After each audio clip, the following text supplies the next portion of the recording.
We're in the Demon King's great hall, with his 4 most promising children walking into the throne room. Every noble in the region was paying attention, and the protagonist knew some of them thought he only got there by luck. The 7th prince, Chris Moonlight, kneels and bows to the great commander of the demon realm. In front of them stood Demon Lord Mitra, who stays in complete silence. His servant to the right announces he'll recite the achievements of every prince and princess. While the accomplishments were read aloud, the protagonist knew this was the true father of all the strongest children in the empire, and he had forgotten that this is the scariest being in this castle and in this world. That surreal pressure made his body want to fall apart just from feeling it, but the goddess orders him to conquer it. Something shines in his heart, and she tells him to remember that he is also a king. A gaze like that should be conquered, and he should never be subjugated by that intimidation. The protagonist then bursts into a golden light and stares Mitra down, who stays there in silence, until suddenly, he calls out to the boy, "Shutra Ignis." Everyone jumps, mouths wide open. This was the first time the Demon King had ever spoken directly to one of his children, and he says he's looking forward to seeing what the boy will conquer in the future. The nobles are trying to understand what's going on. His Majesty has never called a prince by name in an audience, so why is he speaking directly to the 9th and youngest,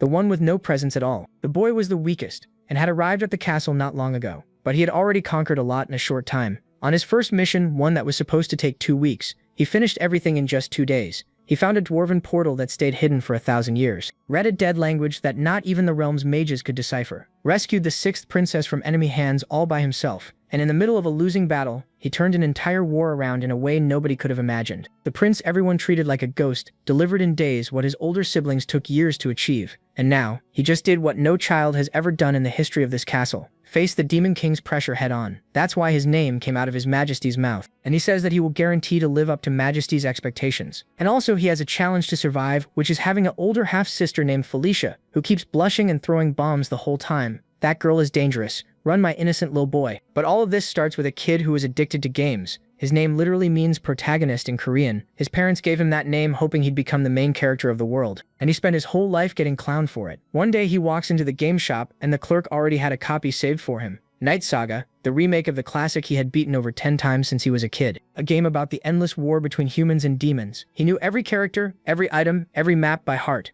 But this remake was the first one in full virtual reality. He got home, put on the headset, and promised himself he'd only play a quick 8 hours. The second he loads into the game, something's already wrong. The body isn't his and had no character selection, and a giant orc walks in yelling at him to get up, calling him Prince Shutra. He is shocked by how real everything feels. When he says that out loud, a huge orc gives him a weird look and asks what he means by real. He can't believe he's having such a smooth conversation with an NPC. The ads never mentioned anything this advanced. He asks the orc's name, and the answer is Karak. Then Karak calls him Prince Shutra and tells him to hurry. Jude instantly knows that name, Shutra Ignis, the Demon King's 9th son. He can't believe the game skipped character selection and forced him into this role. When he opens the status window, he sees he's level 1, 14 years old, and painfully weak, just 5 in every stat. Even normal NPCs start at 10. Then he checks his skills, Conquest, and Protagonist, setting adjustment. That second one really catches his attention. Jude wonders if it means exactly what it sounds like. Karak cuts him off, yelling for him to move. The protagonist says fine and steps outside, stunned.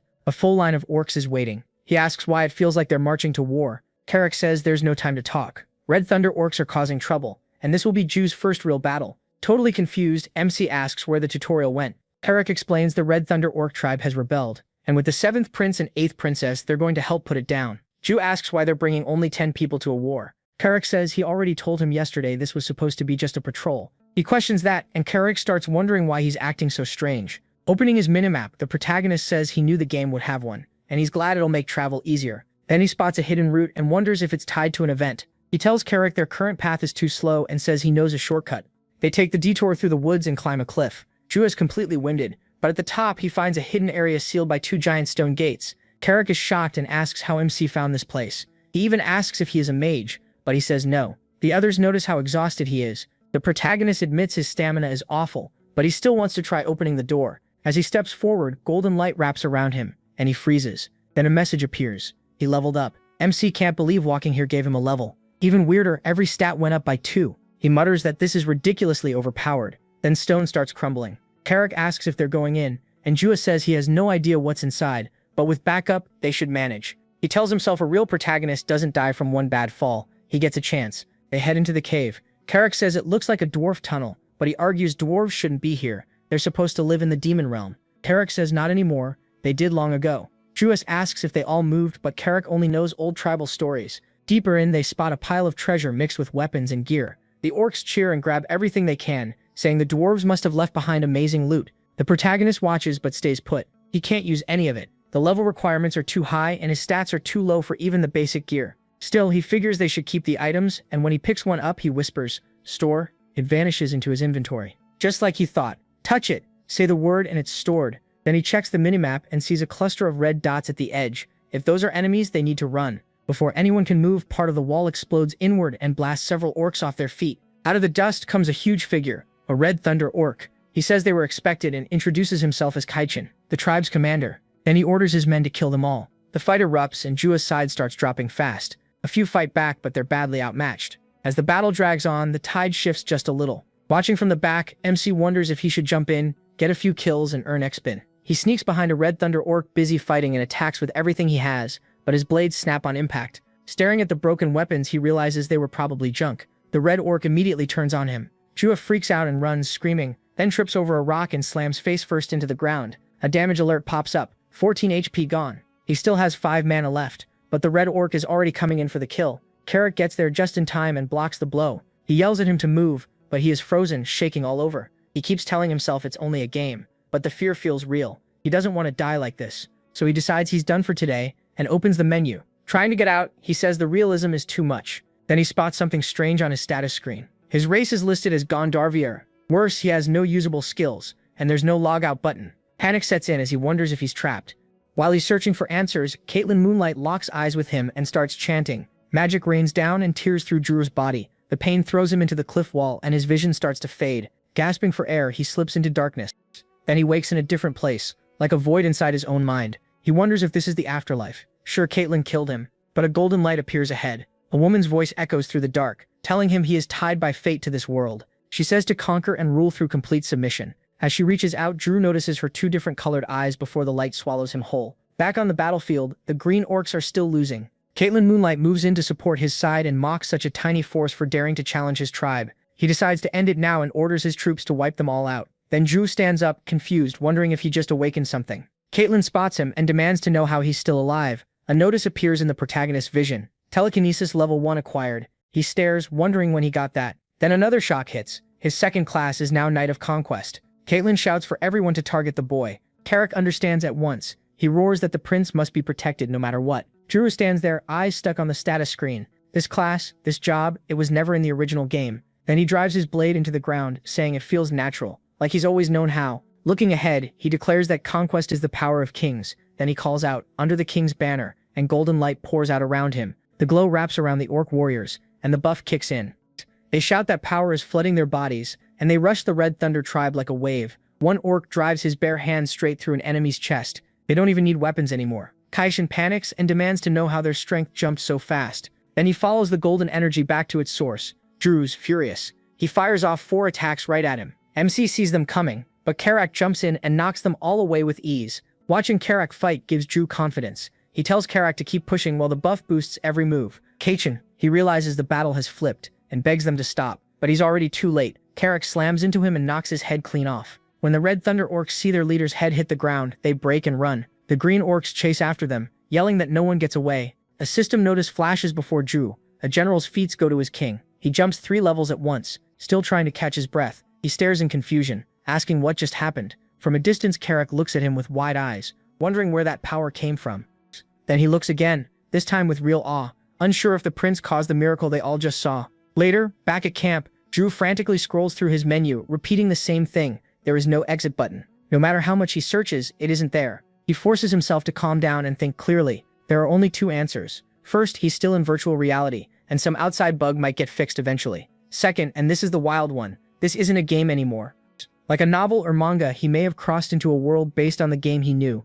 Everything feels too vivid, even his body is uncensored down to the smallest detail. That only makes him suspect this world is real. For a moment, he wonders if dying is the only way out, but quickly drops that thought. Still, things could be worse. At least he's not an orc or ogre, and being a prince gives him a huge advantage. Karak steps in and asks if they can talk. With how permanent all this feels, Jarmu starts accepting the name everyone uses for him here, Shutra. Shutra asks what he wants, and Karak requests a duel. Since Shutra is both prince and commander, he says a warrior should know the strength of the one he follows. Shutra narrows his eyes, asking if that's the real reason. Karak hands him a practice sword and tells him not to worry, he'll go easy. Shaughter snorts and says if they're doing this, they should do it properly. He attacks first, raising his sword and rushing in. Carrick braces as Shaughter's blade comes down, followed by a messy string of stabs that barely bother him. Carrick jokes that it feels like getting tapped with an egg. Then one lazy swing sends Shaughter flying back. Rubbing his head, Shaughter grumbles that Carrick could have warned him before hitting that hard. As he gets up, a notice appears, Basic Swordsmanship Level 1 unlocked.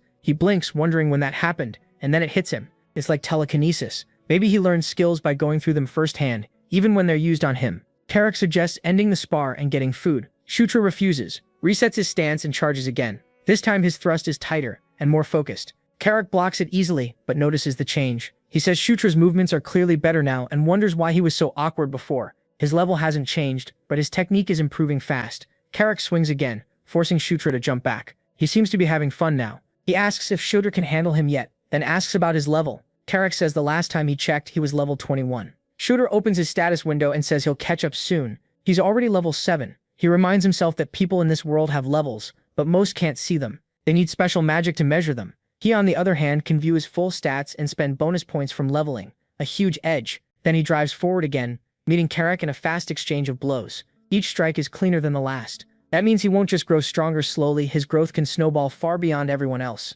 Then his mind shifts to the bigger future ahead. The story doesn't move in a straight line. Several huge events happen before the end, and the most important is a forced event called the Day of the Massacre. In Demon Realm history, it happens in year 517, when Zephyr, the Demon King's second son, kills all his brothers to claim power. That means every prince, including Shotra, is marked for death. Luckily, the current year is 512. He still has 5 years, but to live he has to stop that massacre. Or better yet, become stronger than Zephyr. Carrick calls out that he's been searching everywhere for him. Shotra asks what for, and Carrick reminds him about today's meeting. Shotra frowns, not sure what meeting he means, but Carrick says everyone is already waiting. Back at camp, Shotra ends up seated across from 2 people. He gives a nervous laugh and says they got there early. Sitting opposite him are his older siblings. His brother, the 7th prince, introduces himself as Chris and tells Shutra to relax. He says there's no need to be so stiff. Then his sister, the 8th princess Caitlin, says this is her first time meeting him face to face. Chris adds that he doesn't need honorifics, just call them brother and sister. Shutra agrees. In his head, he places them as children of Queen Elaine, ruler of the lycanthropes. Even in the original game, the two were tough to fight. He also remembers something darker. 1 year before the day of the massacre, both Chris and Caitlin are killed by Zephyr and the other royal children because their bloodline threatened his rise. Caitlin also had a secret. She wasn't truly the Demon King's daughter, but an illegitimate child. Caitlin asks why Shutra went off plan. She only told him to scout, not fight, and he says he never expected the enemy to show up there. She steps closer and checks him over, asking if he's hurt. Be more careful, she says. He's still the weakest of the siblings. Shutra apologizes, then hesitates. Why are they being this nice to him? In the game, everything was fixed. Dialogue, rank, betrayal. Here people feel real, and that makes them harder to predict. Chris backs Caitlin up and warns that if Shutra pulls something reckless like that again, he'll get a proper scolding. Shutra says he understands, though he still can't shake the question. In the game they were cold and sharp. Here they feel warm. He thinks about the lycanthropes. They're known for strong life force, and many of them can use aura. That gives him an idea. If he got telekinesis by experiencing it directly, maybe aura works the same way. So he says he has a favor to ask, and Chris asks what it is. Shutra lights up and says he wants Chris to hit him with aura. Both Chris and Caitlin stare at him, disturbed, like they're wondering if they heard that right, or if he's secretly into pain. Then the scene shifts as battle breaks out elsewhere. Red orcs are blasted off their feet while green orcs crash into them in open war. The field turns chaotic. A huge red orc suddenly attacks not only enemies but his own side too, cutting down anyone near him. Several warriors try to stop him, but he tears through them. One fighter manages to slice his arm and the giant stops, staring at the wound as fury twists his face. The one who struck him barely has a second before getting blown into a red mist. The shockwave throws nearby fighters aside. The red orc roars that no enemy is allowed to escape. He even offers a reward for the most kills. And strangely, the green orcs respond like he's their commander instead of their foe. Meanwhile, Shutra seems to be unconscious, drifting through the same dreamlike space. There he sees the mysterious woman from his awakening and asks who she is. Looking around, he also asks about the other shadowy figures, people he doesn't remember from the game. She steps toward him without answering, and then her form melts back into bright light, making Shutra shield his eyes. When he opens them, he's back awake in his room. He mutters, asking what kind of dream that was. A voice suddenly whispers by his ear, Carrick. Startled, Shutra jumps back and yells that Carrick nearly scared him to death. Carrick says he seems fine, but asks why he was begging his siblings to beat him up. He says Shutra kept asking for it, then tells him to look at the result. Sure enough, a faint layer of aura is coming off him. It worked, and Shutra says he can actually feel it. Carrick asks if taking aura attacks is enough to awaken it. Shutra says it seems to help, at least a little. Then Karak asks if Shutra was the one who powered them up in the cave battle. Shutra nods and Karak quietly says he understands now. Shutra asks what happened while he was out, and Karak says the main army beat the Red Orcs. Shutra is surprised. He thought his siblings had been sent to handle it. Karak laughs and calls that ridiculous, asking if he even knows how huge the Red Orc tribe is. So Shutra asks who led the attack. Karak says it was General Vandal, and that name hits Shutra hard. Vandal is one of the realm's strongest warriors. When Shutra used to play as Zephyr, Vandal became one of his most trusted followers. That brings another realization. Vandal doesn't join Zephyr until year 515, and it's only 512 now, so he's still unaffiliated. To Shutra, that's a golden chance. He knows Vandal's weak spots, favorite food, what rewards he likes, and how he fights. Most of all, he knows how to recruit him, beat him in a duel. He's sure he can bring Vandal over before Zephyr ever does. That would be a strong first move, getting a powerful, loyal fighter of his own. Back at Caitlyn's camp, Chris can be heard shouting in shock. He can't believe Shutra reached the basics of Aura in just one day. Shutra says he put all his level up points into Aura, so of course it paid off. And it isn't just for one skill. Aura boosts every physical stat, making it way better than telekinesis. Chris mutters that it's absurd, then wonders if being a Gandharva has something to do with it. He then asks Shutra if he can sketch the burrow layout they explored. Shutra says yes. He doesn't have a real map, but his minimap shows everything clearly, so he asks for paper and starts drawing. When he's done, Chris studies it and says it's better than the map they already had. He calls Shutra a genius, and Shutra just laughs it off. Then Caitlyn says the Red Orcs they met were all killed, so the enemy still doesn't know the burrows were found. Chris says this map lets them plan a sneak attack, but there's one more thing they need from Shutra. Soon he heads back to the mountains. Karak asks if this is another scouting job, and Shutra admits it is. He's still the weakest of the siblings after all. Karak says he's just glad reinforcements showed up, and Shutra credits their recent achievements for that. Karak laughs and agrees. Then they spot two people, Caitlyn in a robe and another woman. Shutra asks what's going on and why Caitlyn is dressed like that.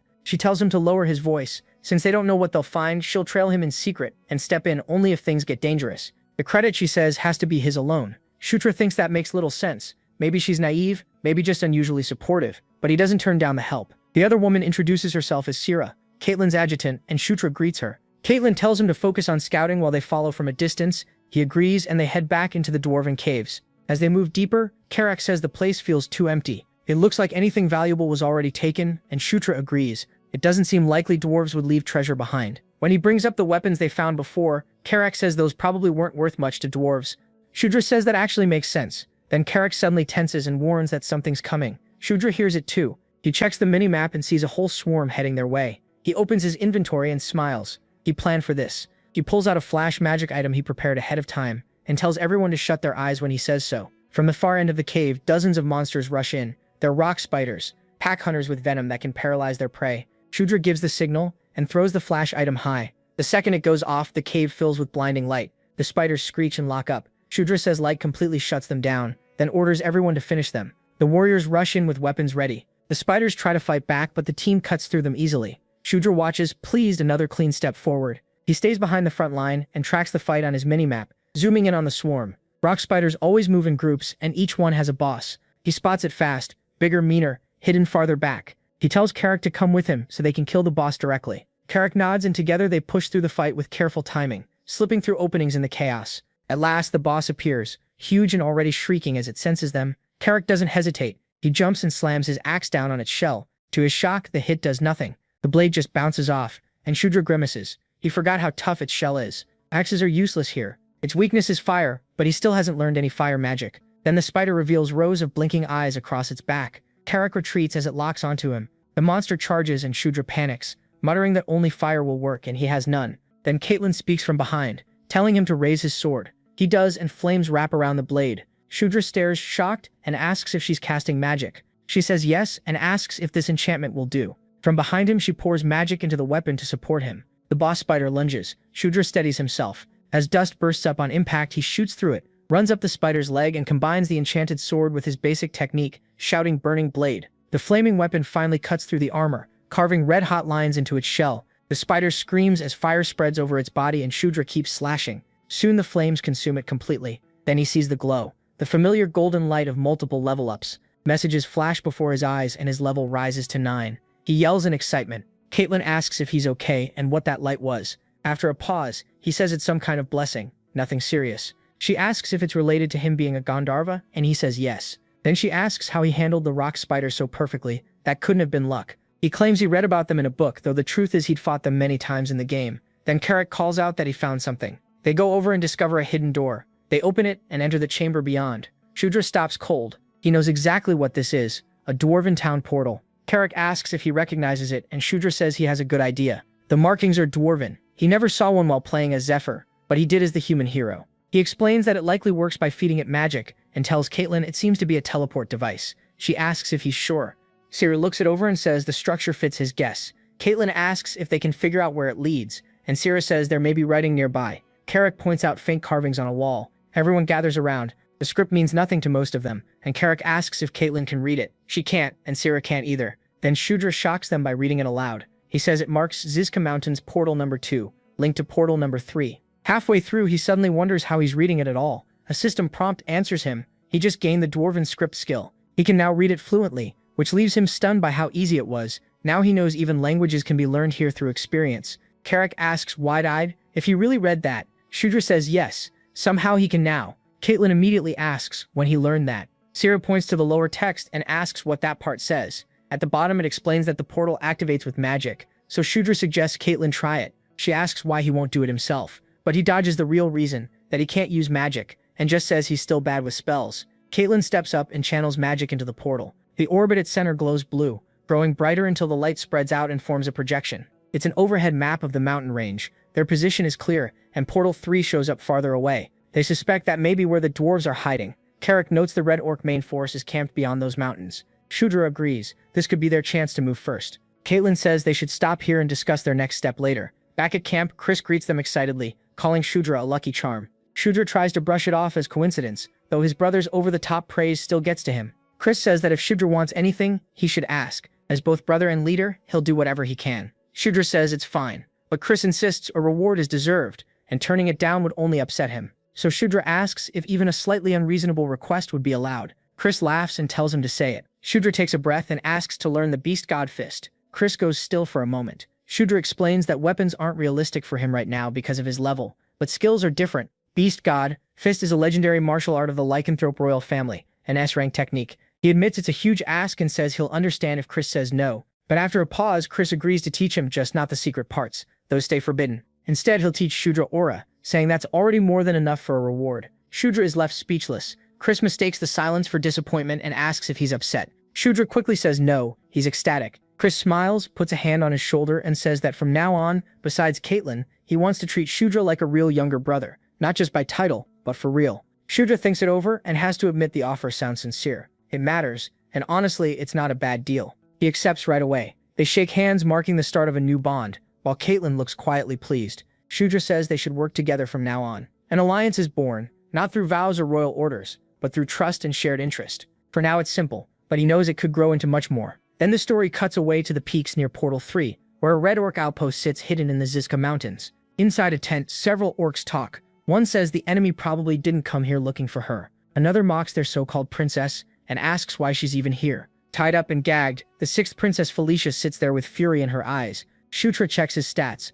and one thing stands out. Charisma is now his lowest. When he first started leveling, every stat went up by 2 each time. Lately, charisma only rises by 1. That leaves him wondering why. In the game, charisma and appearance were different. Appearance was looks. Charisma was how people reacted to you, how convincing or inspiring you were. Still, he figures it makes sense. His growth has been strong, and he's getting stronger faster than most. What matters more is that he's almost level 10. In the game, level 10 upgraded unique skills. Locke's Chosen One improved, and Zephyr's Descendant of Darkness got stronger. Shudra thinks one of his own skills might evolve too, and he's looking forward to it. Carrick walks in and says everything's ready. Time to move. Shudra says he's ready. In a rare good mood, Carrick points out that he looks happy, and asks why. Shudra brushes it off. It's nothing. Outside, the orc troops are already lined up and waiting. Shudra gives the order, and the expedition sets out. They head back toward the mountains, making their way over rough ground to the cave with the portal. Inside, the lycanthropes are already preparing. Chris Moonlight stands by the portal, overseeing everything. He asks the mages if the investigation is done.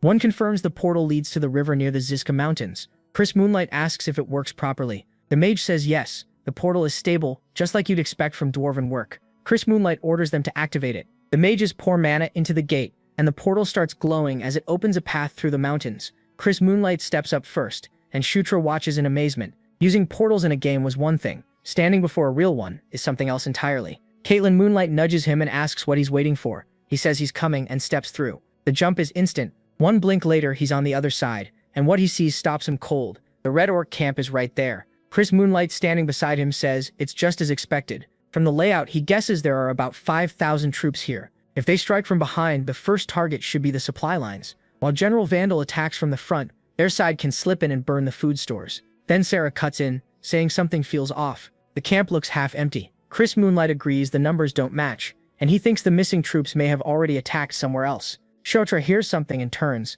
It's the distant ring of metal on metal, faint but clear. Chris Moonlight tells him to focus aura into his eyes. Shotra does, and the fight ahead sharpens. Red Orcs are battling someone, but it isn't Vandal's army. Caitlin Moonlight notices too and asks who they are. Chris Moonlight says Vandal wasn't supposed to be fighting anyone today. Something's wrong. Shotra narrows his eyes and finally makes them out smaller, fast-moving warriors riding Dracos. He knows them at once. Dark Elves. He says so out loud. Caitlin Moonlight asks if he's sure, and he says the smaller builds and Draco mounts give it away. Watching the battle turn, Chris Moonlight says the Dark Elves are falling back. Their leader was probably taken down, and now they're retreating fast. Carrick looks on and asks if that's really it. Shotra starts wondering why Dark Elves were here in the first place. Back at their camp, General Vandal speaks with Chris Moonlight. He says he heard Prince Creasy's group found the dwarf portal. He's impressed, but also wants to know how they figured out where it led. Chris Moonlight says it wasn't him. The 9th Prince Shutra discovered the destination. Shutra downplays it as luck. Seeing Vandal again gives him a strange sense of comfort. In past runs, Vandal had always been a major force, strong, loyal, and deadly. Vandal says work like that deserves a reward, and Shutra will get one at the Demon King's castle. Chris Moonlight then asks about the fight near the camp. Vandal says the Dark Elves joined the battle on their own. Chris Moonlight asks why. Were they sent from the castle as reinforcements? Vandal says he isn't sure. They claim they were only scouting before officially joining the war, but things got out of hand. Worse, their commander was captured. Chris Moonlight asks who it was, and Vandal reveals the Red Orcs took the Dark Elf leader. Chris Moonlight says that explains the retreat. Now fully focused, Shutra asks who the missing commander is. Vandal says it's someone they all know. The prisoner is the 6th princess, Felicia Doomblade, their sister. Chris Moonlight and Caitlin Moonlight both freeze at that. Shutra remembers Felicia is the daughter of the 3rd queen, a former Dark Elf princess of the Doomblade line. She's also the twin sister of the 5th prince, Sylvan Doomblade. In the game, both Felicia and Sylvan Doomblade backed the 4th princess, Anastasia, one of the main rivals. That makes this even stranger. Why is Felicia here now? Shutra wonders if she jumped into the conflict for credit or to interfere. Chris Moonlight suggests the Red Orcs may not know who they captured. Vandal says he still can't confirm that. When Chris Moonlight asks about the plan, Vandal says they'll save her if they can, but not by throwing away the whole army. If the chance comes, they'll act. Talks are possible too, but he won't make the first move. If the Red Orcs want to negotiate, they'll have to start it. Chris Moonlight says he understands. Vandal adds that he'll gather more information on his end and tells them to stay in touch if anything changes. That ends the talk. Chris Moonlight turns and dryly says their sister is now a prisoner of war. Caitlin Moonlight immediately says that if Felicia is alive, they have to save her. Chris Moonlight agrees in principle, but warns a rescue could cost too many lives. Caitlin Moonlight refuses to accept leaving her behind. Felicia is family, she says, and that matters. Chris Moonlight pauses, then says he understands, but the situation is delicate. Shutra stays quiet, trying to read the tension. Something clearly happened between Chris Moonlight and Felicia, and whatever it was, it still weighs on him. Outside, the army gets into position. Inside the tent, the leaders go over the final plan. Chris Moonlight explains that General Vandal will hit the Red Orc main force head-on, while Chris's troops strike from the rear to break their formation and wreck their supplies. Caitlin Moonlight and Shutra will each lead their own squads. Shutra asks if rescuing Felicia is part of the mission. Chris Moonlight says yes, but not the first priority. They destroy the food stores and armory first. Only after that do they try to save her. If things go bad, they retreat right away. One person isn't worth more. Needless deaths.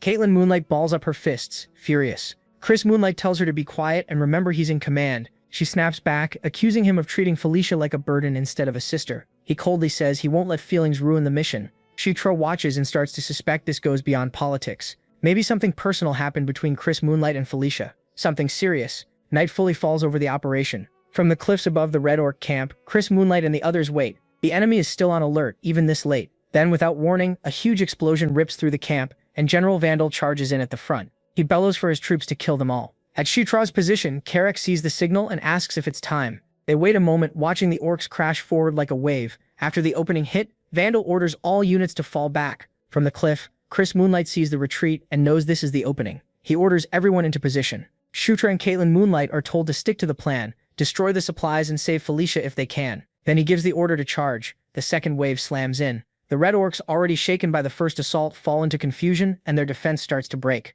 Caitlin Moonlight warns Shatra to stay sharp and he tells her the same. Shatra opens his mini-map and quickly checks the terrain, finding the least defended route to the supply depot. They need to hit it fast before the enemy regains control. Carrack charges ahead, roaring that he'll crush every last one of them. He smashes through the front line like a battering ram. A red orc swings hard at his open side and Carrack realizes too late he can't block in time. Then a dagger flashes past and buries itself in the attacker's skull. Carrack turns just in time to see Shultra lowering his arm, grinning as he says it worked even better than expected. Carrack stares and asks when he learned to throw like that. Shultra just shrugs, saying he got the skill last night after trying it once. Carrack points at the food stores and asks if they should burn them now, but Shultra tells him to stick to the plan. Still, Shultra's thoughts go to Felicia. If they torch the camp first, she could burn with it. They have to find her before anything else. He pulls up his minimap and starts searching. Neutral NPCs are usually marked blue or purple, and after a quick scan, he finds her. He signals Carrack and they rush for a nearby tent. The moment they get inside, Shultra says this has to be it. Then a voice from the dark calls to him, and he turns to look. Felicia is there, chained on the floor, staring at him like she can't believe it. She blurts out, asking what the hell he's doing there. Ignoring that, Shultra tells her to stay still and starts unlocking the chains. He says the camp is about to go up in flames, so they need to leave now. At the same time, he's already thinking ahead. If he saves her, she'll owe him, and that kind of royal favor could matter later. Felicia is still baffled, wondering why he came at all. Once the chains fall away, they bolt. Shutsu says they need to meet back up with Chris and Caitlin Moonlight. Trying to catch her breath, Felicia asks if they really came to save her. Shutsu sounds genuinely surprised and asks why she wouldn't think that. She tells him he has no idea how messy the family politics are. It's not that simple. Before she can say more, Carrack yells that enemy reinforcements are closing in. Shultra tells Felicia to stay close. She nods, then pauses for a second and asks when he got so casual with her name. While they run, she catches a spear coming from behind and shouts a warning. Shultra turns too late and takes it straight through the back. Blood spills from his mouth and flames suddenly burst across his body. Carrack and Felicia cry out as he collapses in a burning heap.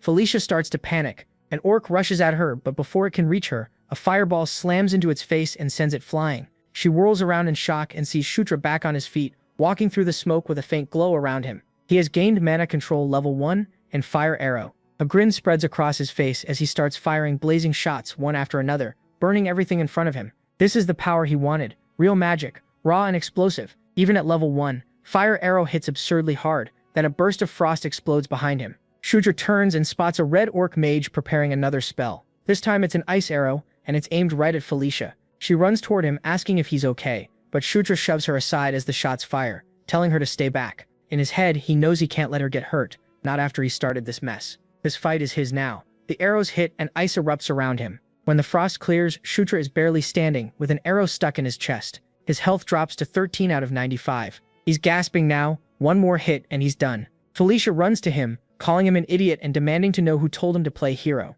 Shultra just watches, amused. He wonders if this is her acting like a tsundere or if she actually cares. She keeps going, asking why the weakest of the siblings thought he had to protect her. He gives a weak smile, realizing her misunderstanding is helping him. Then he looks back at the enemy mage, only to find the orc already slumped over unconscious. As Felicia kneels beside him and asks where he learned magic, Shultra realizes she's stronger than he thought, and now she believes he did all this for her. A soft green light spreads over his chest as she heals him, her magic closing the wound. The injury seals shut. Shultra is stunned. He just gained the heal skill, another power for his growing list. He figures that if surviving attacks keeps teaching him skills, he might eventually learn everything. He mutters that her healing is crazy, though that's only fitting for the so-called genius mage of their generation. Felicia asks if he feels better and can move, and Shultra says he's fine now, thanks to her. She starts to ask what he means, but then heavy footsteps boom through the cave. They turn and freeze as a massive red brute comes into view, its presence alone terrifying. Felicia asks what the hell it is, and Shultra grimly names it,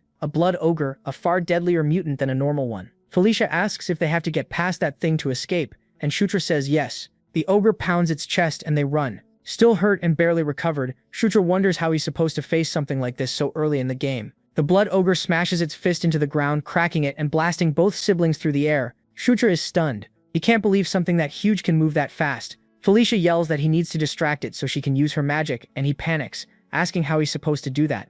The shockwave throws them back again, but in that desperate moment he gets an idea. He tells her to ready her spell while he buys time, even though she has no clue what he's planning. Shultra calls for Carrack, who appears at once and tells him to get ready like before. As he sprints ahead, Shultra opens his inventory and picks the dwarf dagger, figuring he can use it now. The weapon appears in a burst of golden light, glowing in his hand. He drops low, then stabs the dagger into the ground, sending out a wave of golden power. Using the King's Banner effect, he channels that energy into Karak. The aura wraps around him, boosting his power. Karak's eyes go wide as the strength rushes through him. Across from them, the Blood Ogre seems to realize its enemy just got much stronger. Covered in golden light, Karak braces himself and refuses to back down. Then he leaps forward and swings with crushing force. The ogre roars and meets the blow with its own weapon, but Karak deflects it, and the two monsters crash into a brutal deadlock. The ground splits under them as neither side gives an inch. Meanwhile, Felicia rises into the air, glowing with pink light. Focused and steady, she gathers her magic, then fires a concentrated blast at the ogre's legs from behind. The hit breaks its stance, and the beast roars as it crashes down. Karak takes the opening and jumps high above the fallen monster. With a grim look, he declares, "The fight is over." He drops like a meteor, weapon ready, and drives it straight into the ogre's chest. Golden power surges through the blow, killing the monster for good. When the fight ends, Shutra walks forward. Sure, the worst enemy in the camp is finally down. But before he can enjoy it, a golden aura bursts around him. Startled, he looks up as a system window appears before his eyes. He has reached level 10, and another prompt says his unique protagonist buff has increased too. The smirk creeps onto his face at the thought of that new boost. Then the system reveals one more reward, a new passive skill. When he opens the present box, he freezes. The reward is the legendary Stormtrooper effect. He realizes it's basically that hero trope where attacks never land, and now he finally has it himself. The thought almost makes him laugh, until a sudden roar cuts him off. Dozens of red orcs charge in, and Felicia snaps him back to reality, warning that they're closing fast. Furious and focused, Felicia faces the wave and summons a cyclone to rip through their ranks. Shutra holds his ground, amazed as the winds tear past him. Inside the storm, he notices glowing butterflies and realizes she's channeling a spirit. He remembers that Felicia was born a spirit user because of her elven blood, the dark elf kind. He watches her control the storm like it's alive, while the orcs are helpless inside it. A sly idea pops into his head. Maybe he can summon spirits too. But that thought ends when a bright yellow signal shoots into the sky and bursts over the battlefield. The orcs stop and stare at it. Karak asks what it means, and Shutra explains that yellow is the signal to retreat. A knot of worry tightens in his chest. Someone must be in serious danger. When Karak asks for orders, Shutra tells him to gather the troops and fall back. Then he says he's going to find Caitlin Moonlight himself, leaving the others stunned. Karak argues that he should come too, but Shutra repeats the order and ends it there. Then Felicia steps up and says she's going with him, which silences Karak. She says she hates owing anyone and wants to repay him for saving her. She adds that she also has unfinished business with the enemy. At last, Karak gives in, telling Shutra to be careful while he waits. Shutra agrees at once. As they move out, Felicia asks why he wants to check on Caitlin Moonlight. Shutra says the retreat signal felt off. She looks straight at him and asks if he's really worried about their sister. He said of course, siblings worry about each other, even though he really saw Caitlin Moonlight as a useful ally. Felicia took that in, looking thoughtful and a little doubtful. They moved through the ruined camp, while the whole place sank deeper into chaos. Elsewhere, a mass of red orcs charged a single fighter. It was Caitlin Moonlight. Outnumbered, she stayed calm and fired back. Blasts of energy tore into the first wave, dropping orcs in bursts of light. But more kept coming. One of them threw a weapon, and she slipped past it with ease. Then she formed a glowing blade and slashed once, sending a crescent strike through several enemies at the same time. Right then, the prince and Felicia arrived and found her surrounded by fallen foes. Relief hit him at once and he smiled, realizing she had never been in real trouble. Caitlin Moonlight turned to him and demanded to know why he ignored the retreat signal. She looked honestly confused when he awkwardly said he came to help. Then Caitlin Moonlight ran over and wrapped Felicia in a tight hug. She called out her sister's name, finally letting her relief show, and admitted she was glad Felicia survived being captured. Blushing a little, Felicia said Caitlin Moonlight worried over pointless things. The prince watched them with a small smile, thinking how naturally they fit together. Then he checked his map and saw enemy forces closing in. A system alert confirmed it. He told them to fall back now,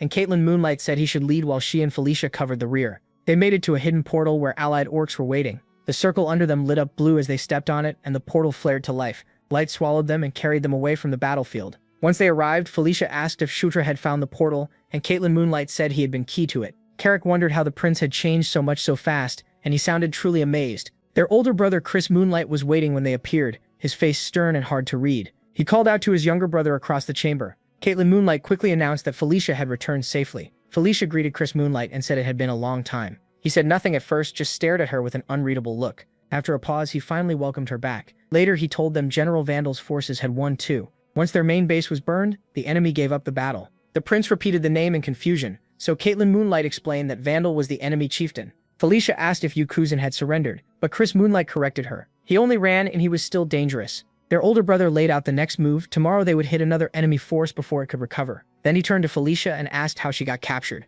She said she had been studying nearby ruins, heard fighting, and was taken when she tried to help. Chris Moonlight clearly didn't buy it. Felicia asked if he thought she was lying. Neither backed down. The way they stared at each other made it clear there was old history between them. At last, Chris Moonlight dropped it and said everyone needed rest. Felicia accepted that, and they all went their separate ways for some long overdue sleep. Around camp, the allied soldiers relaxed, eating and laughing after the victory. The prince stayed apart, focused on the glowing system screen. He checked his new skills, but admitted that even with all that magic, aura was still his most reliable weapon. His thoughts broke off when Felicia came to his door. Calmly, she asked to speak with him. He wondered what she could want this late, but she didn't answer. She just stood there, serious and silent, then said his name again as she slowly stepped closer. Without warning, she grabbed the front of his tunic and pulled him in. He froze, too stunned to say anything. Leaning in, she made a shocking request. Take off his clothes. His face turned bright red and he stammered in disbelief. She pointed at his clothes and repeated it without a hint of embarrassment. Still panicking, he asked why she'd want that. Felicia calmly asked if he really didn't want her to treat the injuries he got in battle. His eyes widened, and relief instantly replaced the panic.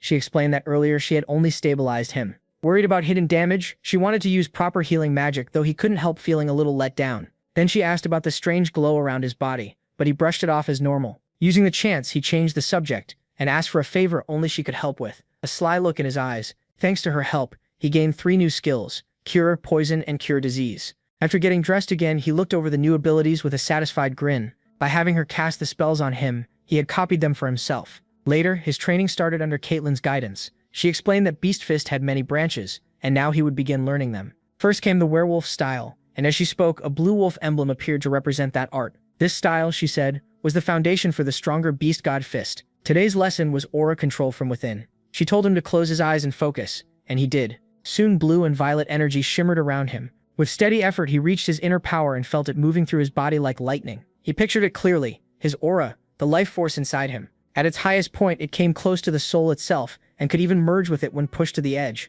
Then a system message appeared. He blinked and read that he had gained a new passive skill, Protagonist Body. The description said it boosted training speed and added new traits every time it leveled up. Shocked, he realized he had unlocked another broken ability. He compared it to the passives his rivals had, and saw that his might be just as strong or stronger. The skill kept evolving, changing and adding powers whenever it advanced. A dark, excited grin spread across his face as he imagined what it could do. He clenched his fists, thrilled that this felt like the real sign of a protagonist. Caitlyn's sharp voice cut in, scolding him for drifting off. He hurried to apologize and she told him to keep going. He did, pouring aura into the technique until a system notice declared Beast Fist Level 1. His sister was stunned, saying he had learned the basics perfectly. The prince looked at his glowing hands, feeling the energy like a weapon made from pure will. Before Caitlyn Moonlight could go on, a werewolf soldier rushed in, looking panicked. He reported that something terrible had happened. Their brother Chris Moonlight came in soon after with grim news. Chiram's whole unit had vanished. The siblings quickly gathered over a map. Chris Moonlight guessed the enemy had figured out their plan, and Caitlyn Moonlight asked what they should do next. Chris Moonlight pointed to a spot on the map and said it was the enemy's most likely meeting point. The prince studied the terrain, agreed with him, and decided they needed to act fast. Chris Moonlight then said they would join forces with General Vandal. The scene shifted to the main army's base. There, a huge red-skinned general welcomed Chris Moonlight to the subjugation force headquarters. Chris Moonlight greeted him with an easy smile and said the general looked as formidable as ever. Vandal welcomed the princesses too, but Felicia quickly stepped in and asked about his men. He said they were fine. As Shutra looked at the massive general, he remembered that Vandal had been one of his most used characters in the original game, which made the orc feel oddly familiar. With that in mind, he introduced himself confidently and held out his hand. The general paused, clearly surprised by how bold the 9th prince was. Then he took the handshake firmly and officially welcomed the boy under his command. Far from camp, a bright light split the sky, and a mysterious woman descended from it. She had long white hair and 2 different colored eyes. Her presence felt royal, terrifying, and almost divine. From the other side came another figure in crimson armor, her presence burning like fire itself. The heat around her matched the pale woman's power. The two stood facing each other, their auras clashing in silence. Between them stood the young prince, sweat running down his face as he struggled under the crushing pressure. His heart raced at the impossible scene. Then the word conquest appeared with a glowing emblem, followed by another, war. Both symbols pulsed, marking the start of something far beyond him. He jolted awake in the morning light. Sitting up, the prince realized it had all been a dream. Still, the vision stayed with him. He knew the woman with mismatched eyes from earlier dreams, but the Crimson Warrior was still a mystery. Carrick, a voice from the tent entrance called him to the battlefield, and he got up at once. The prince joined Carrick and stepped out as the army rushed to move. Men hurried with supplies and weapons. The whole camp was tense and ready. He ran through the plan again and remembered his part. He would command the left, Vandal the center, Chris and Caitlyn the right, while Dark Elf troops guarded the rear. Before long, the army moved out in long lines toward the enemy. Soon he reached the battlefield, where ranks of soldiers spread across the plain. Thousands roared as the enemy force lined up to match them. Up front, Vandal boomed orders and drove everyone into formation. Then the orc general raised his axe and vowed to make the enemy suffer. With a roar, he gave the signal to charge. Red orcs on the field rushed ahead with shields up and weapons ready. Their chieftain watched them come and mocked them as idiots. But before he finished, a huge blast exploded inside Vandal's advancing force. Fire and debris ripped through the ranks and sent bodies flying. Out of the smoke came a giant swamp mammoth, its red eyes glowing through the haze. Each step shook the ground. Vandal went pale as he recognized it. Then more magic blasts crashed onto the allied army, and panic spread fast. The battlefield turned into chaos and fire. Soldiers were crushed or thrown aside by the mammoth and the non-stop explosions. The prince and Carrack, still with their unit, could only watch in shock.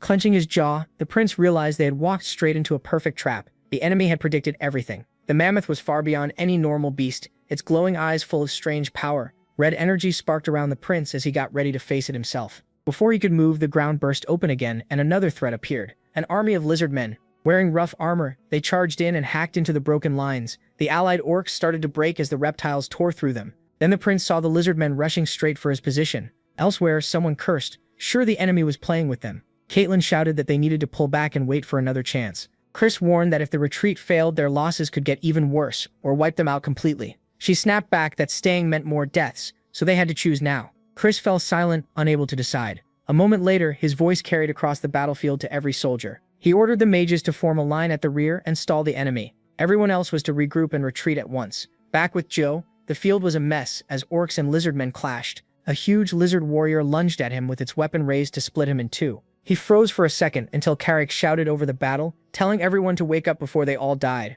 That snapped the prince back. This was not a game, not practice. This was war. On the right, Chris fought like mad, cutting down enemy after enemy, while yelling that surviving was all that mattered. Now, he pushed his soldiers to live and fight another day. Hours later, what was left of the army regrouped in a narrow canyon camp. Healers worked non-stop on the wounded. Inside the command tent, Chris admitted he had been careless and should have doubted the situation sooner. Vandal, still steady, said regret would not help. Now they had only two choices: retreat or call for reinforcements. Chris agreed. He would not waste more lives on a bad bet. Before he could settle it, Felicia cut in calmly and said she had another idea. She reminded them she had not come just to fight, but to explore. From her pack, she spread out a detailed map of the Joshua Mountains and pointed to one marked spot. She said she had been studying ruins over 1,500 years old. The resting place of the earth dragon Enkidu. Born from lava, it ruled with terrible power and surrounded its lair with strong guardians. One of those groups was the mountain dwarves, forced to forge weapons for a beast god. Their greatest creation was the thunder-birthing anvil. Felicia said the artifact could control chimeras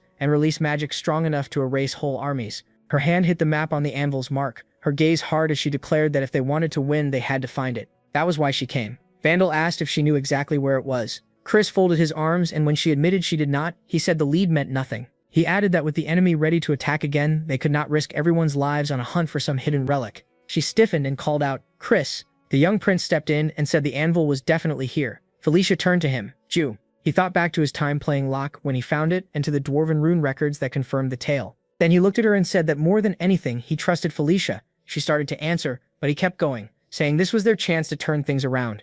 Chris cut in and said it was not about trust, it was about wasting time. The prince inwardly groaned at how stubborn Chris was. Pointing at the map, he said the Gandharva had a legend tied to this area, so the entrance should be nearby. If they let him scout, he could find it. And if he failed, he would take full blame, so they should trust him this once. He swore he would give it everything. Then green light flashed, and spectral horses appeared, a cheap but dependable summon from the game. The mounts shot into the sky with the riders close behind. As he settled into the saddle, he thought at least they had started the search for the anvil. Now all that was left was behind him. Carrack yelled that they were moving way too fast and told him to hold on tight. The prince shot back that he was fine. Leaning forward, he grimly thought he would not fall. He had ridden like this all the time when he played Zephyr. He guessed they would reach the ruins in an hour, and with his minimap, finding the entrance would be easy. The harder part was leading everyone there without sounding suspicious. He decided to figure that out while they flew. Later, with the moonlit mountains below, he remembered the tunnel maps he studied while opening the portal. Their patterns matched, and with the terrain, he could narrow down the ruins. He looked at his companions and wondered if his made-up explanation had worked. Caitlin and Carrack just stared at him before yelling that none of it made sense. The prince thought he should smooth it over, but then a firm voice told him to lead. He turned. Felicia? Arms crossed, she said she got the idea and he should take charge. Surprised that she bought it, he lifted a hand and told everyone to follow. She gave a short hump, but went along. They pushed through the forest until a jagged cliff blocked the way. Someone pointed it out and Carrick asked if the prince really knew where the entrance was, because this did not look right. The prince laughed and said he never said they were going to the entrance. He walked along the cliff, pressed a hand to one scarred section, and told Caitlin to break through there. Startled, she asked if he meant her, then said she could try. Felicia frowned and asked if he seriously thought the anvil was inside the cliff. The prince nodded and said that by his guess, if they broke through here, they could skip the dungeon guardians. He started to explain that if Caitlin hit the wall, but Felicia cut him off and called him an idiot. How was Caitlin supposed to smash solid rock with her fists? Did he think she was a siege weapon? He blinked and asked what else they could do. Then Felicia stepped forward with a smile as pale energy wrapped around her arms. She flicked her wrists and said ruin explorers always kept a side skill for blowing things up. Blue-white blasts slammed into the cliff and cracks spread across the rock until the wall gave way in a thunderous collapse. Dust and broken stone burst everywhere, and the group stumbled back. Lowering her hands, Felicia whispered in shock that they had really found it. As the dust settled, a carved passage appeared in the stone. The orc narrowed his eyes and asked if the half-dome in the middle held the thunder relic. They moved closer to the metal shell, crackling with power. The prince studied it and said this was likely the last safeguard. With the anvil inside, Carrick asked if they should just break it, but the prince said no. If they smashed it carelessly, they might destroy the relic too. The elf looked over the cage and said there had to be a mechanism, then pointed at the statues around it. She said 9 statues stood there, 3 held weapons, 6 did not. Caitlin suggested putting weapons in their hands, but the elf said it was not that easy. The blades already there were dwarven made, so the rest needed dwarven weapons too. When she asked where they would get those, the prince raised his hands and said he had 6. She stared in disbelief. He explained that he had stored them earlier because his level was too low to use them, never thinking they would matter now. He also said he brought spare gear from the tunnels. Carrack looked at the tiny bag and asked how 6 swords fit inside it. The prince winced inside, annoyed by Carrack's sharp eye, but laughed it off and told him to just take them. Carrack snorted that the prince was weak, then agreed. They spread out and placed the swords into the statue's stone hands. The statues moved, gears grinding as their eyes lit up. The last weapon clicked into place. A sharp clack rang out and a deep hum filled the vault. Lines of power rushed into the half-dome, and bright light spread as a sudden wind whipped through the room. Someone gasped. The cage was opening. The prince stepped forward and started to speak. "This is," he said, just as the glow began to fade. What remained was a squat block of metal shaking with thunder. He named it the anvil that gives birth to thunder. Felicia says there's one last step before they can use the ancient device right. She tells the prince and Carrick to stay put while everyone else moves into place around the glowing disc. The idea is simple. Feed magic into the platform starting with her, then pass the flow clockwise. The group takes their spots, making a full circle around the relic and getting ready to begin. Felicia tells them to focus, then raises her hands as blue energy snaps between her fingers like lightning. That power spreads into a web, linking them all as they pour magic into the device. Soon the whole chamber starts to vibrate with a heavy hum. Then Felicia yells at her brother to give more, and he pushes harder at once. The princess urges everyone to hold the flow steady and not relax for even a second. The siblings keep feeding power into the disc, and the magic pressure grows heavier by the second. The young prince grits his teeth and throws all his strength into the ritual. Then a huge bolt of lightning bursts from the anvil, shooting upward and blasting apart the mountain peak in thunder and light. When the flash dies down, the prince is dizzy and no longer in the chamber. He's standing in a huge burning hall surrounded by dead dwarven warriors. The ruin seems endless, thick with ash and destruction. Then a powerful voice rolls through the hall like thunder, and he freezes in shock. He looks up, trying to find where it came from. Through the smoke, he sees a giant shape descending. His eyes go wide. A massive black dragon hangs over the battlefield. Its scales shine like obsidian. Its eyes glow red, and its presence makes the air shake. Then it breathes fire, and the whole hall is swallowed by flame. Its voice booms inside his mind, ordering its servants to guard the great nest of Enkidu. It says the road between the demon and human realms must be sealed, and that he will become the gatekeeper. Then the vision breaks. A blinding flash throws the prince back into his body, sprawled on the cold stone floor. He struggles up, sure now that he just saw the legendary black dragon Enkidu. Someone calls his name. He turns to Felicia, and she asks if he saw it too. A great black dragon with molten fire running through its body. That confirms it for him. Then Carrick admits he saw the dragon too, and the prince realizes they all shared the same vision. Felicia grimly agrees, though she still doesn't know what it means for their mission. Then she turns to the anvil and says the answers must be inside it. With that, she steps toward the relic. But when she reaches for it, dark purple energy suddenly rips out of her body and wraps around her. Pain hits at once. Her face twists as the wild power lashes around her, completely out of control. The prince cries out her name and watches in panic as the darkness takes over. She weakly tells him to stop, but the storm drowns her out. He grabs her hand anyway, desperate to help, only for the surge to drag him in too. A huge blast of violet energy explodes from the siblings and the anvil, shaking the whole chamber. Their companions can only stare in horror, calling their names as the storm swallows them. The prince screams as the raw power feels ready to tear him apart. Then one word sounds in his mind: conquer. The earth dragon's voice says this is a trial for those unworthy to touch the anvil. The word brands itself into him as conquest, and light floods his vision. When the blast finally ends, the chamber is wrecked. Purple smoke hangs in the air while Karak and Caitlin stare at the destruction. As the dust settles, the prince appears, kneeling on broken stone. Purple energy still flickers over him, and in his hand is a strange dark weapon. A shadowy mark covers half his face, and one eye burns violet. Far from the ruins, the allied soldiers rest in their camp, unaware of what just happened. Above them, red orc scouts watch from the cliffs, amused. One lifts a spyglass and spots the soldiers below. He laughs and says their hiding place is blown, then turns to his leader and asks if they should attack now. The Red Lightning Chieftain listens with grim satisfaction. Then he orders every warrior to get ready. It's time to wipe out the last enemies. Time to clean up the rest. Suddenly, the allied soldiers look up, alarmed by a strange rumble overhead. Fiery meteors rip across the night sky and fall on their camp like burning death. In seconds, explosions tear through the camp. Fire rips through tents, weapons break apart, and soldiers are thrown in every direction as the bombardment shreds their defenses. From the cliffs above, the full Red Orc army charges down. War mammoths thunder ahead, and the Red Orc horde rushes after them, screaming for blood and ready to finish anyone still alive. Chris curses under his breath, knowing their strongest fighters are trapped in the ruins. Without them, the army is close to being wiped out. He can only watch the camp get torn apart. Above it all, the Red Orc chieftain laughs at the chaos. He says the demons brought this on themselves with their pride. Then he orders his mages to kill the survivors, and the robe casters step up, gathering crackling power. One mage pulls a surge of violet light into his hands, ready to fire a deadly curse, but his face changes. His hands won't move, the power slips away, and the swamp mammoth beside him is swallowed by that same purple aura. Its eyes flare, and its huge body trembles with unnatural force. The charging orcs slow in confusion, unsure why their own beast has stopped. Then the mammoth turns on them. Purple energy blasts from its tusks and wipes out whole ranks of red orcs. Screams replace war cries as their own war beast tears them apart,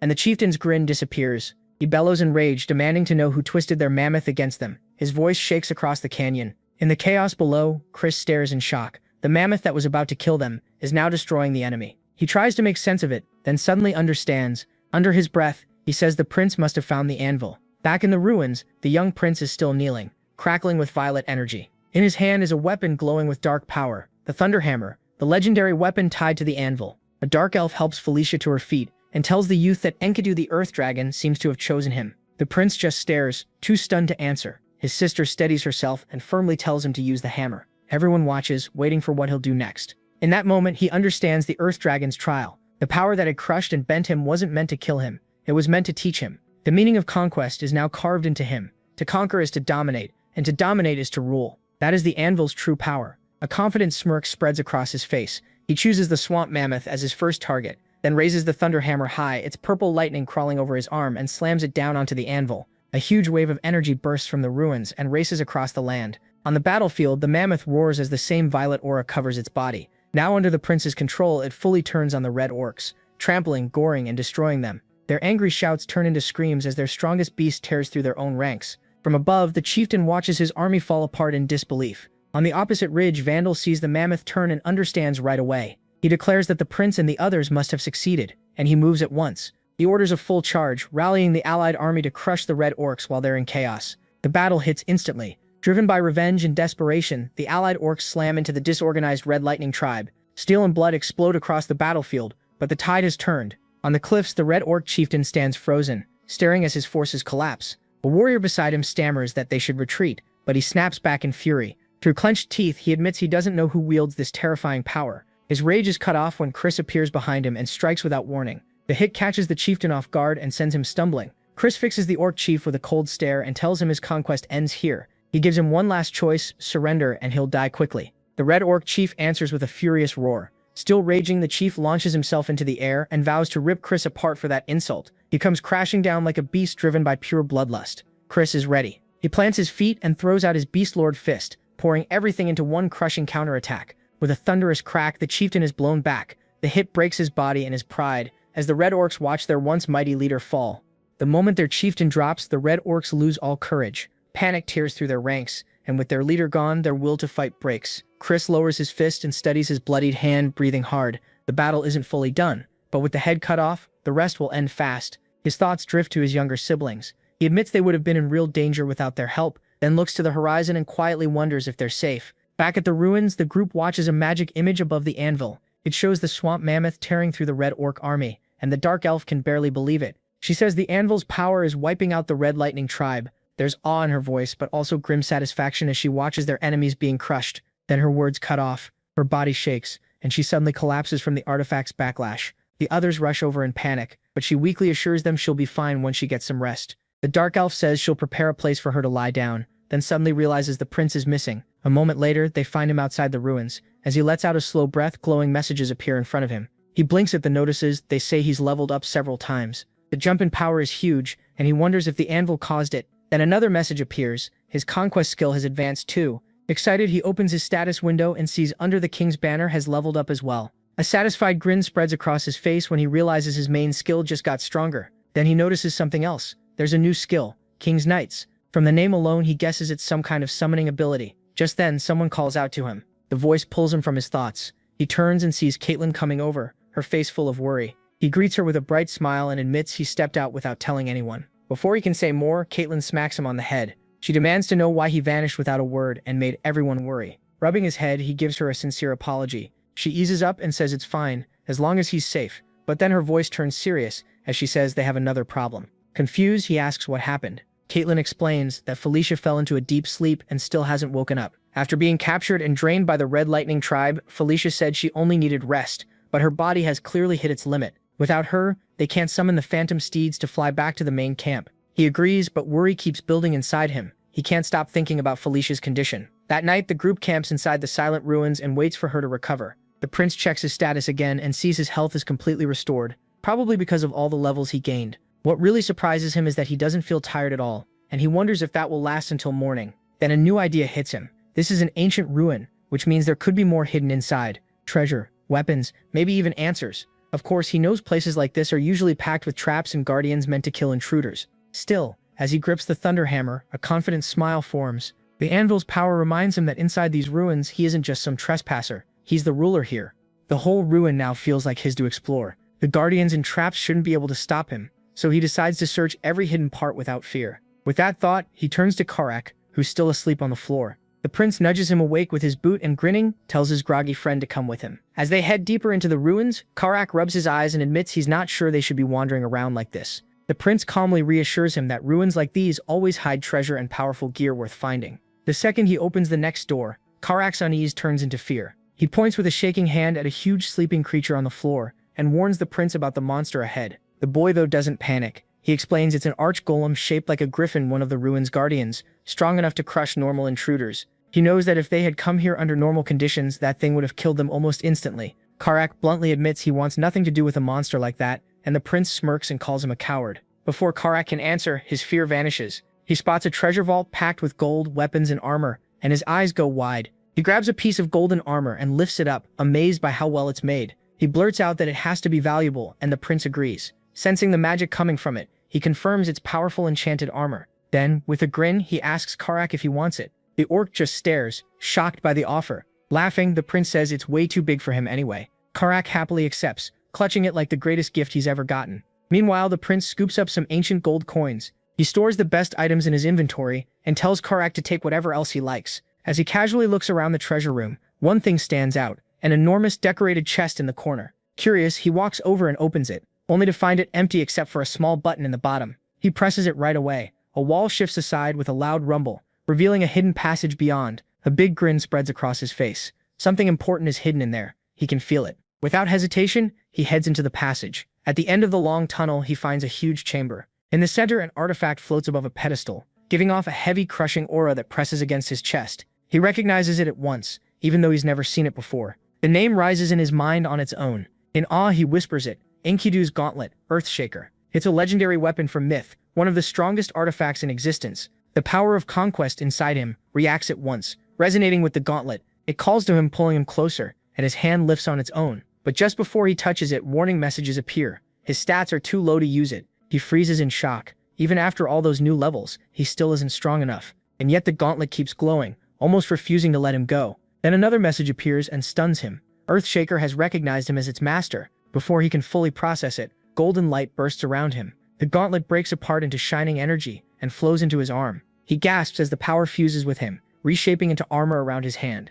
He stares at it in disbelief. Earthshaker now rests on his arm, and new messages confirm his stats have jumped massively. A confident smile returns as he realizes the bond will only deepen as he levels up. He He hasn't just found a weapon, he's claimed power that could change the future itself. And Kidu's gauntlet is now his, and his mind races with all the ways it could reshape his fate. But before he can enjoy the moment, a voice suddenly calls out. He spins around and quickly hides the glowing gauntlet behind his back. Carrick stands at the entrance, looking uneasy. With a shaky voice, the orc admits he saw everything, including the gauntlet disappearing into the prince's hand. A drop of sweat runs down the prince's face. For a second he panics, thinking his biggest secret, his inventory, has been exposed. But Carrick calmly tells him not to worry. He knows that if word got out, it could bring serious trouble. And with a grin, the loyal orc swears he'd never tell anyone, not even with a sword at his neck. Those words hit hard. The prince nods, grateful, realizing Carrick isn't just a follower, he's a brother in arms. Carrick asks if they should head back, and the prince agrees with a sly smile, still thinking about everything they found. He can already tell this is just the start of what these ruins are hiding. Together they make their way back through the treasure vault. Right before the exit, the prince suddenly stops. Something catches his eye in the treasure. He quickly points it out to Carrick, excitement rising in his voice. A small vial glows from the shadows. Grinning, he says it's exactly what they need. The scene shifts to Felicia, pale and barely breathing, as they carefully bring the magic potion to her lips. The moment she swallows, the potion's power rushes through her. Color starts returning to her face, and her exhaustion fades as the ancient elixir restores her strength. A moment later, her eyes slowly open. The prince leans over her and quietly asks if she feels better. Relief fills him when she gives a weak nod, though she still looks confused, and softly asks what happened. Caitlin steps up with a proud smile and tells her their brother brought her a gift, praising his quick thinking. Felicia blinks, stunned, and wonders where he found something so rare. The boy just laughs and reminds her they're inside a ruin packed with treasure. She stares for a second, then gives a small embarrassed smile, admitting she forgot. With a smug grin, he tells her these ruins are his now, so she has nothing to worry about and should just rest. By the time she wakes up again, he promises her magic will be fully restored. That promise warms her, and to his surprise she thanks him softly, her cheeks a little red. The prince freezes, caught off guard. Then Felicia thanks him again with a bright, sincere smile that leaves him speechless. The next morning, the group heads back to the main camp, tired but in much better spirits. Vandal meets them at the gate, laughing loudly and congratulating them on making it back safely. Soon after, Chris walks out and clears his throat, trying to sound formal. The prince is surprised to see his older brother still carrying the weight of their earlier clash. For a moment, Chris struggles with his pride before finally admitting that Felicia did an excellent job. She only smirks, brushing off the rare compliment with quiet satisfaction. Watching the exchange, the prince feels his heart lighten and gives a real smile for the first time in a while. Chris then tells everyone to rest, saying he'll handle the last bits himself. The prince asks what that means. His brother explains that members of the Red Lightning tribe are still nearby, and someone has to finish dealing with them. The boy thinks it over and smirks, already picturing 2 weeks of well-earned rest. But Caitlin suddenly grabs his arm and sharply tells him this is definitely not a vacation for him. Then, with a sly smile, she says her little brother has important work to do, and he'll be doing it with her. Later, training begins. The boy rushes in, only to get hit hard and freeze in shock. He gasps that she caught him completely off guard. She blurs forward with blue force around her body, and warns that if he loses focus now, he'll be in real danger. A stomp, a sweep, and a burst of grit slam into him as she orders him to get up. Coughing, he wipes his mouth and groans that he expected hard training, but this beast fist routine is insane. So this was what Caitlin meant by things to do, a brutal training regime. For the first 5 days, all he did was take beatings, leaving his body wrecked and bloody. Only after a full week could he finally start seeing Caitlin's fists instead of being overwhelmed by her speed.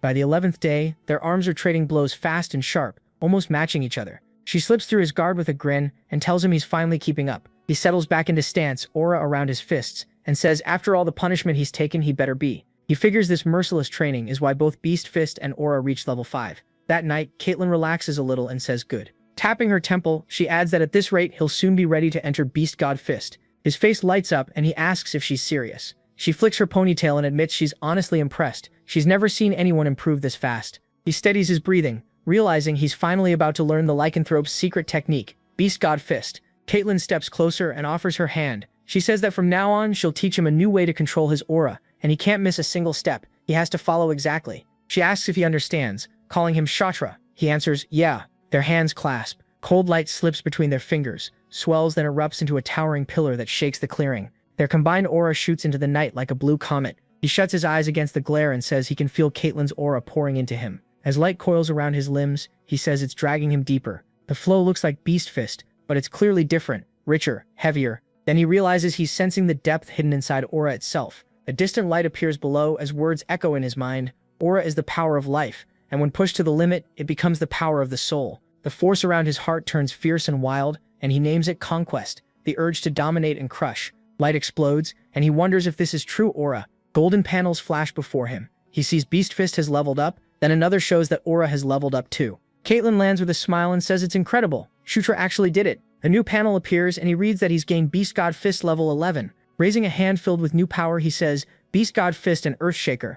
Shockwaves spiral out, throwing dust into the air. Another chime follows, and a panel announces his level has risen to 14. He lets out a sharp breath and grins. This is it. The real beginning starts now. From the tree line, Vandal watches with a soft smile. By dawn, the camp is awake again.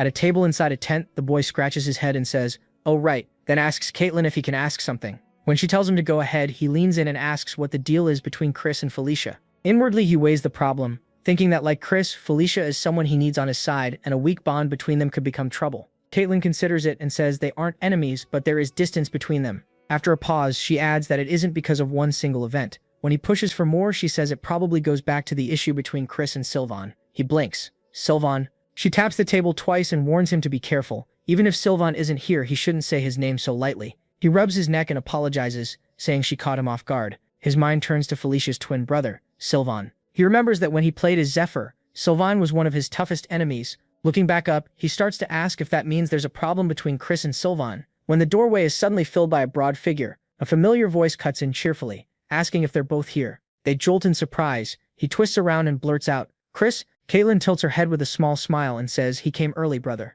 The blonde warrior jerks a thumb toward the exit and tells them to pack. Grinning, he says, "The job finished faster than expected, so they're leaving this afternoon." The boy startles and blurts out, "Huh? Leaving? Where?" Chris arches a brow, surprised he even has to ask, then explains that once a mission ends, they have to report it. Out in the yard, Vandal clasps forearms with them and praises the prince and princesses for a job well done. Smiling, he adds that he hopes to meet the 9th prince again. The boy returns the grip and says he feels the same. Vandal. Chris rolls his shoulders and says it's time to go. With a fist pump, he says they should head straight for the Demon King's castle. Soon, the scene shifts to the Demon King's castle. Footsteps echo through the hall as a huge figure waits ahead. He sits on a throne, ready to begin the audience. On the way back, he goes over the route in his head. First, they need to reach the nearest teleport circle that can handle long-distance travel, then use transfer magic to arrive at the castle gates. By his count, the trip will take 3 days. With no inns on the road, that means another night sleeping outside. That evening by the fire, he turns a stick in his hands and admits that being this close to the Demon King's castle makes him nervous. He starts listing the big names in court: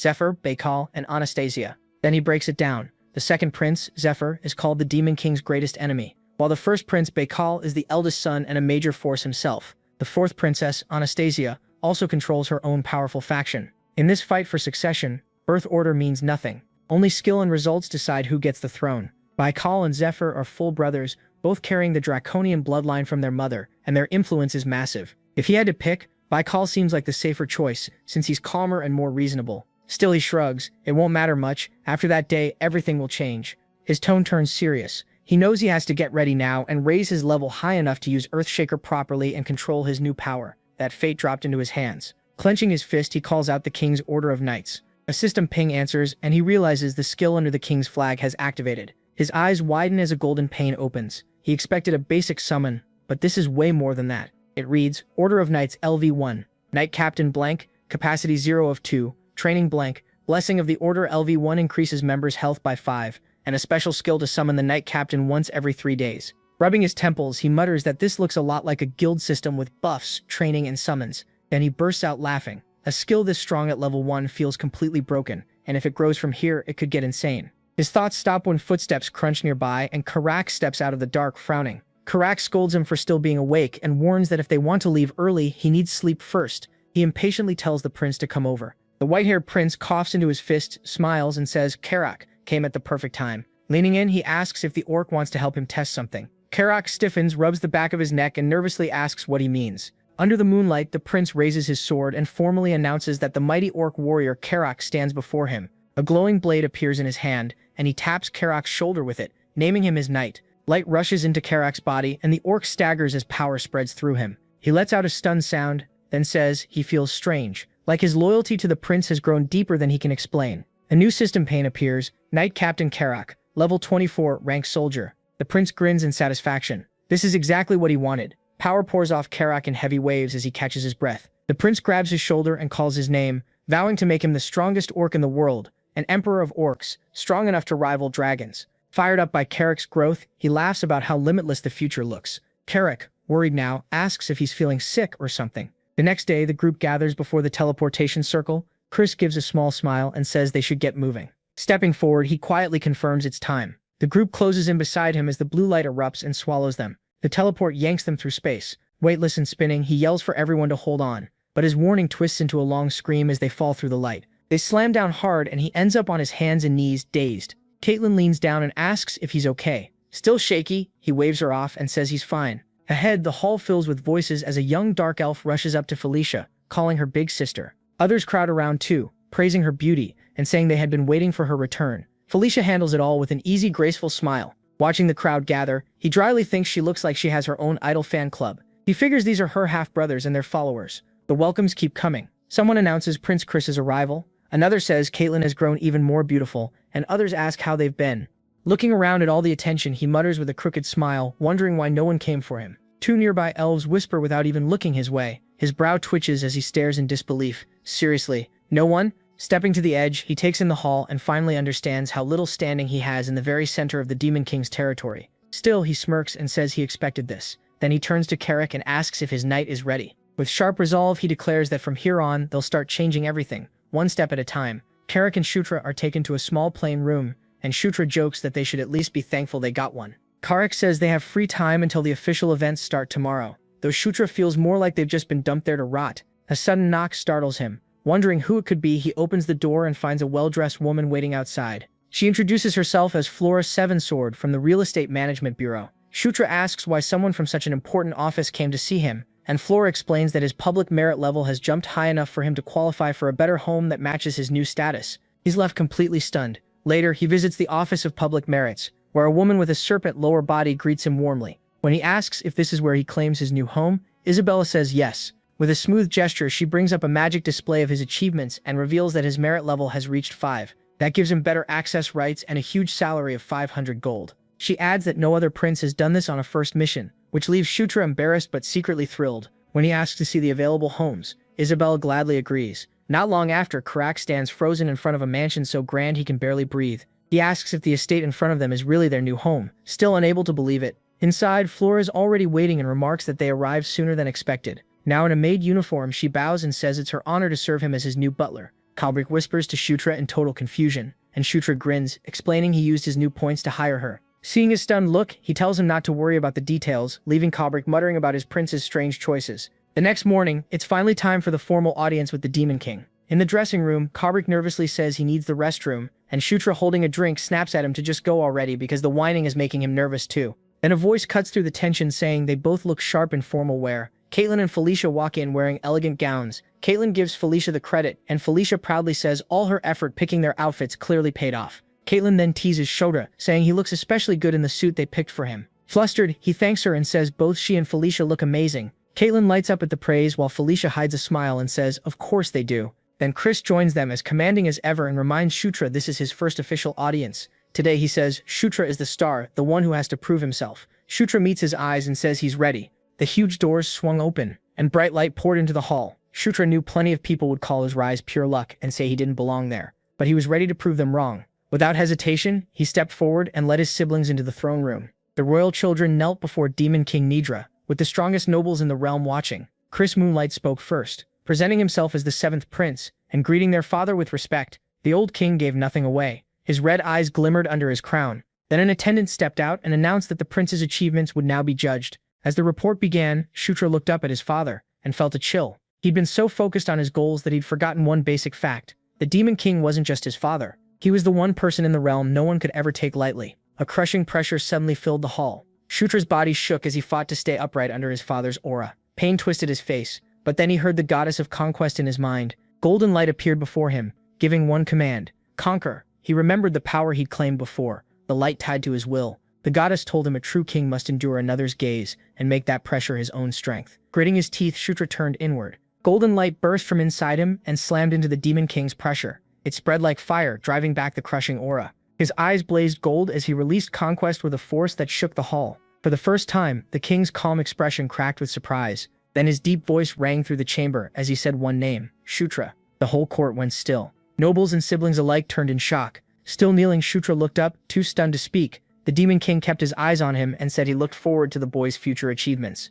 Then he repeated Shutra's name so everyone in the hall would hear it. Whispers swept through the court. Many were stunned that the king had called one of his children by name, something he had never done before. The nobles were already asking why the ignored ninth prince had been singled out. Shutra understood what those simple words really meant. In this court, that kind of recognition was a public signal that things had changed. He quietly swore to meet that expectation. Knowing his first audience had left a mark the whole kingdom would remember. Back at his mansion, Carrick's panicked shouting dragged him out of sleep. The butler told him to get up and waved a letter from the Office of Public Merits. Still groggy, Shutra wondered why they'd reached out again so soon. When he broke the royal seal and read it, his eyes widened. Carrick pushed for an answer, and Shutra admitted he didn't know how to feel. Then he revealed the truth. The letter was a personal mission from the Demon King himself. Later, Shutra met his siblings to go over the assignment. Chris Moonlight read it aloud. A monster extermination mission. Caitlin Moonlight quickly realized that meant Shutra would be heading to the Anger Plains. When he asked if that was Centaur land, she said yes and explained that she and Chris Moonlight had trained there before. Chris Moonlight said he wished he could come, but Caitlin Moonlight assured him Shutra could handle it.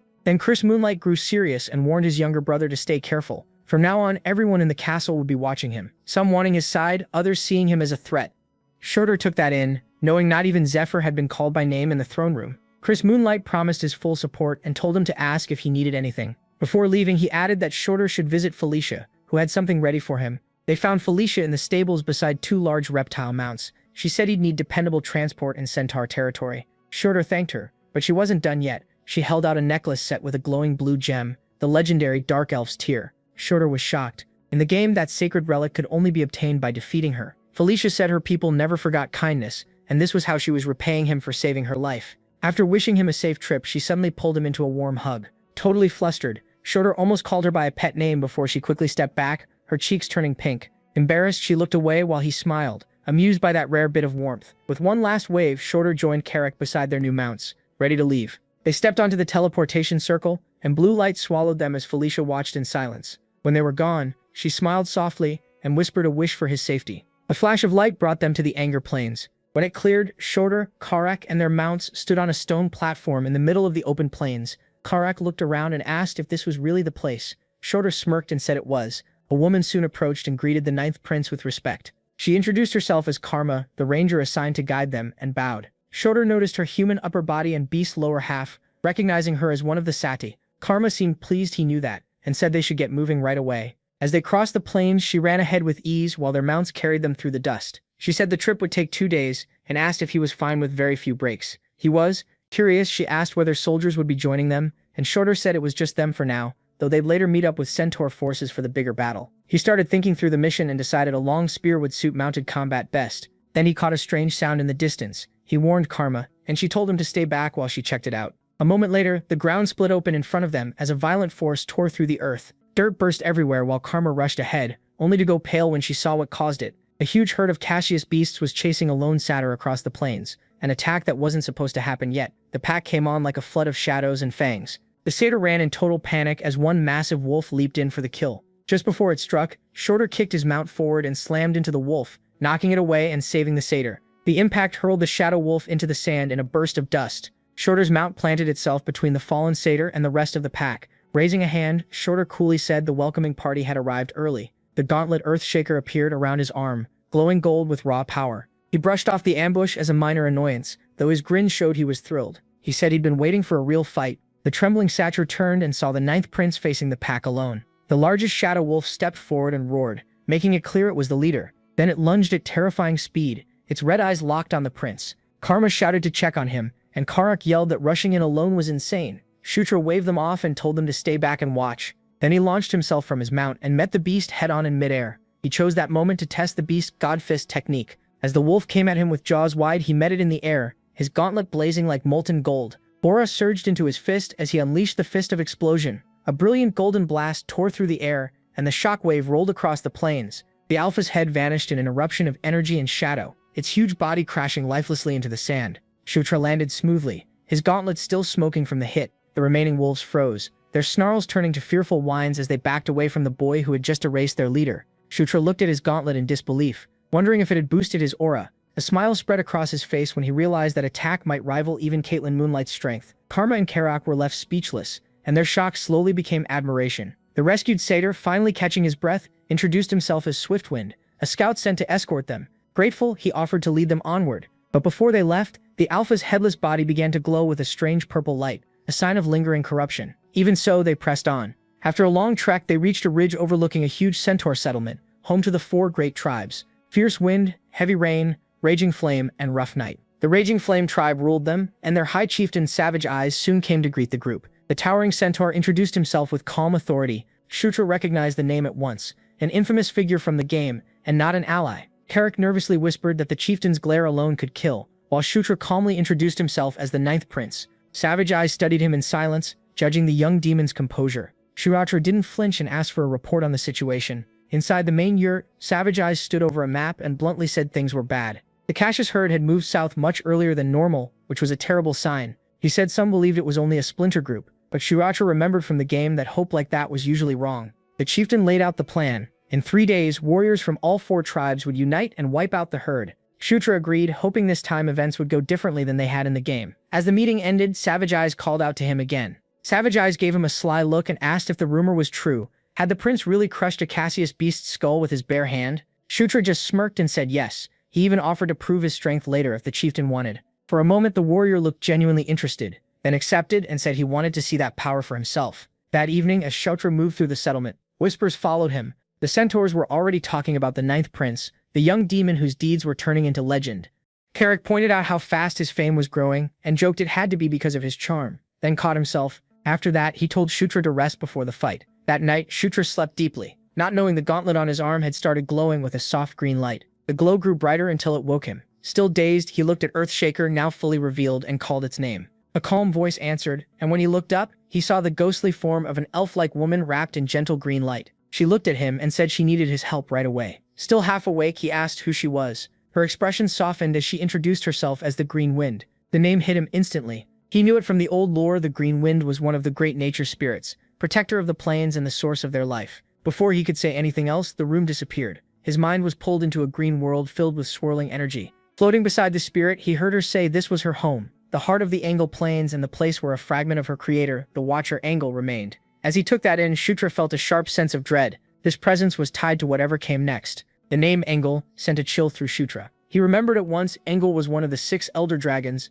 Those beings were so powerful that no player in the game could ever reach them. He glanced at his gauntlet, a relic from another ancient being, and realized this meeting was no accident. Green Wind cut through his thoughts and urgently warned that monsters from the north were coming for her sanctuary to drain the life of the plains. If they succeeded, both her home and her spirit would be lost. She said only he could stop them, but Shutra argued he wasn't strong enough. The spirit reminded him that he already carried Enkidu's power, and golden light flared around him. She promised the fragment of Angle in her temple would give him the strength he needed. As she began to fade, she told him to show her token to the tribes that still worshipped her. A moment later, he was back in bed, breathing hard. A green symbol glowed on the back of his hand, and a bright green crystal appeared in his palm, the spirit's proof. Outside, Savage Eyes was already shouting, demanding to know why the prince was talking about the Green Wind. When Shutra said the sacred temple was about to be attacked, the chieftain clearly doubted him. But the instant Shutra raised his glowing hand and showed the divine crystal, all doubt vanished. Savage Eyes steadied himself and asked what had to be done. Soon after, beneath the hot sun, the united centaur army thundered across the plains. Hundreds of warriors charged ahead while Shutra rode at their center, his mount somehow keeping up with the centaurs. Checking his magic map, he confirmed they were headed straight for the Green Wind's temple, its distant shape glowing faintly in green. He knew he never would have found it without that map. Then a scout suddenly shouted. Dark shapes were forming ahead. A huge horde of Cassius beasts covered the horizon, their eyes burning like embers. Shutra felt uneasy. The beasts should not have known where the temple was. Someone or something had led them there. Savage Eyes grimly said the enemy force was much bigger than expected, and asked for orders.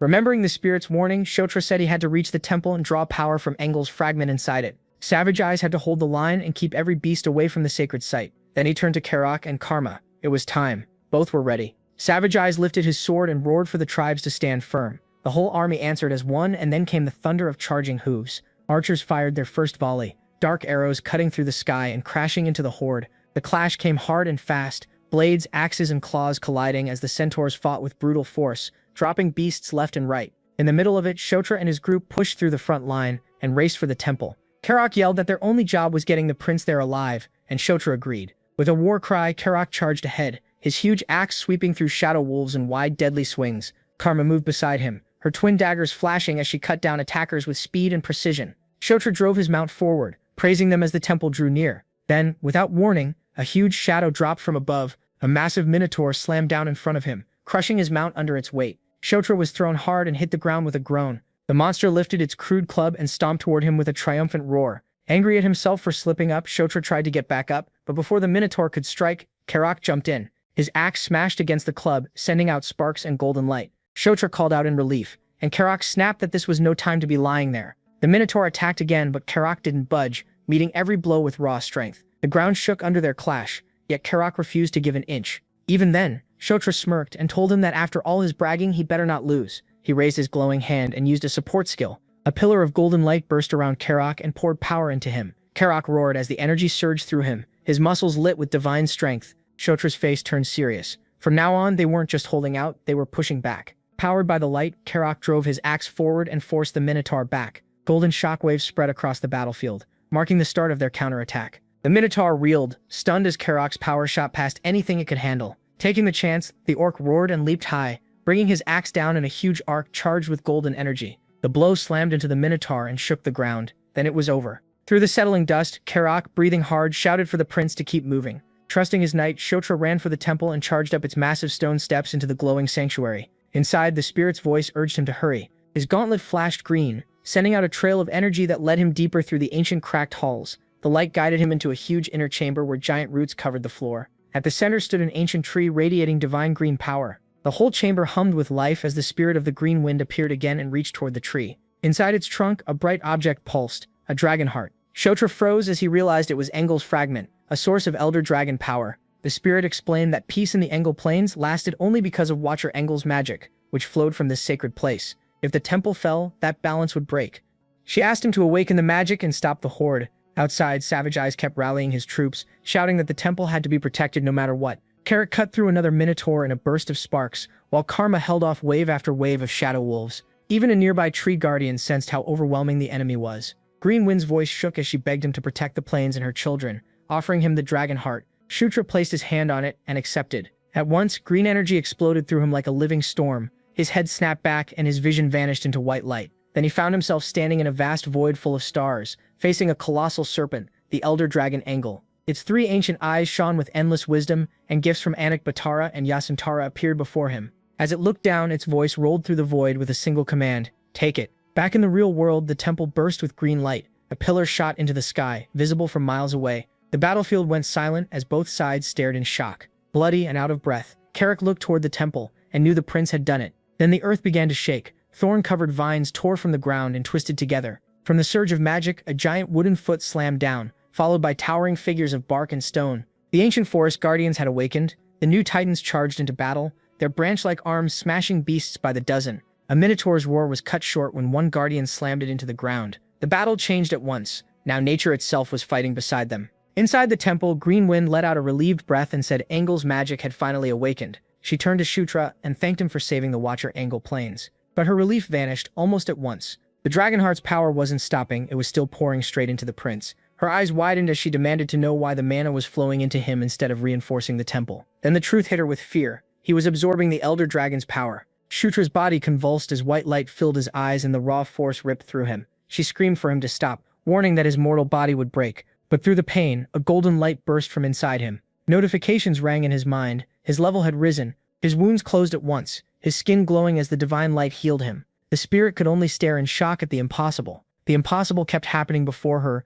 as the golden aura around him flared brighter and brighter. His power kept rising with every level, and deep in his mind, the goddess of conquest appeared. She told him to crush the Dragonheart's will, take its ancient power, and make it submit to him. Shutra tightened his fist, set on claiming that power for himself. No matter the price, he would take it. The goddess declared that even an elder dragon's remnant would kneel to his will. Back in the temple, the glowing green dragon heart sank into his chest and fused with him. At the center of the chamber, the ancient tree pulsed once more, then burst with light. When the glow faded, the room settled into a soft green shine. Bent over and breathing hard from the ordeal, Shutra caught himself. An emerald aura wrapped around him as the change finished. When he stood up, new power showed in his face. The goddess's fading voice gave him a new name, the Knight of Conquest.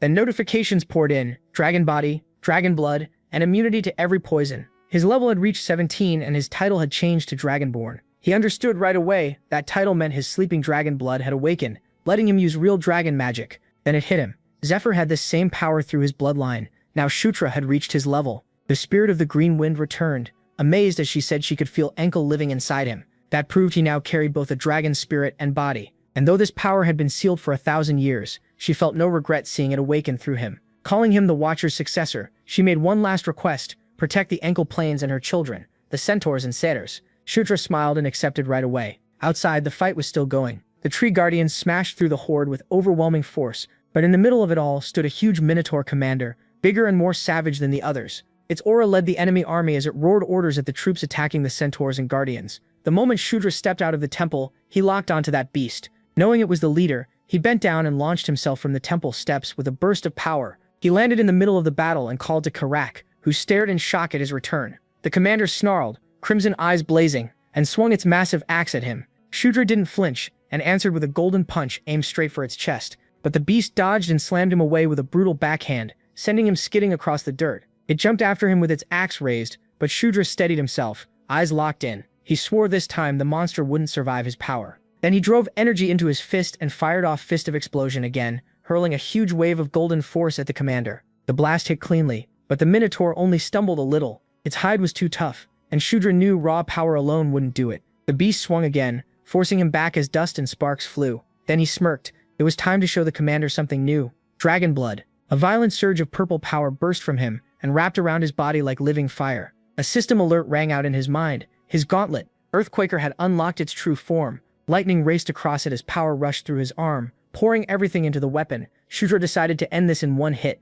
The Minotaur charged with its axe raised, but he met it head-on with a massive blast of gold and violet energy. As the two forces crashed together, he shouted to Karak, telling him it was his turn. Using his skill, he summoned the King's Knight, and Karak appeared behind the commander in a flash of light. Before it could react, Karak brought his axe down on the back of its skull with explosive force. The commander roared and staggered from the surprise hit. Shudra's gauntlet flared brighter with purple light as he told the beast to face him. It turned, rage mixing with fear as it felt the crushing energy building in front of it. A fierce grin spread across Shudra's face as he promised this blow would be different. He poured in everything: dragon blood, conquest, and Earthquaker's power, then shot forward like a meteor, gold and violet energy blazing around him. He unleashed Earthquaker's secret art. One overwhelming strike meant to finish the battle. A huge burst of golden light swallowed the bull-headed monster and ripped a crater into the field, sending shockwaves through the air. The ground cracked apart and warriors threw up their arms against the blast. In the middle of the explosion, system messages appeared. His level had gone up and the boss, Drake Ogre Mustafa, was dead. He had also earned a new title, Drake Ogre Slayer. Shudra stood at the edge of the crater, breathing hard as the monster's remains faded into shadow.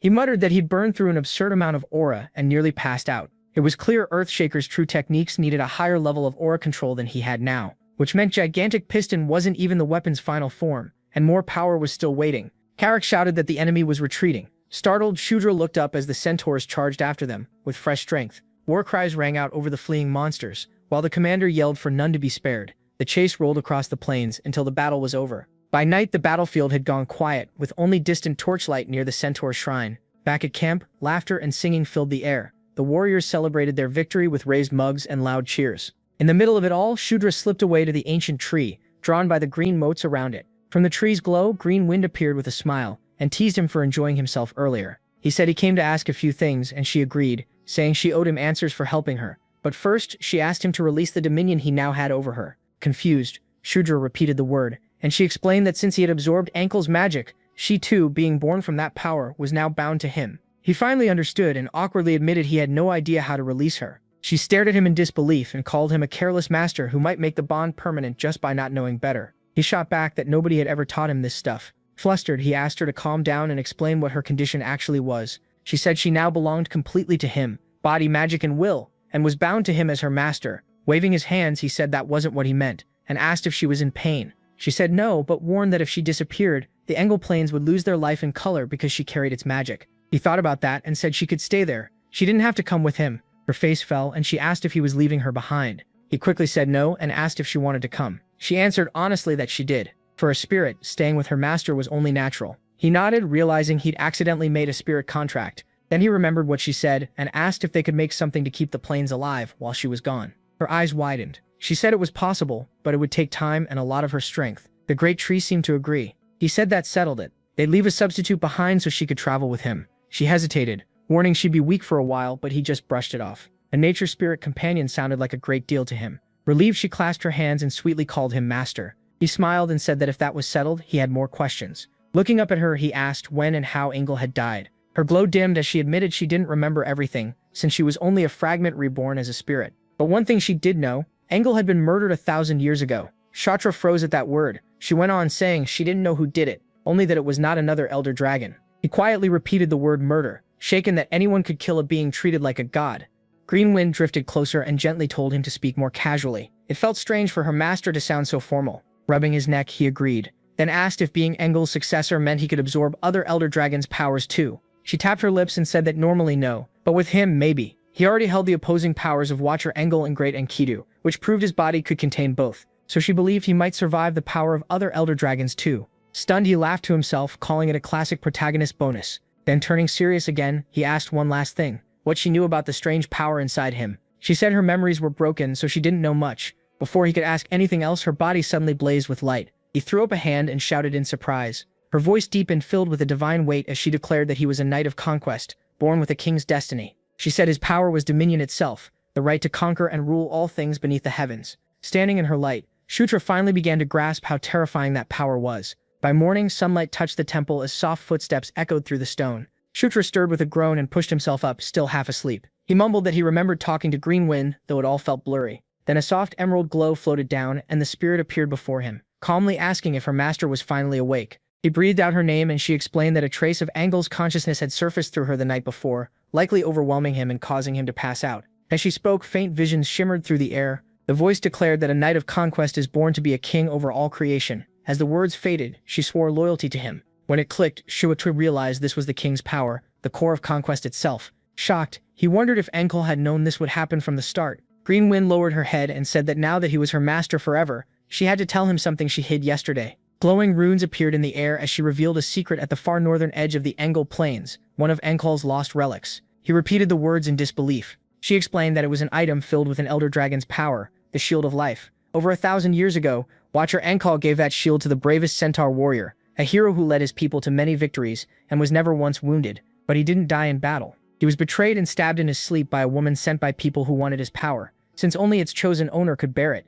his people buried the shield with him in the frozen north. As time passed, the relic turned into legend and took the name of its dead owner, White Suri. At that name, Shutra froze. He knew it from the Night Saga lore, a mythical shield no player had ever found, so it was real, and it was an elder dragon relic. Green Wind asked if he knew it, and he nodded, then quickly asked where the tomb was. She said she could lead him there after she finished making her replacement in the plains. He asked how long that would take, and she said about 2 days. Shutra agreed. They would leave after that. Getting to the far north would be hard, but doable. He could barely hide his excitement. If they got White Suri, everything ahead would get easier. As he thought it over, he realized a trip north could be explained as a mission to hunt down the last Cassius survivors. The bigger problem was that activating the temple had probably caught the Demon King's attention. He figured an inspection team would arrive in less than a week, so leaving sooner was safer. Then Savage Eyes rushed in to report that someone from the Demon King's castle had already arrived. Suri stopped cold. It was way too soon. A familiar white-haired woman walked into the hall and remarked that he looked like he'd seen a ghost. He recognized her at once, Felicia, and demanded to know why she was here. Before he could say more, she reminded him to hear introductions first and called someone forward. A blue-green woman stepped up and bowed as she introduced herself as Daphne, daughter of Echo and the 5th concubine. Shutra's thoughts raced. He knew her from the game's lore, the dryad-born druid and one of his half-siblings. She was exactly the kind of ally he needed. Folding her arms, Felicia said Daphne was a talented druid who'd be useful because of the plains spirit. Daphne smiled and said she was glad to work with him. Shura decided he needed to leave a strong impression. He turned to Felicia and asked why she wasn't in the Giska Mountains studying the thunder-forging anvil. She said she meant to go, but he finished his mission too fast. His success had drawn attention. A job expected to take 2 weeks only took 2 days. Because of that, his name was spreading, and normally someone else would have been sent to question or watch him. When he asked if that was why she came, she said that was part of it. She was also curious about the temple's magic and why Cassius had acted so strangely. Shutra noted that behind Felicia's sharp attitude, she was actually thoughtful. He thanked her. She lightly clapped and asked what he planned to do next. He said he was heading north to check for the remaining Cassius, while privately thinking of White Suri. Savage Eyes stepped up and said he would come too. Shutra hesitated, but the centaur chief insisted he couldn't send others in his place. Rubbing his head, Shutra gave in. Then Felicia raised a hand and said she was coming too, since studying live Cassius was better than dead ones. She added that more people meant more strength. Inside, Shutra sighed. His excuse to hunt Cassius was turning into a full expedition. Watching the horizon, Karak muttered that this was going to get messy. Days later, they reached the northern mountains. A giant wolf roared, and the party snapped into formation. Karak grinned. His bad feeling had been right all along. From the rocks, shadows rushed out with bared fangs, and Shooter stepped forward as the pack closed in from every side. The elves and centaurs quickly formed up to meet them. One wolf suddenly lunged straight at the prince, who readied himself for the hit. Instead, he slipped aside easily. Confused by how these creatures had shown up so fast, they had wiped out every monster here before, so this shouldn't have happened. Then things got worse when winged stone-skinned monsters like gargoyles swooped down from above. Shooter recognized them as geists and knew this fight had just become serious. His eyes flashed green as he said the enemy wasn't the only one that could fly. He used his wind blessing, making his body light enough to rise and shoot upward. Green Wind, still tiny like a fairy, stared in shock and asked how he was using her magic. He ignored her and burst toward the geists. One of them could only stare as the kid flew straight at it.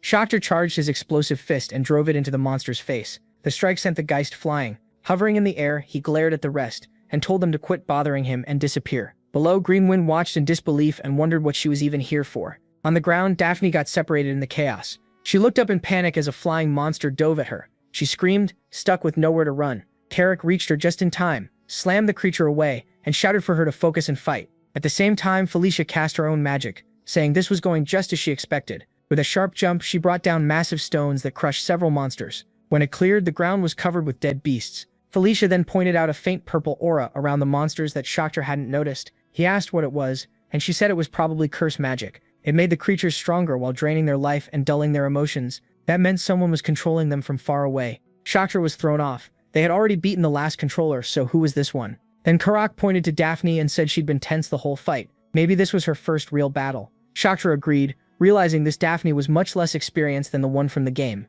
Daphne said she could feel the spirit's fear, and the dark energy was getting stronger the farther north they went. Green Wind confirmed it. She felt a dark force ahead too. Savage Eyes suggested they push to the northernmost point and find out more. Shocter admitted he only wanted to grab White Suri, and now things were getting way too complicated. Even so, he agreed they should head for the observation tower at the northern border. That night, the group gathered atop the tower and looked into the distance. From there, they saw a huge mass of purple energy surrounded by hundreds of enemies. Felicia said only a high-level undead like a lich could control a force like that. Then Daphne dropped to her knees under the crushing dark energy. Karak helped her up and asked if she was okay. She shakily said yes. Felicia explained that the energy was direct and brutal, and Daphne's half-spirit nature made it hit her harder than everyone else. Seeing they were outmatched, the prince suggested retreating. Before they could move, Felicia felt something coming and went completely stiff. She warned them that someone was rushing straight at them, and Shocter didn't understand her sudden alarm. He checked his holographic map trying to see who would attack now. Multiple red enemy dots were closing in. Then Carrick shouted for him to look up.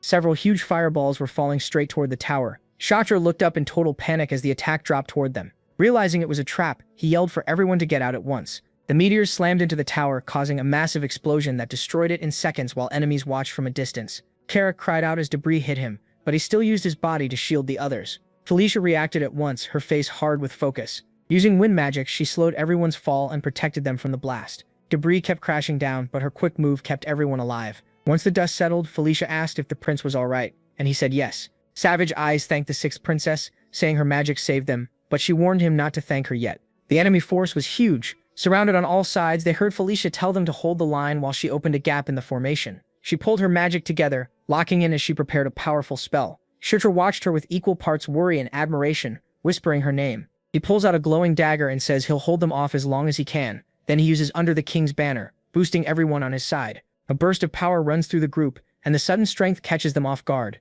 Green asks if he really means to fight, and he says yes without wavering. Shooter says they'll have to trust him. As Felicia keeps preparing her spell, he calls out his Earthshaker. A gauntlet forms over his arm, glowing with raw power. He yells for everyone to get ready as golden light spreads over him, and the group rushes in. Together they charge straight at the oncoming horde. With a fierce shout, he leads from the front, refusing to fall back. Powered up by the prince's skill, Carrick charges with his axe raised high. Savage Eyes follows with his sword and cuts through skeletons without slowing down. Shooter joins the assault. He drives out an explosion fist, and the shockwave blows apart several enemies at once. But the undead pull themselves back together, and even a floating skull with purple eyes reforms. Ready to attack again, it makes Shooter grit his teeth. He realizes even his hardest hits won't keep them down. If this keeps up, the battle will never end. More skeletons keep rising from the ground in endless waves. He knows they have to find the one controlling them before they get overrun. Then purple bolts suddenly rain down from above. They slam into the group and cries of pain spread as dark magic tears through them. Carrick tries to guard himself, but the blast still hits, and he shouts as the pain burns through him. The purple barrage throws the whole battlefield into chaos. One elf collapses, groaning while the magic clings to him like poison. Out of the wreckage, a tall figure rises, wrapped in dark purple energy. It's a huge skeletal knight in a crown and black armor. Shutra sees him at once and knows he's the one commanding the undead army. Savage Eyes takes the chance and charges the giant knight with a roar. He leaps in and attacks with everything he has. The knight blocks with ease and swats him away in one brutal strike. Seeing that, Karak shouts the knight's name and rushes in to help. He gets crushed just as easily and is sent flying by the monster's blow. Pain and anger twist across his face as he realizes how badly they're outmatched. Using that brief opening, Shutra dashes straight at the giant knight. He tells the monster its path ends here, then jumps in with an explosion fist aimed at its core. But the knight catches the attack with no effort and slams him into the ground like he's nothing. Shutra slowly gets back up, coughing as the gap in power hits him hard. This enemy is on a whole different level. Then Felicia steps forward and tells him to stop and rest. The knight silently watches her, almost interested. Shutra is thrown off by his sister stepping in and can't tell what she's planning. She moves in front of him and says she'll handle the monster now. Staring him down, she calls him Skullface and dares him to come at her. Then she rises into the air as a magic circle appears above. She fires a powerful blast straight into the skeletal knight. It howls in pain, but its armor holds and it charges at her in rage. Felicia stays calm and sends another heavy wind blast. The knight keeps coming, purple aura blazing as it tries to overpower her. Felicia doesn't flinch and answers that fury with her own. Using her blink skill, she teleports above him with a packed sphere of energy and catches him off guard, then drops several energy shots on him one after another. The monster roars as the barrage keeps landing. Shutra can only stare, amazed that his sister is dominating the fight alone. Then he feels someone else nearby. He turns and finds Daphne beside him in a green aura. She asks if he's okay, then uses Dryad's blessing, healing the group and filling them with new strength. Savage Eyes feels his wounds close and his arms steady again. Karak is covered in green light too, stronger and refreshed. Shutra grins, excited to see Daphne finally use her owl blessing. A notice appears, boost level 1. Confused, he then finds blue light wrapping around him while small energy orbs spin nearby. Another notice appears, saying he gained Spirit Blossom level 1, a skill that fills him with spirit power and raises all his stats.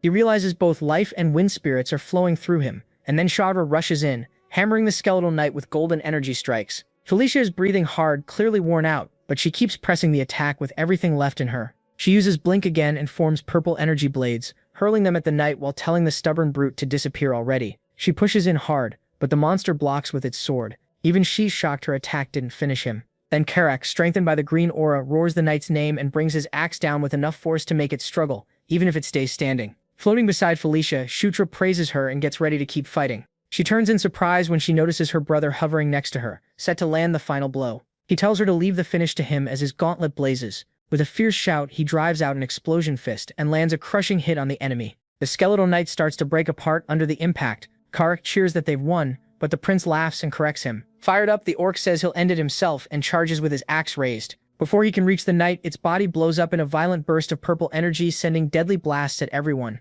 Shutra screams his friend's name, panic gripping his chest as he tries to figure out what just happened. Stunned, he watches purple light swallow the field as his allies are blasted down around him. Felicia stares at the breaking figure, unable to believe the enemy is still standing. She braces for a counterattack. Far from the battle, Green races through the dark forest, searching for something vital. She suddenly stops after sensing it, then finds a piece of floating land with a glowing weapon stuck in it. The warrior's tome and the white eagle, both radiating terrifying power. Back at the battlefield, the skeleton knight lunges at the fallen prince. Felicia cuts in with magic, glares at the monster and orders it to fight her instead. Rage in her voice, she readies a huge spell and fires triple explosion. A massive burst of raw power straight at the knight. The skeleton knight teleports away from the blast, appears right behind her, and swings at her. She tries to blink clear, but the hit still lands.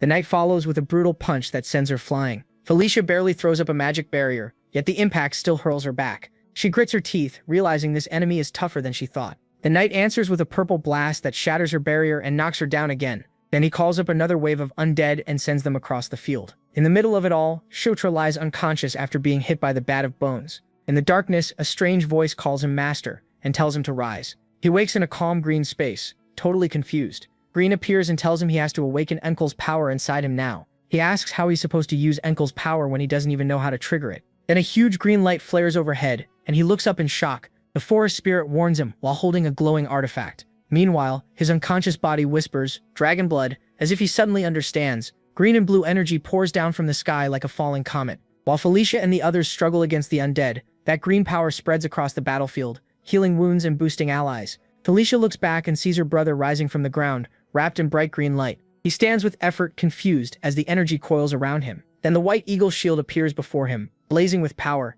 He asks how this is possible, and Green appears beside him. She says she found the tome and got the shield to accept him as its new master. He thanks her, but she says to save it for later, because something worse is happening. The skeleton knight turns on him and charges with purple energy trailing from its sword. Shutra tries to react, shocked by how insanely fast the monster has become. He wonders how it's moving that quickly. The skeleton knight fires a purple blast, but Shutra blocks it with the shield. Felicia screams his name, terrified by the knight's headless form in the smoke, but the prince rises into the air, green shield firm in his hands. He grips the white eagle and feels huge power flooding through him. Green explains that Enkel's fragment has changed his body into a hybrid and asks if he can feel the added strength in his new form. 1,000 years of Enkel's magic stored in the shield is now pouring through him. He stares in awe and says the power is unbelievable. The skeleton knight glares at him, purple eyes burning with hate. Shaltero calls him bonehead and tells him to keep coming. Completely confident now, he says this time he'll crush him for real. Then he fires a green blast from the shield. His green blast spreads out, wiping out nearby undead and tearing through the whole horde.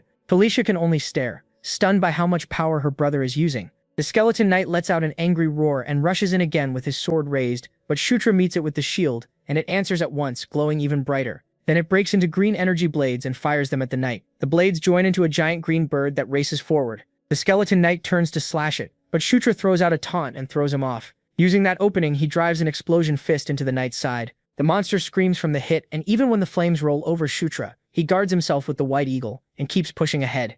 Green light pours off his body as he gets ready to strike back. In one fast move, he fires a green blast that smashes into the knight. The shield flares as that power bursts outward. Several green blades punch through the skeleton knight's armor, and he cries out in pain. Shutra jumps into the air, his gauntlet blazing, as he gathers power for the last blow. Then, without hesitation, he uses giant piston and slams a punch into the knight's chest. The skeleton knight jerks back, teeth grinding as the crushing blow rips through him. Shutra declares that this ends now and moves in for the finishing strike. With a quick flick of his fingers, he pulls the green energy into one burning point, then fires a beam straight through the monster's chest. The skeleton knight starts to fall apart, his whole body breaking down as the energy consumes him. The other undead freeze, shocked to see their leader fall. A message appears before Shutra, telling him he defeated the boss, Skeleton King Valkarova. He gains 2 levels and feels fresh power rush through him. Smiling, he also earns the title Kingslayer Level 1. Felicia quickly reminds him about the Bat of Bones curse and urges everyone to leave. That night, the group rests by the fire and talks. Felicia asks if the shield really is the White Eagle's relic, and Shutra confirms it. Savage Eyes and Karak are amazed the legendary weapon was real. Daphne says the shield is giving off huge life energy and feels like it still hasn't shown its true power. Shutra realizes it is limiting itself so it can match him. Felicia tells him the relic belongs to him now and promises she won't report it to the castle. Savage Eyes steps up next and names him the heir to the great warrior White Eagle. The Centaur chief promises they will answer whenever he calls. Shutra smiles and says he'll be counting on them too. Then he remembers something important. They still had not checked the warrior's tome for loot. Inside, he finds a chest packed with treasure and gold coins. Before he can enjoy it, Green appears and says this still isn't over, because he never praised her. Karak jumps at her sudden appearance, and Shutra apologizes for forgetting. He gently pats the little fairy on the head and sincerely thanks her for helping in the fight. She lets it go, but says proper praise is part of the payment. So he gives in and calls her the best of all of them. Totally amazing. With the battle done and the reward collected, the trouble in the north finally comes to an end. Even so, Shutra still feels uneasy. He wonders if Valkarova was really the source of the purple aura, or if something else was behind it. He also can't figure out how the enemy learned about the hidden sanctuary in the forest. In the end, he knows too many questions are still left unanswered. He tells himself that one day he will find the real source of the purple aura. After they return from the northern border, time passes quickly. Savage Eyes gets his warriors ready to head north and wipe out the remaining Cassius. Shutra joins them, and after 15 days the whole pack is gone. Back at the Demon King's castle, things return to normal. Felicia looks at her brother and says he seems even stronger than before. He grins and says he's in a growth spurt, so getting stronger is only natural. Then he asks how the sanctuary investigation went. Felicia says the results were average, but the elf did find one important clue. She discovered the sanctuary's magic came from Enkel, one of the 6 ancient dragons. Shutra acts surprised and calls it an amazing find. Trying not to look suspicious, Felicia studies him and asks if he already knew, but he quickly denies it. Then Green pops up and says he looks weird trying to fake ignorance. The scene shifts to the Demon King's castle. When Felicia arrives, a group of elf girls runs up to her, calling her name. They greet her warmly and ask if she's doing well and if she's eaten. Karak watches the whole thing and says nothing here has changed, and Shutra agrees. Green asks if it's really okay to leave the plains like that, and Shutra says the only ones who changed were them. Karak then asks if he did something wrong to get so much attention. He points to a group of female elves staring at them with open distrust. Shutra recognizes them as succubi and guesses they belong to Anastasia's faction. Anastasia, the 4th princess, leads one of the castle's 3 major factions. Her group is the largest, and even Felicia and her twin brother Sylvan once belonged to it. Shutra realizes the news from the plains has already reached her. Then he smirks and tells Karak to get used to that kind of attention. The scene then moves to the merit office. At the castle office, the representative announces that Shutra's merit rank is now 10, which means he can enter the treasure vault. That gets him excited right away. Smiling, he asks if they can finally go spend money. So they head to the arsenal, where they're allowed into the first treasure vault. The arsenal manager explains they can buy gear with cash instead of merit points. He tells them to look around and take whatever they want to buy. Shutra tells Karak to choose what he needs, and the orc asks if he's serious. Once Shutra says yes, Karak runs off excited to grab new equipment. He picks chest armor, saying it's tough, protects against elemental attacks, and is light enough not to mess up his beast god fist style. He plans to wear it under his normal clothes. After that, they visit a blacksmith named Katarov to order new greaves. Shutra says he needs special ones because his fighting style depends on footwork. The blacksmith says the design is simple and can be done in 2 days. He then suggests making the greaves with leather and dragon scales, which shocks Shutra. Shutra asks if he's joking since those materials are so rare, but the blacksmith says a shipment arrived that very day under the prince's name, and he plans to use it. Still confused, Shutra asks how something like that showed up without him knowing. The blacksmith says Lord Ishgard personally arranged it. That name catches Shutra off guard. Ishgard is the kingdom's greatest swordsman and blacksmith, an elder of the Asura race, and the legend who trained the Demon King himself. Karak asks why someone like that would help the prince, and Shutra admits he doesn't get it either. In the game, the Asura side never supported him, so this change makes no sense. Suddenly, a man comes running in with urgent news for the 9th prince. Karak asks what happened, and the messenger bows while trying to catch his breath. He says an audience ceremony will be held the next morning, surprising Shutra. It will honor 3 people for what they did in the plains. Shutra wonders who the 3rd person is besides him and Felicia. The messenger then reveals that the 2nd prince, Zephyr, has returned to the castle.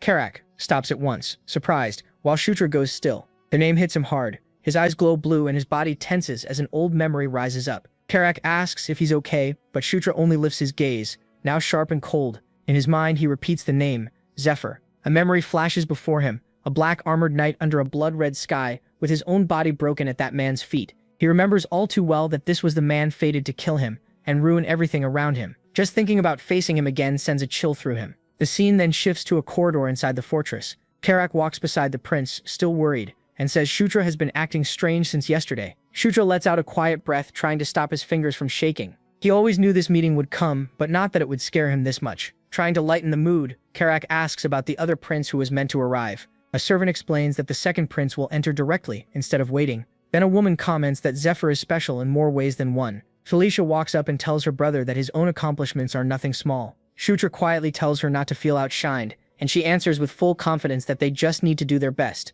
Soon the grand audience hall is ready, and an attendant announces the ceremony has begun. The Demon King sits on his throne, watching the hall as a herald calls forward the 6th Princess Felicia and the 9th Prince Shutra. They walk down the carpet, and even though he keeps his steps steady, Shutra is tense. He tells himself that if he's already this nervous, what comes next will be even worse. He keeps his eyes forward and ignores the rows of nobles, along with the horned woman staring down at him with cold arrogance. He reminds himself to endure this. It's a wall he was always meant to face. Then the herald announces the next arrival, and the room falls silent. The 2nd prince, Zephyr, steps through the entrance and walks in with calm, steady confidence. Shutra's heart pounds as Zephyr approaches.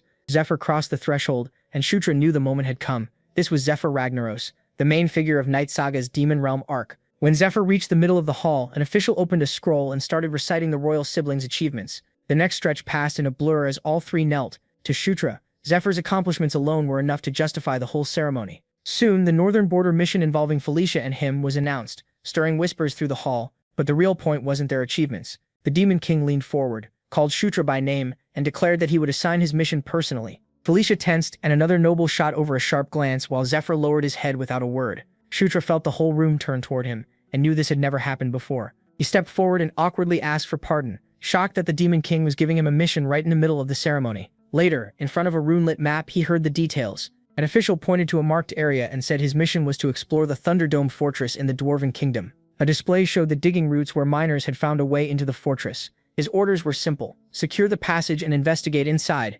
The official added that the job had first been assigned to the 27th Exploration Unit under General Kashubal, but Kashubal died during the mission from toxic gas. Shutra was warned to prepare for that and secure the fortress anyway. Under his breath, Shutra could hardly believe it. If Kashubal of Draconian blood couldn't do this, why did they expect him to? He couldn't help wondering why they hadn't just given it to Zephyr, whose lineage fit the job far better. That evening, Felicia walked the streets with Shutra and Karak. She suddenly stopped, narrowed her eyes, and asked if he'd done something to anger their father. Shutra flinched and asked what she meant. Felicia said a mission like this would normally go straight to Zephyr. Carrick folded his arms and added that even the general had failed, so the danger had to be huge. Felicia agreed it was far too risky for Shutra. She stepped closer, called his name, and insisted he had to feel the same way. Caught off guard, Shutra scratched his cheek, then admitted she was right. Her worry turned into resolve. She said she was going with him, reaching out as she promised they'd face the Thunderdome fortress together. Felicia acts annoyed, but Karak quickly teases her for jumping in without even hesitating. Shutra sees right through it and smiles warmly,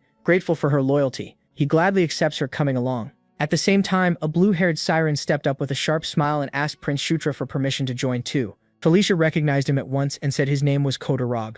With a little surprise, Shutra politely turned him down, saying the team was already full. Kodorog bowed in understanding, excused himself, and left without making trouble. Afterward, Felicia asked why he refused, pointing out that the male siren was extremely capable. Shutra admits to himself that she's right. He's a very powerful magic user. But as Kodorog leaves, he secretly uses a teleportation spell and disappears. Shutra already knows the truth. Daurav is a fanatically loyal spy working for Princess Anastasia. Elsewhere, Kodorog kneels in a dark room and reports to his master. In another place, Shutra smirks, realizing Anastasia must be seriously worried if she sent her best spy. He silently dares his sister to keep watching from the shadows. Anastasia calmly sips her wine and admits her younger brother is more careful than she expected. Later, in Shutra's room, Felicia asks what he knows about the fortress. He explains that it once belonged to dwarves, a people famous for fighting brutal wars against dragons. Felicia adds that the Dwarven High Kingdom fought dragons to protect its huge treasures. Karak is stunned while she keeps going and explains the kinds of dragons that once threatened the land. Karak innocently asks if she could beat a dragon herself, which instantly makes her flustered.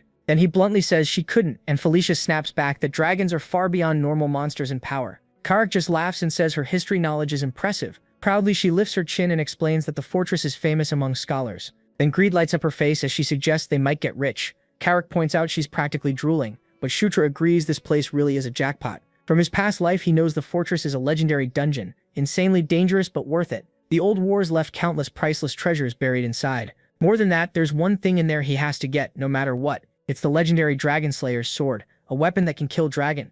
If he wants to defeat Prince Zephyr, who carries dragon blood, Shutra knows he needs that sword. At the northern entrance, he readies himself for the mission. His new A-rank greaves made from dragon scales shine in the light. Shutra smiles, clearly happy with his powerful custom armor. His party waits behind him, ready for orders. He pulls up his mask, sharpens his gaze, and signals them to move. They enter the newly found mine and move carefully through the ancient dwarven hall. Carrick notices the fog getting thicker and realizes it's actually toxic gas. Felicia suggests moving slowly, and Shutra agrees that caution is best. Carrick notices the gas has a strange color and wonders if it shouldn't be yellow. Without warning, several people start choking and gasping for air. Carrick and a female attendant collapse to the floor, overcome by the poison. Felicia and Shutra are stunned by how fast it happened. Felicia swears as she realizes the gas has changed composition. She quickly summons a strong wind vortex to make a pocket of clean air, but her magic reacts violently with the strange poison. The clash sets off a huge unstable explosion. The blast rips through the hall, throwing everyone aside. Shutra hits the ground and weakly calls for Felicia.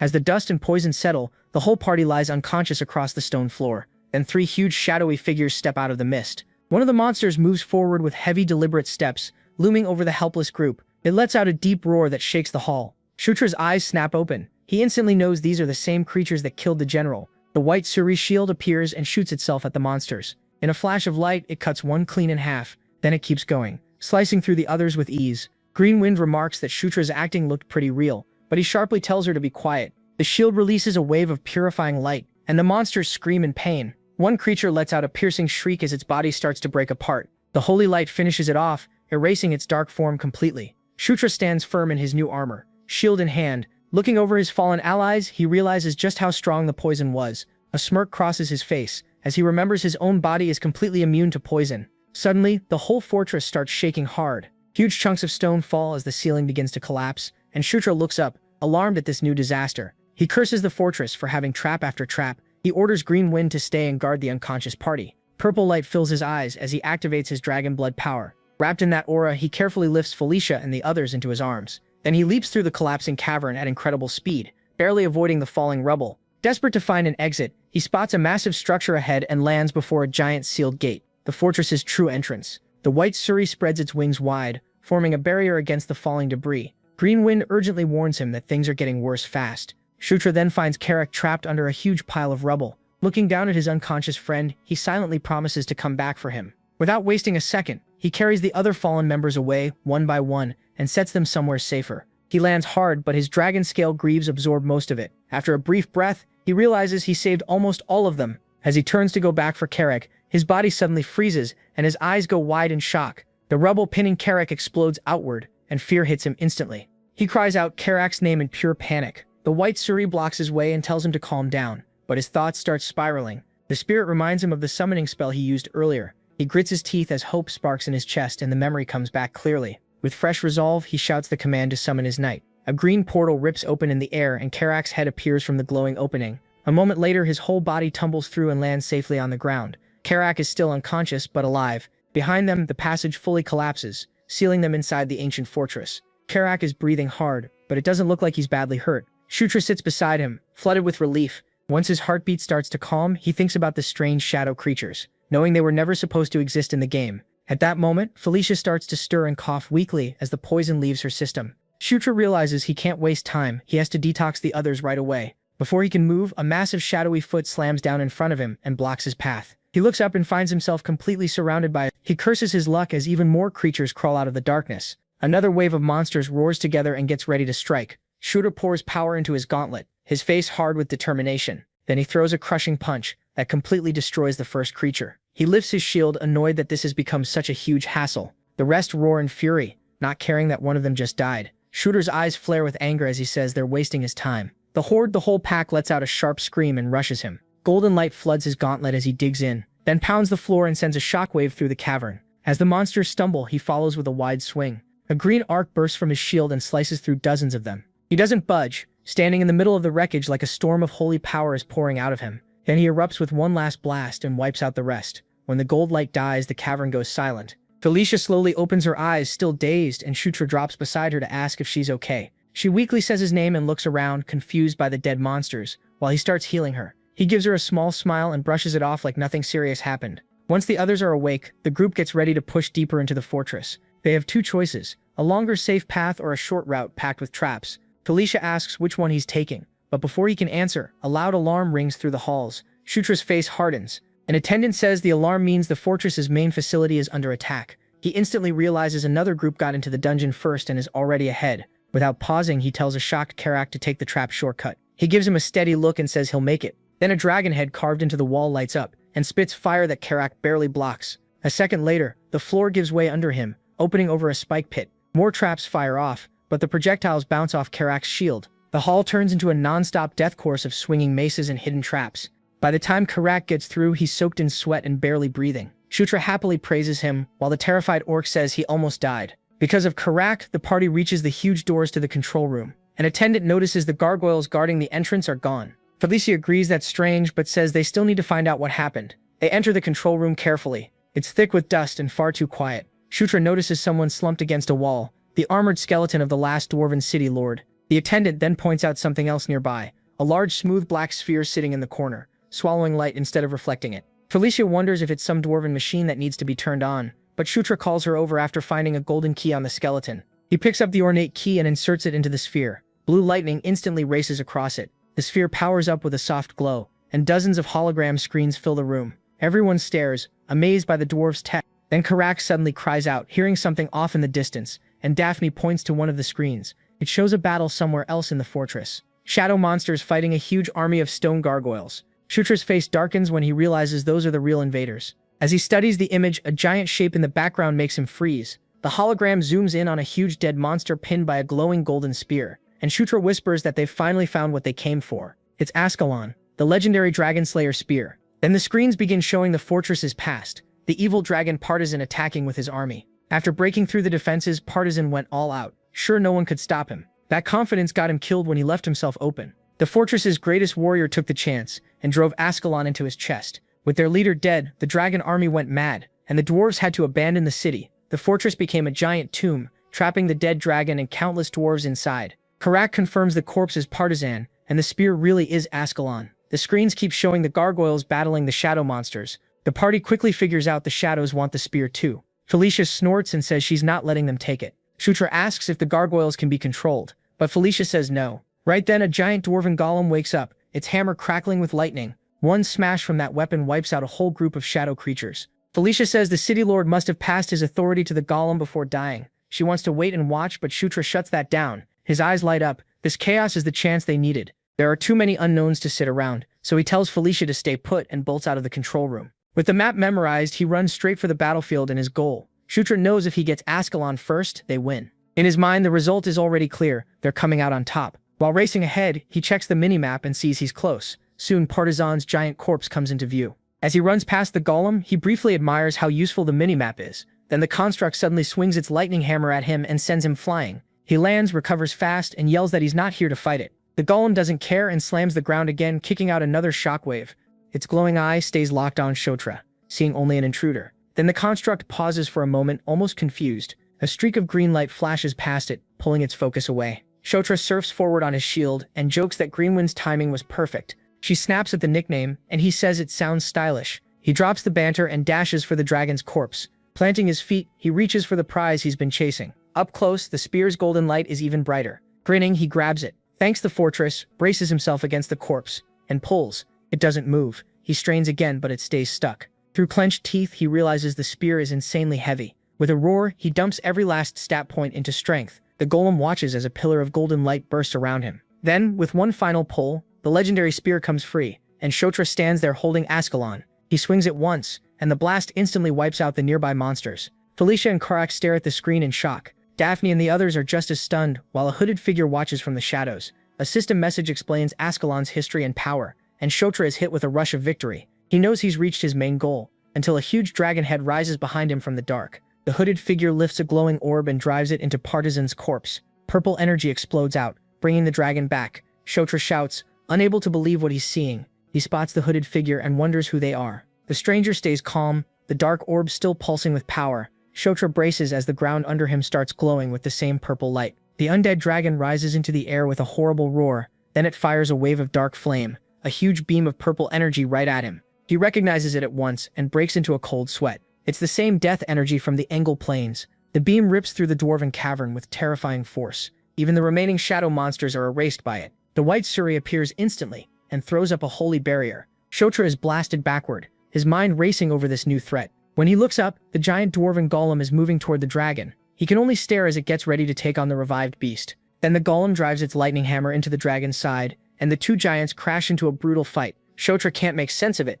Why are the fortress guardians fighting each other? A moment later, his party rushes over to him. He tells them someone used dark magic to revive the ancient dragon. Felicia is horrified, and Shotra admits he doesn't know who did it or why, but he's sure the purple death energy is the key. The dragon is unstable and has to be destroyed fast, though he's still not sure how. He says an undead creature like this should have a magic core, and the glowing purple one is probably the target. He gets ready to test that in battle. A bead of sweat runs down his face as he curses under his breath. Then he warns everyone to move just before the dragon fires another huge blast of purple energy. The attack shakes the whole fortress and tears through everything in its path. When the dust clears, the dragon looks steadier than before. It absorbed power from the fortress and got even stronger. Tarek questions Shotra's call, and all he can do is apologize. Now he realizes the dragon will keep getting stronger, and despair starts creeping in. Then glowing golden runes begin circling the spear in his hands. Ascalon starts changing, its blade pulling back and reshaping into a huge candle-like form. Felicia, Ju, and Karak can only stare, shocked by the weapon changing shape. The protagonist asks Felicia to buy him a little time. Certain he can finish this, he tells her to trust him. The undead dragon turns to him, picking up on the danger. Felicia steps in with a strong fire spell. It erupts in a huge blast and blinds the dragon for a moment. The beast roars in rage, unable to find him. Ju feels the ancient spear guiding him. One clean hit is all he needs. But before he moves, the dragon recovers and fires off a shockwave that throws him off balance. Felicia and Karak shout and run to him. Ju coughs and swears at himself, realizing he rushed in too fast. Just as the dragon closes in, help comes from nowhere. The giant dwarven golem slams into it and saves MC from dying. From the ground, he looks up in shock. His sight is blurry, but he can still make out the two huge guardians fighting. He has no idea why the golem is helping, only that he just got a second chance. The dwarven golem grips its hammer, drives the dragon back, then swings again, sending a lightning charge blow straight at it. Partizan roars as it gets forced back. The dragon answers with dragon breath, flooding the area with destruction, but the golem keeps hammering away without backing down. Nearby, Green asks if Ju is okay, and Felicia hurries over too. She heals him while tearing into him for being reckless. He says he thought he could end it fast, but only got himself hurt, and admits he has no excuse. Felicia tells him they should fall back. The dragon is way beyond them, especially with him injured. The protagonist insists they can still win, and she snaps at him for being stubborn in this state. He admits he messed up before and explains that the worse things get, the less they can afford to retreat. Then he asks for her help again, promising he will not slip up this time. Felicia is about to answer, but Dronzer is already moving. He jumps onto his shield and rides it like a surfboard, diving back into the middle of the fight. His plan is to circle the dragon before it notices him, and Green follows the plan right away. At the same time, Partisan smashes the dwarven golem's arm and starts charging another breath attack. The golem takes it head-on and is blown apart instantly. Almost right after that, the dragon is hit again. Felicia ignites her flames and blows them up in another huge blast. Even through the fire, the dragon catches something flying past. Drew loops around it from different angles, striking again and again as he builds speed. He keeps circling, moving faster each pass. Partisan grows more annoyed and starts charging another dragon breath. Green realizes this is the perfect moment. With the dragon focused elsewhere, Drew attacks from another side and activates Dragon Blood. While its eyes stay on the shield above, MC rushes up from below. He reminds himself not to hurry. He has one shot and it has to be exact. The dragon starts to notice him, and he copies a move he once saw Tiny Spark use. In that tiny opening, a massive burst of force erupts from below and rips through the dragon's body. It screams as the attack shatters it from the inside. Gigantic piston. Felicia freezes in disbelief. When she realizes Drew really pulled it off, Partisan crashes down. The system announces that he defeated the zombie dragon Partisan, and his level goes up. He feels real joy from using the Dragon Slayer Spear Ascalon, and he also earns the title Dragon Slayer. Then a strange man speaks up, stunned that Drew actually brought the dragon down. The voice makes him flinch. The mysterious man mutters that he must have misjudged things, since the second prince never showed up. The protagonist realizes this is the one who revived Partisan. The man says it does not matter now, raises a spear wrapped in blue flames, and sends the fire at MC to wipe out whatever is left. Drew is completely blindsided. Blue fire crashes through the fortress like a tidal wave, tearing apart the walls and bringing the whole place down. But he is still standing in the wreckage. Half blinded by dust and debris, he can only force open one eye to look around. When the smoke clears, his sight comes back, but none of this makes sense. The attack is just gone. Then he sees the reason. The mysterious man has been sliced clean in half. The body drops and Drew just stares, unable to process it. A new voice cuts in, saying he made it just in time. The protagonist's eyes widen as he sees who it is. He instantly recognizes the man, the Sword Lord. Smiling, the newcomer greets him as the ninth prince, the last shield of Asura's sanctuary and master of the Demon King Mitra. Sword Lord Ishgard is someone in Night Saga who stands on the level of an elder dragon. He's a terrifying force, yet only a background figure in the story, someone you normally never meet. Even when Zephyr Ragnaros became the Demon King, Ishgard stayed out of sight. When Locke invaded the Demon Realm, he still never appeared. He was one of Night Saga's hidden monsters, covered in mystery so strong that even the Demon King once sought his guidance. Ishgard remarks that the sixth princess has grown a lot. Then, without warning, he lifts her up and says the last time he saw her, she was just a tiny kid. Flustered, she yells at him to put her down. He only laughs and teases her more, saying she's still acting like a child. Drew can barely believe Sword Lord Ishgard is really standing in front of him, while Felicia is just annoyed and embarrassed. Then Ishgard asks the ninth prince if he liked his gift, and MC realizes he means the dragon hide. He thanks him sincerely and says it helped him make great gear. While they're talking, Drew misses several monsters closing in behind them. A flash of light suddenly draws his eye, and a violent burst of power follows with a chain of explosions. Carrick asks why everything is blowing up, and he says he has no clue. They need to get back now. The man from earlier starts glowing, then bursts apart himself. When it is over, the place is nothing but wreckage. Luckily, Ishgard put up a barrier around them. He calmly asks if everyone is alright. Drew says they are, thanks to him. Felicia still cannot figure out why the explosion happened, and starts wondering what the enemy really wanted. The protagonist remembers the man mentioning the second prince, and the more he thinks about it, the stranger it seems. Ascalon clearly was not the target. The man never cared about it at all. That makes Drew rethink everything. Then it clicks. His face hardens as the pieces fall into place, and he tells Felicia the real target may have been the second prince. Shocked, she asks why he thinks that. MC explains that the spear user said they had been watching because the second prince never showed. He adds that these enemies only revealed themselves now, even though half a month had passed since General Kashubal failed. To him, it feels like they were waiting for someone the whole time. Felicia's expression turns grim as she gets it. She says General Kashubal was probably killed from the start as bait for the second prince. She also points out that Zephyr usually handled jobs like this, so they likely expected him again. That makes her wonder who would target Zephyr, and why. Drew says whoever planned this was careful enough to erase every trace by blowing themselves up. Ishgard says their theory is pretty interesting, and an irritated Felicia snaps that this is no joke. She stresses how serious it is, but Ishgard calmly says he is serious too. Too tired to keep arguing, she just sighs. Then she asks why he came here at all. Ishgard says the Demon King had taken a strong interest in the ninth prince, so he came to see the protagonist for himself. The protagonist is speechless that someone like Ishgard showed up just to look at him. Ishgard goes on to say the Demon King never does anything without a reason. If he acted strangely during the audience ceremony, there was meaning in it. Now that he's met MC in person,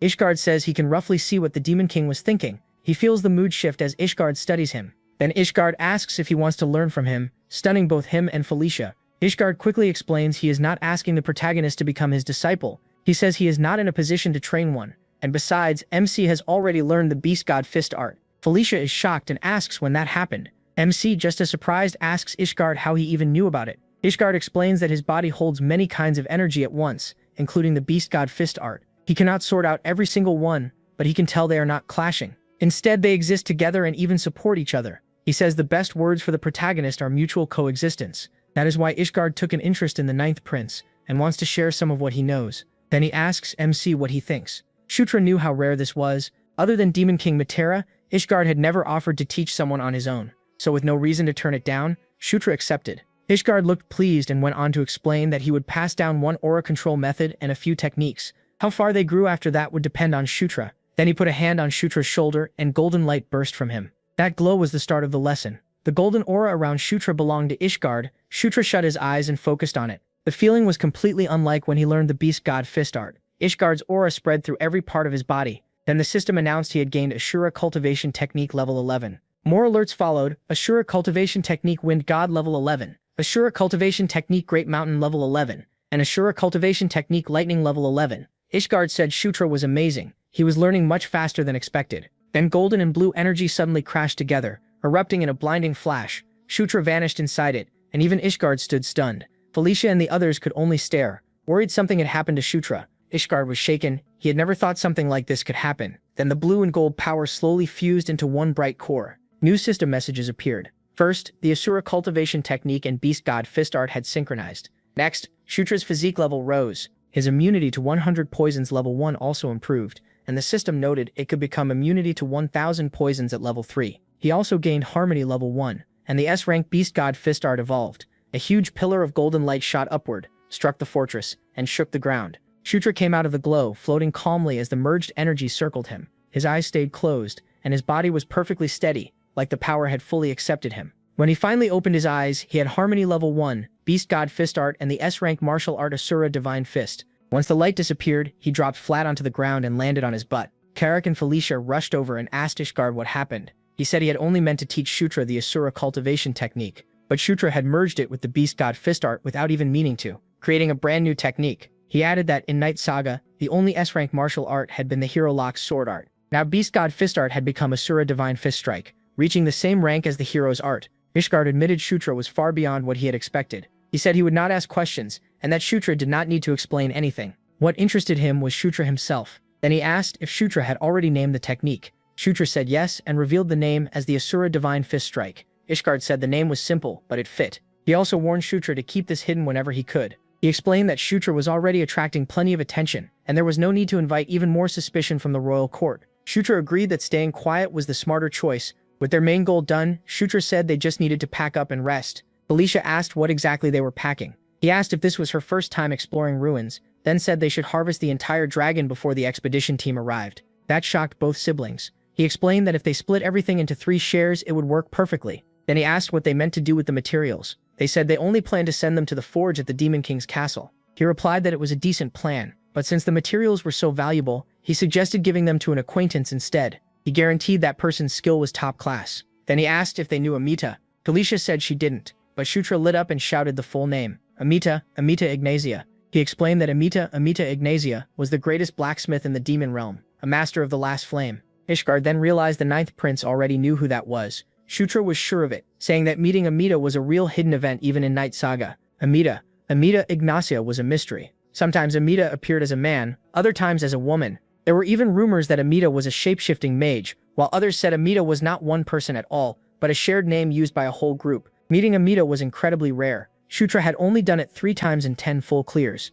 Ishgard was glad he didn't need to explain much. He said he would tell Shutra where Amita had been staying lately, and that made Shutra genuinely excited. Ishgard explained that Amita often changed homes, so Shutra should go as soon as he was ready. He added that Amita avoided people, but if Shutra used Ishgard's name, Amita would at least meet him once. Shutra felt completely satisfied. In no time at all, he had gained an S-rank martial art, and Amita's location too. Later, they went down a staircase. After resting for a while, they searched the treasure vault carefully. Next came the archives, which Felicia refused to skip. The moment Shutra stepped inside, he started coughing from all the dust. Felicia teased him, asking if dust was enough to beat his curiosity. Karak pointed out that the ninth prince had never shown much interest in dwarf culture to begin with. Once they reached the archive room, Felicia excitedly showed Delia a book. She was thrilled the records were still in such good shape, and praised the dwarves for keeping them so carefully. Shutra watched quietly while she enjoyed herself. Delia kept bringing over more books, and Karak fell asleep in the middle of the hall. Shutra looked around, wondering how old the archive really was. Some records were even carved on stone tablets.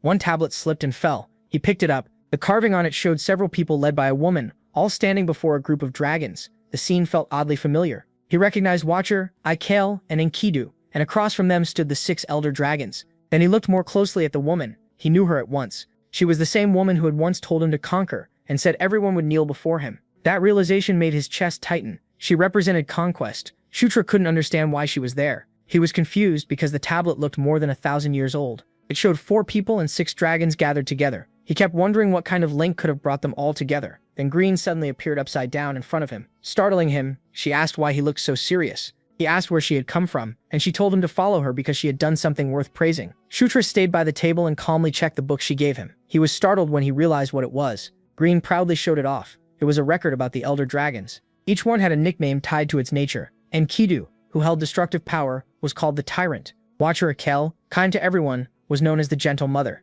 Kaun, wise and thoughtful, carried the title Sage. Violent, fierce, and intense, was called a Warrior. Still, despite that savage side, Violent was closer to ice than fire. The records described him as a cold flame, a silent warrior who almost never drew his blade. But when he did, his fury could burn the world to ash. Shutra noticed most of the records were about Violent, including old legends and the location of his lair. One detail grabbed his attention. On a map, one place was clearly marked, the Lake of the Sun. He had never expected a fire-attributed elder dragon to hide its lair under a lake. At that moment, he understood why veteran hunters had never found it. Green got impatient and complained that he still hadn't praised her. As he kept studying the map, he noticed something else. The place was close to Amita's current residence, the one Ishgard had mentioned. He remembered Amita was staying near the spider forest. That was also near the lycanthrope region. Shutra had already planned to find Caitlin and Chris on the way, so everything lined up perfectly. He gently patted Green on the forehead and praised her for doing well.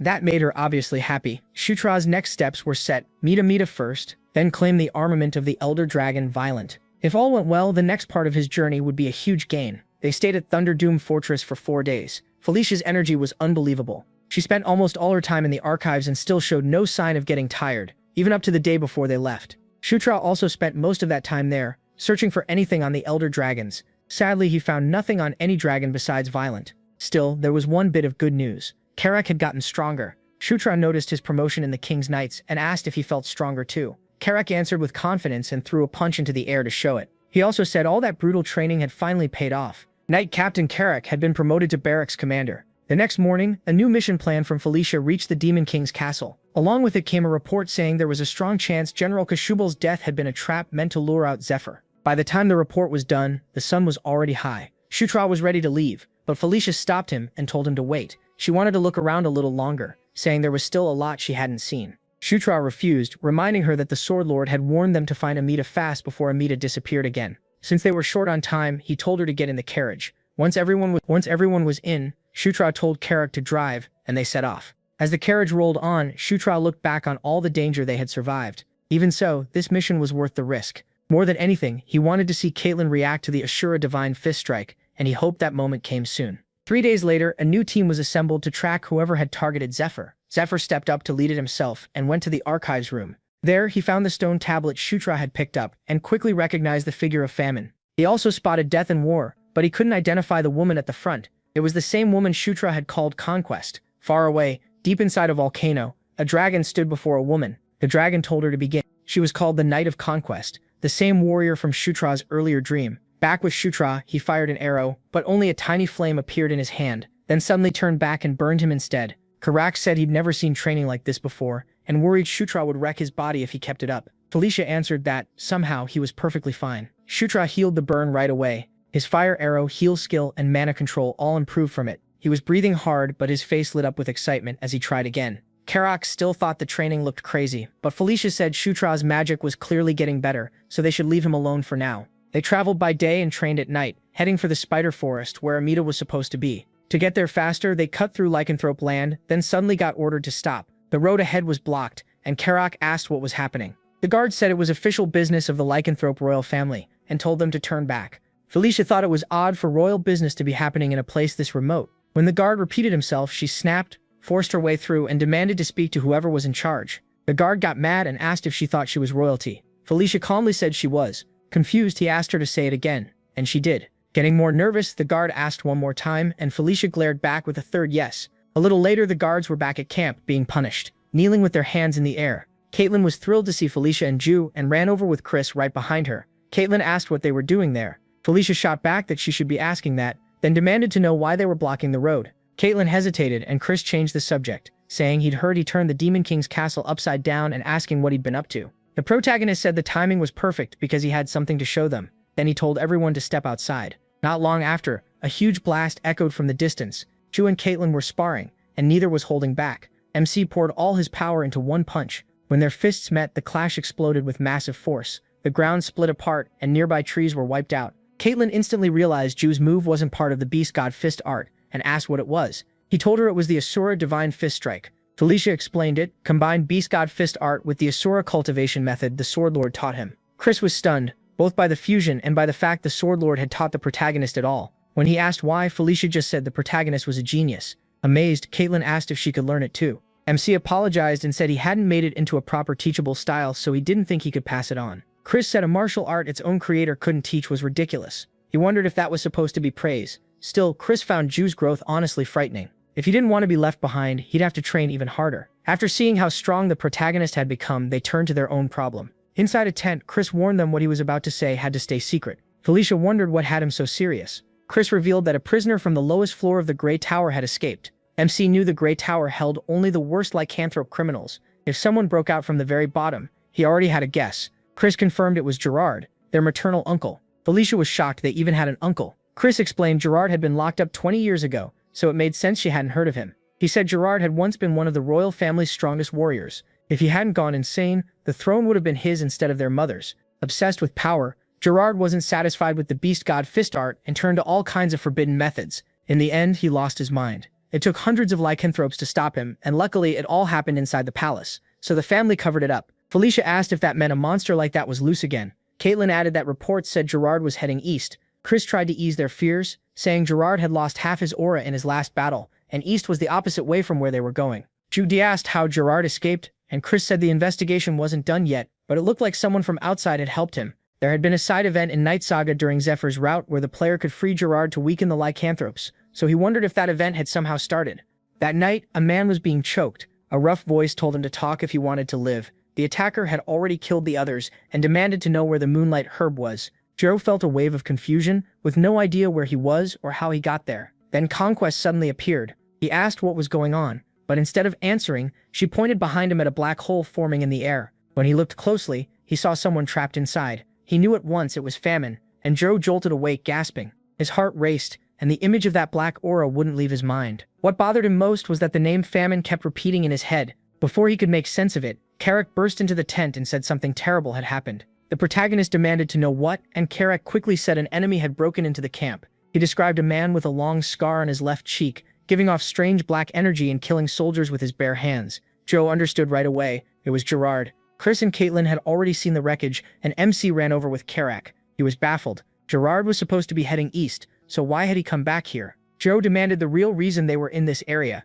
At last, Caitlin admitted it was because of the Moonlight Herb. Chris looked surprised she'd said it so plainly. Caitlin explained their real mission had always been to secure the Moonlight Herb. They only learned Gerard had escaped after that. The herb was a rare medicine that bloomed once every 100 years, one of the lycanthrope's greatest treasures. It was a consumable with a ridiculous effect. It could pull someone back from the edge of death. In Night Saga, you got it by defeating either Chris or Caitlin. Then it all clicked. Gerard came for the herb to recover the aura he'd lost. Suddenly, golden light flashed across the sky. It was Felicia's magic. Another part of the camp had already become a battlefield. Felicia lifted her staff and cast a huge wall of fire. She was clearly exhausted, but kept fighting anyway. Even then, Gerard pushed straight through the flames. Felicia felt sure this was the end, until Jur arrived at the last second and slammed his shield into Gerard with all his strength. He asked Felicia if she was okay. The blow knocked Gerard back. Chris and Caitlin instantly followed, rushing at him together. Gerard recognized them at once as Elaine's children. He steadied himself and raised an arm. Caitlin told him to surrender, but he only sneered and said he'd inherited their mother's will. Caitlin hesitated for a split second, and Gerard's punch sent her flying. Chris panicked and rushed to his sister. At the same time, a wolf soldier tried to attack Gerard from behind. Gerard caught him by the throat without even turning. Then he drained him dry. Thick black mist tore out of the soldier's body, and a chill ran through Joe. The wolf's eyes turned completely black as the dark energy kept pouring out. In that instant, he realized what it was. That black power was famine. When Gerard finished with the soldier, the body vanished, and Gerard smashed his fist into the ground, breaking it apart and knocking Chris off balance. The black mist surged ahead and hit Chris head-on. Joe couldn't believe it. In Night Saga, Gerard was never this strong. After being locked up that long, his body should have been ruined. Gerard noticed the protagonist freeze and mocked him for it. Then he grabbed him by the throat. MC fought back with everything he had, but Gerard swallowed him in black mist and murmured that Shutra should wither away. Then something moved behind him. It was Chris. He hit Gerard from the back and forced him to let go of Shutra. Shutra cried out as pain ripped through him. Gerard spun around, ready to strike back. Chris cut him off and said Gerard was his to fight. Wrapped in blazing blue energy, Chris slammed into him so hard it drove Gerard into the ground and shook the area. Gerard blocked the attack and mocked him, asking why Chris did not greet his uncle first. Chris shouted for him to shut up. To him, Gerard Moonlight of the royal family died 20 years ago. What stood here now was nothing but a fugitive. Shutra summoned a golden dagger and cast under the king's banner on Chris, catching him by surprise. A huge rush of power filled Chris, and he could hardly believe Shutra's magic was giving him this much strength. Gerard noticed right away that Chris had changed. At the same time, Caitlin Moonlight, also boosted by Under the King's Banner, slipped behind Gerard and landed a heavy punch. Gerard grunted as the hit landed, and Chris attacked again right after. From farther back, Felicia and Shutra could barely follow the fight. It had gotten so fast it was just flashes of light. Felicia admitted she could not see a thing and asked what was going on. Shutra calmly told her Chris and Caitlin Moonlight had the upper hand. Their teamwork was perfect, forcing Gerard to guard with both forearms. For the first time, he admitted they really were Elaine's children. Realizing that, he chose to stop holding back. He released his wolf form, and huge wolf-like hands shot out as he grabbed Caitlin Moonlight by the head. He avoided Chris's punch while dragging her with him. Then he smashed her into the ground. Chris went pale when he saw how badly Caitlin Moonlight was hurt. Fury burst out of him, and he swore he would kill Gerard. Gerard answered with a casual backhand. The hit launched Chris through several trees before he crashed to the ground. Gerard rushed after him the second he landed. The white Suri flared with bright light as Shutra raised it to block the next blow. He quickly called for Karak, summoning the king's knights. Gerard reacted at once, turning and stopping Karak's axe before it could hit. At the same moment, Shutra gathered power into his fist. He pulled back golden energy packed tight around his arm, then fired off gigantic piston. Gerard took it head-on and answered with the Beast God Fist's secret art, Wild Wolf Fist Strike. The impact sent Shutra flying. The shockwave was so strong, Karak could barely stay upright. Panic clear on his face as he looked at the prince. Soon Gerard's aura settled. Sounding impressed, he said he did not expect Shutra to get back up after taking Wild Wolf Fist Strike. Shutra suddenly coughed up blood. Gerard Moonlight stepped closer, killing intent plain in his eyes, but Shutra stopped him and declared that now it was his turn. He unleashed that same technique, the Beast God Fist's secret art. Gerard Moonlight froze in shock as it hit him cleanly. At that moment, Shutra saw a system message telling him he had learned the Beast God Fist's secret art, Wild Wolf Fist Strike. Since it was a wolf skill, Shutra decided Gerard Moonlight should feel his own power. Gerard groaned, unable to understand how Shutra had learned Wild Wolf Fist Strike. Shutra pulled his fist back again and followed with Fist of Explosion. The burning heat made Gerard Moonlight growl. Gerard Moonlight struck back at once and blasted Shutra away again. Shutra clicked his tongue, annoyed that he had been aiming to blow Gerard's head off. Gerard Moonlight released black mist that locked straight onto Shutra. Shutra summoned the white Suri just before the mist exploded.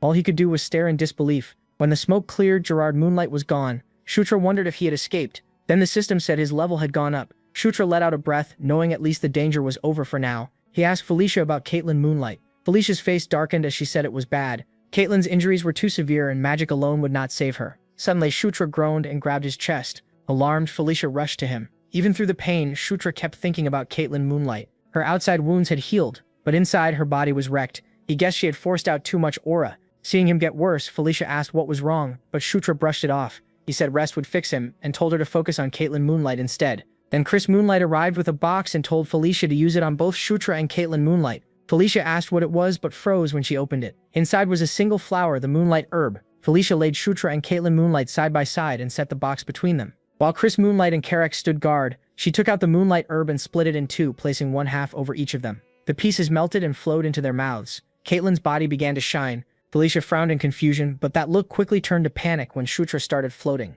Chris Moonlight had never seen this before, but he remembered the legend of the Moonlight Herb. Long ago, the first Wolf King gathered the scattered lycanthrope clans and made them one nation. One day, a fierce red dragon named Castellan invaded. The battle lasted 7 days and nights, and the Wolf King finally killed it. But the war wiped out his whole herd, and he was dying too. In his final moments, he found a pure white flower and, trusting his instinct, ate it. The flower, filled with moonlight, became his new heart. With that moon-made heart, the Wolf King took the name Moonlight and was said to protect the kingdom for generations. But that miracle happened only once. Later, many lycanthropes ate the same flower, yet none could endure the moonlight like the Wolf King. No one else ever gained a second heart. That was the moonlight herb's legend, and now Chris was watching it happen for real. It was happening to Shutra, someone from a completely different race. His chest blazed as a pillar of light shot into the sky. The system said a protagonist setting adjustment had strengthened the enchanted encounter. His protagonist's physique reacted to the moonlight herb. He now had 2 hearts, 2 starting points. At last, Shutra opened his eyes to a warm golden glow. Caitlin Moonlight was lying beside him.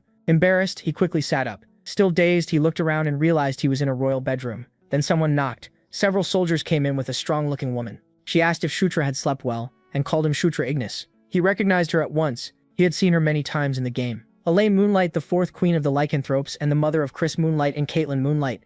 She said her children lived because of him and asked how she could repay that debt. Shutra honestly said it was nothing. He had only done what he thought was right. Elaine told him not to downplay it. What he did deserved real reward. Shutra thanked her. Then she dropped the formal talk and went straight to the real issue. Did he plan to become the Demon King? The question clearly confused Shutra. Elaine quickly understood that he had never even considered becoming the Demon King. Given everything he had been through, that made sense. Still, she warned that his situation had changed and he could no longer ignore that path. From now on, she told him to start thinking carefully about every move and choose what would help him most in the long run. Through Green, Shutra learned he had been out for 4 days. Green added that she had stayed beside him the whole time. Once he understood, Shutra told her to keep explaining what had happened. She said they were staying in a villa used only by the lycanthrope royal family. She also told him he and Caitlin Moonlight had been put in the same bed to boost the healing for both of them. Shutra asked what she meant, and Green asked if he really did not remember taking the moonlight herb. Stunned, Shutra immediately opened his status window to check it. At the same time, he felt something new inside himself, another layer of power resting on top of his old aura.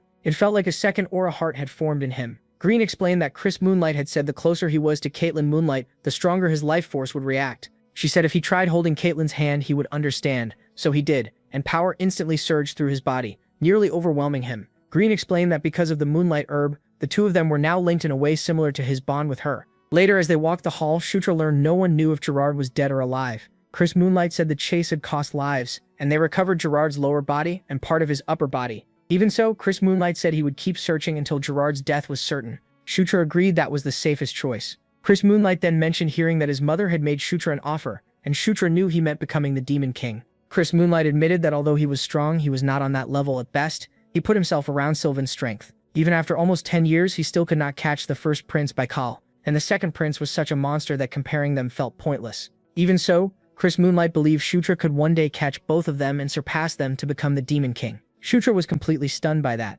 Chris went on, saying Shutra had something he didn't, the power to win over other races. He also had the Sword Lord behind him. If Shutra kept building up achievements, even the imprisoned Gandharvas might be pardoned. That was when Shutra finally understood why he hadn't seen a single Gandharva so far. He started wondering what crime had gotten them locked away. Chris made it clear he didn't need an answer right now. He just wanted Shutra to seriously think about it, because that was very different from not considering it at all. By the window, Shutra quietly thought about what it would mean to become the Demon King. At the same time, a carriage moved through the night, carrying Ludwig Moonlight, captain of the Bloodwolf squad, as he asked Elaine if she truly believed the 9th prince could become the Demon King.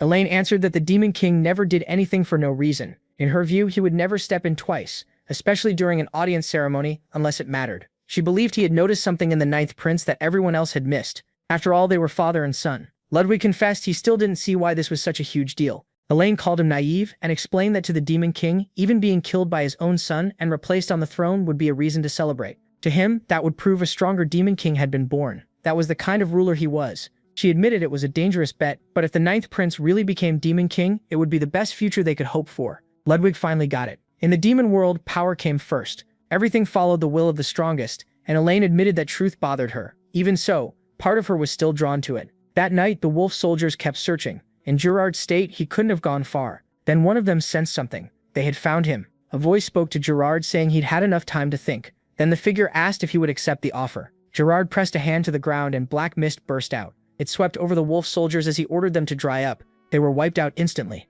With no way out, Gerard finally accepted. The mysterious figure grinned, baring sharp teeth. It said it was time to start again and reach a different ending this time. A few days later, Caitlin finally woke up. Because of Gerard, Chris returned to the main palace. The next day, Shautra and the others headed for the spider forest to find Amita. A guide named Robin led the way. He told them that once they reached the twin bridges ahead, they'd have to get off and continue on foot. He was a boar lycanthrope. Chris had introduced before they left. Shautra asked what the spider forest was like and whether Robin had been there before. Robin said he'd visited once about 6 months ago, and it had been quiet, just as expected. He said the place was so peaceful there weren't even any wild beasts or monsters. To Shautra, that kind of calm felt wrong. It had been a long time since he'd seen anything like it. But when they reached the forest, bones were scattered everywhere. Robin asked what had happened. Shautra wasn't shocked. He already knew this place was never going to stay peaceful. He just wondered what kind of mess was waiting for them now. The group spread out and faced the same direction, ready for trouble. Green sensed the forest guardian spirit, but its power was incredibly faint. The other spirits feared the spider forest guardian spirit might vanish soon.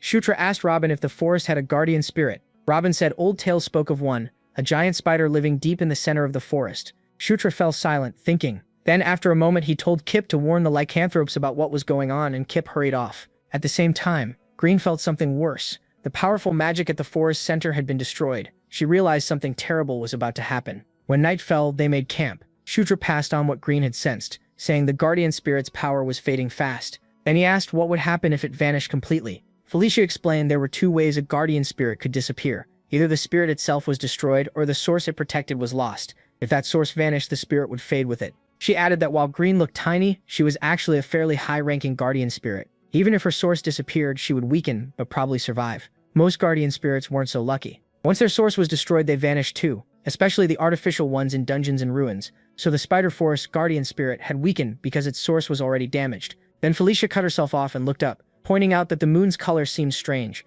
Before anyone could respond, Caitlin suddenly attacked. Shautra moved at once and pinned her down. He demanded to know what was wrong, shaking her and calling her name until she snapped out of it. Then the other lycanthropes started acting the same way, and this time Karak became their target. Panicking, he yelled at them, asking what was wrong, and begging them to remember who he was. Felicia released a blinding flash of light. That stopped the lycanthropes for the moment. Even she admitted she had no idea what was happening. Daphne stepped in and said the spirit of madness was behind it. She quickly cast a spell, and the purple mist wrapped around the lycanthropes was torn away. One by one, they dropped unconscious. Shautra checked Caitlin and confirmed she was back to normal. Karak demanded an answer, and Daphne said they'd only driven the spirits off for now. It wouldn't last, so they had to find the source fast. Suddenly, a heavy tremor shook the area. Karak asked what that sound was, and Daphne said the barrier had fallen. Something serious was happening nearby. Green added that illusion and reality were starting to mix. The spirit's power was so strong that telling what was real was becoming harder and harder. Shautra cursed under his breath. Then monsters started pouring out of the dark. Shautra immediately told everyone to get ready. For now, they had no choice but to fight.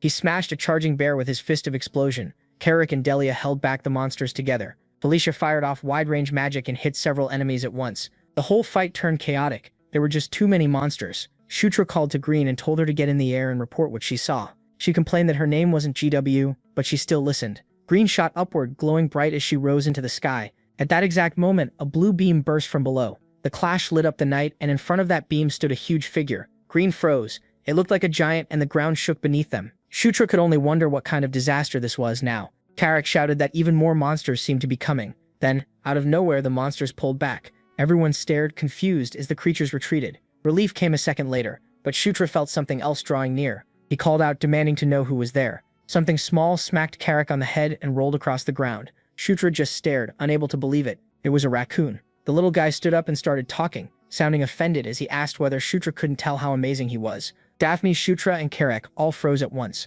The raccoon puffed out his chest and declared that his name was Amita, the artisan who protected the last flame.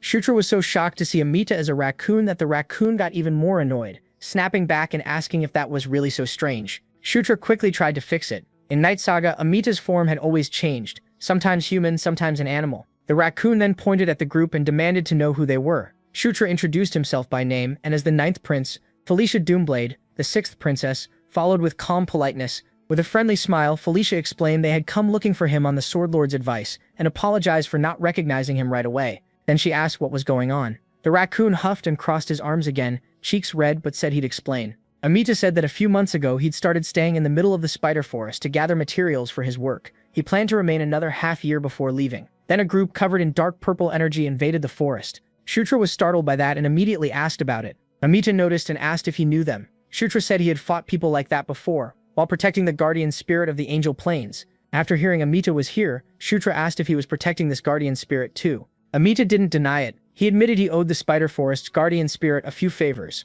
Looking away, he added that the lycanthropes regularly patrolled the area, so he figured if he put up a barrier and waited, they'd deal with it eventually. When Shutra asked about the barrier, Green stepped forward and put a hand on his shoulder, saying it would be faster if her master saw it for himself. She then took Shutra above the treetops, where they saw the white giant striking the forest center. Its fist was packed with overwhelming power as the white giant slammed into Amita's barrier and broke it apart. Shutra froze at the sight. He quickly told Amita the barrier was down. Amita folded his arms and said there was still one left. Then he got to the real issue. The ones chasing the last flame had started working together. The green moon and the crazed forest spirits were all they're doing. Daphne asked who these attackers really were. Amita said they used to be guardian spirits, but now they were natural spirits that had lost their minds. He believed they wanted to absorb the last flame to become what they once were again, before they lost their origins and went mad. Worse, they had teamed up with the men covered in dark energy, making them even more dangerous. He added that the guardian spirit of the spider forest had used the ley lines to strengthen the barrier, but that caused the last flame to fuse with them. Now there was no way to move it or escape.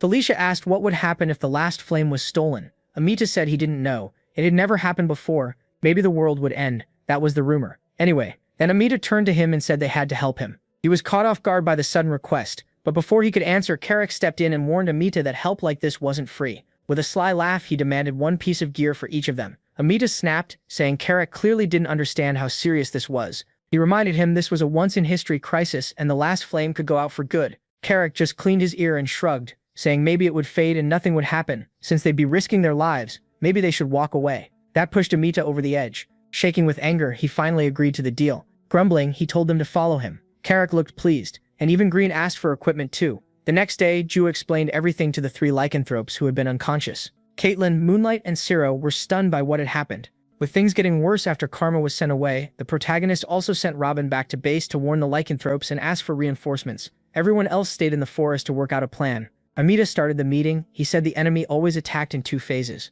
In the first, monsters and beasts driven mad by the spirit of madness slammed themselves into the barrier over and over. Since lycanthropes were naturally fierce, they were especially easy for that spirit to affect, so they needed countermeasures. Hearing that, Sarah and Daphne admitted they could already feel the madness in the air. Amita then went over phase 2. Once the barrier weakened enough, the white giant would appear and smash it. He explained that the giant was a fusion of insane guardian spirits. It was already strong, but when the men wrapped in purple death energy joined in, it became even worse. Amita planned to open one hole in the barrier on purpose and force the first wave through a single point. Everyone would hit that spot with everything they had. If they could wipe out the weakened section before it fully gave way, the white giant wouldn't get its chance. And each morning, if the barrier was still standing, the giant always retreated. During the day, they would repair the damage and do it again the next night. Before he could finish, Caitlin suddenly grabbed Amita and pulled him into her arms. She boldly said that if they lasted 2 days, they would win. The raccoon couldn't even keep talking as Caitlin squished his cheeks like he was a pet. Carrick leaned over and whispered to Ju that Amita didn't look very happy. MC quietly teased that maybe Amita had a weakness for pretty women. Sitting nearby, Felicia asked if the 2-day plan depended on reinforcements.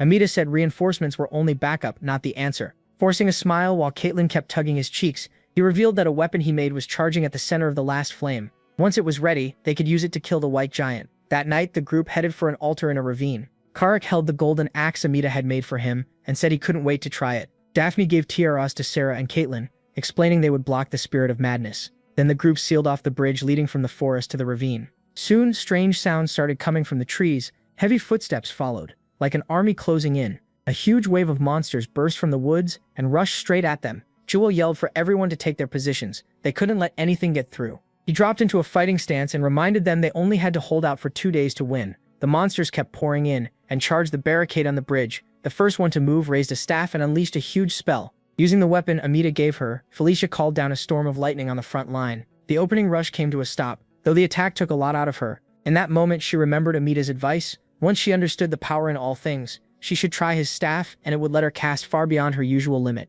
Trusting him, the elemental mage raised the red crystal staff, closed her eyes, and when her spell ended, she called on fire itself. A blazing blast shot from the staff and tore through the bridge ahead, swallowing the monsters trying to cross. The explosion erased them in an instant. Ju praised Felicia, then charged in with Caitlin Moonlight to face the monsters still coming. On his fist was the dragon gauntlet. He poured power into it and rushed forward, shouting that the rest was up to them now. His explosion punch landed first and blew a monster apart. Beside him, Caitlin Moonlight used the beast god fist too, but her side was still dangerous as giant insects dived at her with claws and fangs ready. She wasn't alone. Protected by the tiara Daphne gave her, Sarah transformed into her lycanthrope form and ripped apart anything that came near her princess. Karak joined in as well, roaring and swinging his axe. When it struck the ground, a blast ripped through the nearby monsters. The axe glowed with power, and even after that hit, it didn't have a scratch. Karak laughed that Amida's weapon was the real deal. The fight kept going, with him and the others holding the line. During a short pullback, he turned to Daphne and said they were doing better than expected. Hearing him, Amida finally remembered the prince's name was the protagonist. Watching him fight with worn-out gear, Amida thought MC badly needed better equipment. He started to respect him, and quietly decided that if they all lived through this, he'd make him at least one proper item. Together they beat the first wave, and the battlefield went still. As they fell back, Amida warned them the white giant was coming. He told everyone to get inside the barrier. The dome rose around them in a rush of energy. At the same time, the white giant began to rise, and the moon turned green. A bright light flared in the center of the forest, and the white giant formed right in front of the barrier. Seeing it up close, Ju finally understood how huge it really was. The white giant attacked at once, driving its elbow into the barrier. Karak looked up and admitted it was big enough to crush anyone in one hit. Even so, Amida told him not to worry. The barrier wouldn't break, they just had to wait for the giant to vanish. But the white giant kept pounding at it, throwing even its full body against the barrier. Everyone inside could only watch. Only Ju realized something was off. He said this wasn't like yesterday. Felicia didn't understand, so he explained that the giant hadn't had that blue aura before. Then the blue light gathered in its palm, and it slammed the barrier with a terrifying blow. The whole dome shook, cracks spread fast, and the barrier started breaking under that aura-powered strike. Pieces of energy began falling around his group. Amida stared in shock and muttered if that power could really be death itself, while the barrier rained down around them. Ju quickly called on White Shield Suri and ordered everyone to hide however they could. The protagonist stood right at the front, making him the white giant's first target. Its punch hit him head-on. Even with Suri's shield, he was thrown across the area and crashed into the altar stairs. Seeing MC launched like that, Felicia and Karak shouted his name. MC coughed hard and forced himself back up. As he stood, he saw the white giant gathering that same blue power in its palm again. Then Karak pointed up and said there was a ship in the sky above the white giant. When he looked up at it, he saw one person. Only one person could be flying a ship like that through the sky, the dark elf with the heaven-cutting sword. Felicia's eyes lit up the second she recognized him on deck. It was her brother, the fifth prince, Sylvan Doomblade. Arms folded, he stared the white giant down with glowing red eyes. Then he gave the order to attack. The huge ship shot forward and smashed into the white giant's back. The monster reeled from the hit. A moment later, more attacks poured down from the ship, and after another crash, the white giant toppled. Chunks of its body broke away. Felicia could only stare up in shock at the destruction her brother caused. Blasts roared through the forest, covering the area in white dust. Then the ship dropped and landed inside the barrier with Ju's group. As the protagonist watched the giant's broken pieces, something strange happened. The fragments melted into slime and rose again, taking shape as new spirit beings. Daphne walked over with the raccoon in her arms and told Ju those were guardian spirits. They had gone mad and fallen into ruin, but that was clearly what they were. Amida said this should have been over, and as the moon's green light faded, the illusion disappeared. But when the moon returned to normal, the spirits fully formed, catching everyone off guard. From Daphne's arms, Amida shouted in confusion, asking what those things were and why the attack wasn't over. MC could feel a dark purple energy pouring off each one. That aura shocked him. They felt even stronger now, like they had saved their real power for this moment. The spirit in front let out a roar and got ready to attack. Felicia instantly told Daphne to take Amida to the forest temple. While Ju called everyone to get ready, the second round had started. Felicia and he rushed in with Karak and Caitlin. One spirit stayed back with its arms crossed, just watching the fight. Ju and Caitlin both noticed it. He warned everyone to be careful. He didn't know what it was, but it looked like the leader. Caitlin moved to go after it first, but the protagonist stopped her. He told her she didn't have to fight it alone, and held out his hand, asking her to finish it with him in one strike. Caitlin smiled at his sudden confidence and joked that he was acting pretty gallant. She took his hand and they moved forward together. Their energy surged, both auras falling into perfect sync. The spirit leader felt the shift in the battlefield at once. With their eyes glowing gold, Jup and Caitlin said together that it was time to end this. They let go and attacked at the same time, both punches slamming into the giant spirit and making its liquid body ripple. They kept pressing, not giving it a second to recover. Then other purple-covered spirits rushed in to protect their leader. Caitlin signaled that she'd handle the leader and told Juppin to take the dark-powered ones.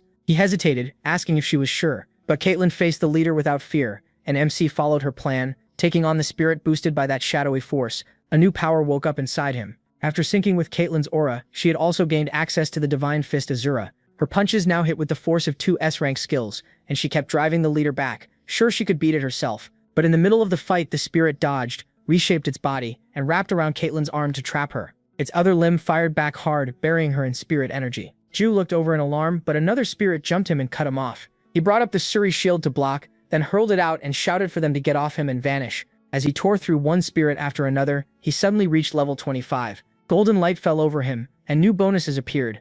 At level 25, Chuan unlocked hidden skills. He got final special movement control level 1 right away. He also awakened destructive explosion for Enkidu's earthquake and gained full mastery of Watcher's white Suri shield. Even while golden light covered him, and he stood still for a moment, the spirits attacked together. With gauntlet and shield ready, the protagonist looked up and said they were already done for. The white Suri activated, sending out a wave of green power. Absolute dominion spread through the whole area. Even the spirit leader fighting Caitlyn was caught inside it. The massive domain swallowed every spirit there, and Ju was stunned by how strong it was. It was his first time using it, but he understood right away what it meant. The whole battlefield was now his territory. He lifted a hand, and the power around the spirits twisted into a violent storm. The leader couldn't escape, and was trapped helplessly inside. Chuan held out his hand and declared that they would all die. The leader was driven into the ground as the full force of the tornado crashed down on it. Thinking he'd won, MC let the attack fade. He dropped to his knees completely drained. When he looked up, the spirit leader was still there. It had rebuilt itself. The creature growled and Ju gritted his teeth in disbelief.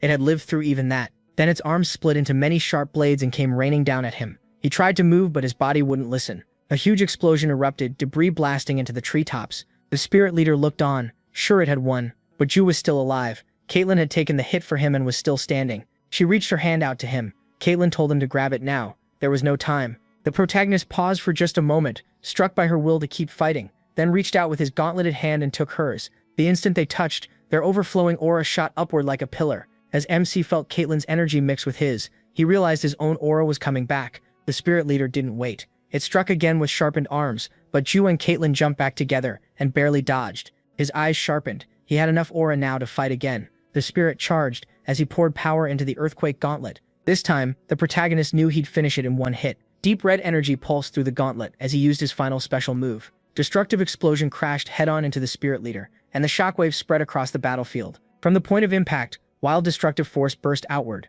Bolts of energy shot into the sky and consumed the spirit completely. Ju gasped for air after burning so much aura. The leader's body shattered, pieces flying upward. Caitlyn ran to his side, impressed by the move, but as soon as she reached him, she saw his body sway. Juan collapsed unconscious in front of her, and the others panicked. At that same moment, a spirit servant slipped past Felicia and ran straight for MC's fallen body. Felicia yelled for him to watch out. Before it could land the hit, a blade of light cut it down. A sword strike from above erased it instantly. Felicia's eyes widened when she saw who stepped in. Her brother raised his sword and shouted for his crew to wipe out the rest. The pirates jumped from the ship and charged the remaining spirits. Much later, Ju slowly woke up, drool at the corner of his mouth. Sitting up in a wooden room, he muttered that he'd passed out again. He was almost used to it now. He soon realized he was on the dock ship. When he stepped out of the cabin, Caitlyn and Felicia were waiting. Both looked worried and said he should have rested longer, asking why he got up so soon. He said he was fine and immediately asked if Caitlyn was okay. After fighting with him, she said she was unharmed. Just then, the captain walked over and announced that the 9th prince was finally awake.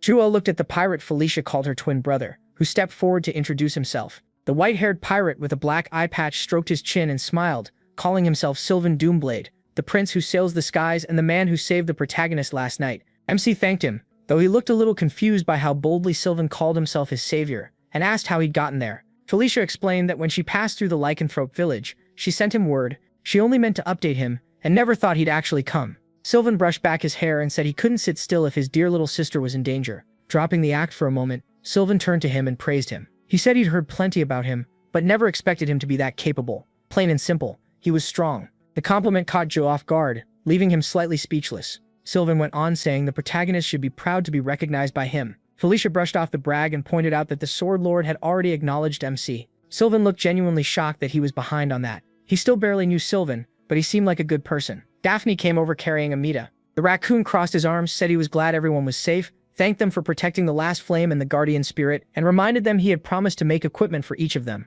They thanked him, but Amita said there was something he had to do first. Drew looked surprised, yet Amita wouldn't explain. He only told the protagonist to come with him. The last flame wanted to meet the 9th prince. A strong blue fire burned in the great pyre as they arrived. At the temple, Amita told everyone to stay sharp and show respect. The last flame was watching them now. This was the same temple they had protected the night before. Inside stood a huge tree, and beside it, a woman in white welcomed them with a gentle smile. She introduced herself as Koprang, the guardian spirit of the spider forest. Johnner was shocked by how young she looked. Green floated over as a firefly, and explained this girl wasn't the true body, just a terminal. From her look, Green guessed the original guardian had also been young. The giant spider of legend was gone, and Koprang had taken its place. He added that she likely missed last night's fight because she was still too young and weak. That made MC wonder if guardian spirits could even have children. Amita walked up to Koprang and said only he and the ninth prince would go farther. He told the others to wait. Dro followed and jokingly called for Little Wind to come too. But Green snapped that his name was Green Wind. He said he wanted Green to meet the guardian spirit.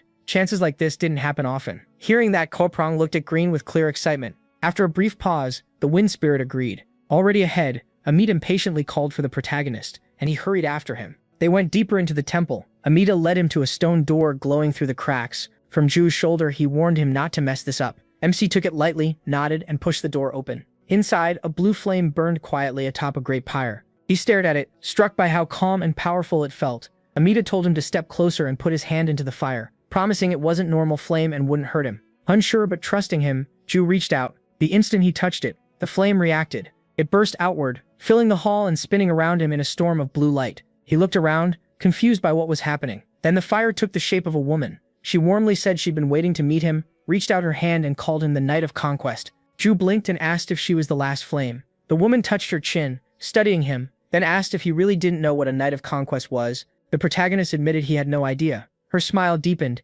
curious now, and small flames rose around him, making him tense. But they soon became symbols: a crown for conquest, a sword for war, a scythe for death, and a bowl for famine. The last flame explained that these were the Knights of the End, beings who wished for the world's destruction. But Ju was different. So different she couldn't understand why he had become Conquest Knight. She said the Knights of the Apocalypse were chosen because they already wanted ruin. They didn't become destructive after being chosen. They were picked for that desire in the first place. Usually those knights were deeply shaped by the four beings who chose them, acting under their will to help bring about the end. But Conquest, she said, didn't seem to be controlling him. If anything, it felt like MC had conquered Conquest instead. That made Ju think of the strange woman from his dreams. The last flame then asked what he planned to do, knowing one knight still chased the end of days, and what he truly wanted from this world. For the first time, he seriously thought about it. His old life came to mind. He briefly considered going back, but when he imagined that world, Caitlin appeared in his thoughts, asking him to stay with her. Then Felicia did too, along with the memory of her embrace and her wish for his safety.